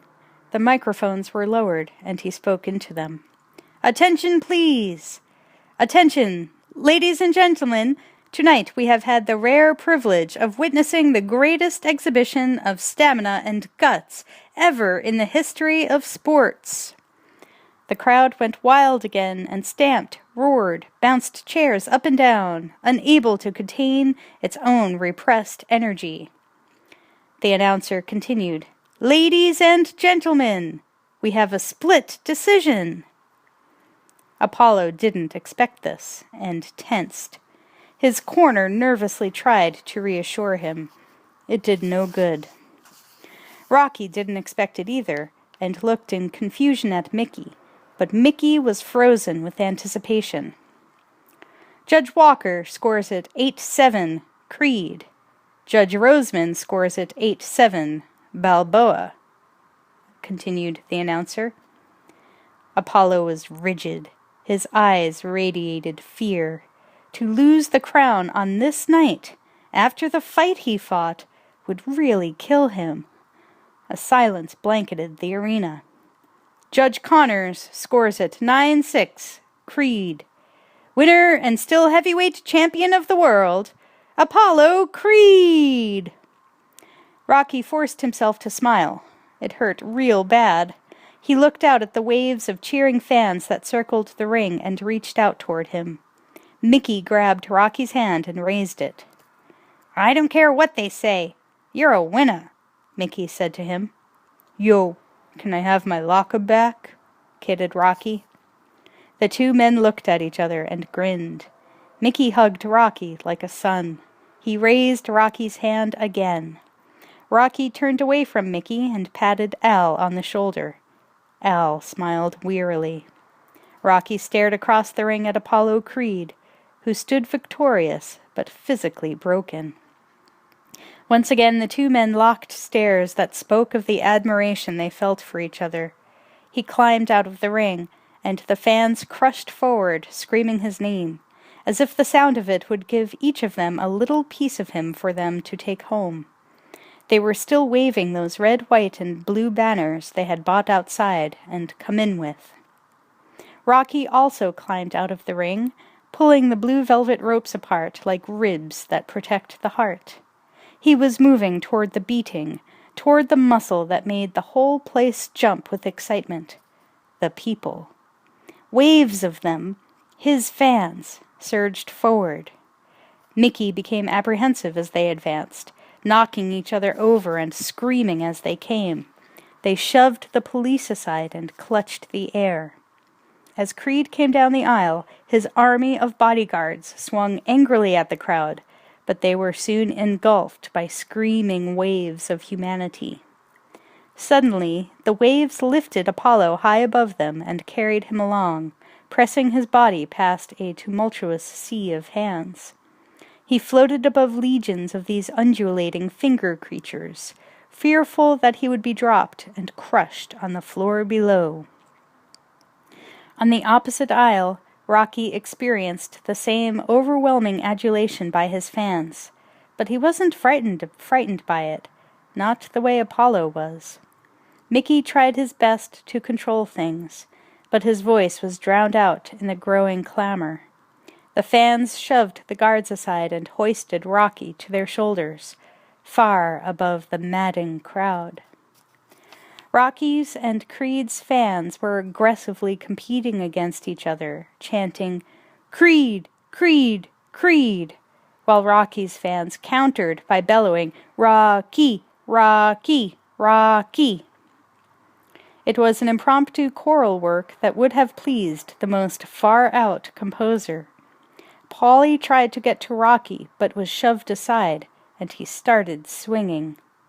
His versatile leisure suit, which he wore with a color-coordinated open sport shirt and matching trouser slightly flared at the bottom, got mussed up. Both Rocky and Apollo were completely at the mercy of the crowd. They were being passed overhead and remained helpless as their bodies floated up the aisle on the sea of hands. The chanting was deafening. Fearful that Rocky was in danger, Adrian tried to move forward. Running headlong into the crowd, she angled through the mass to get to Rocky.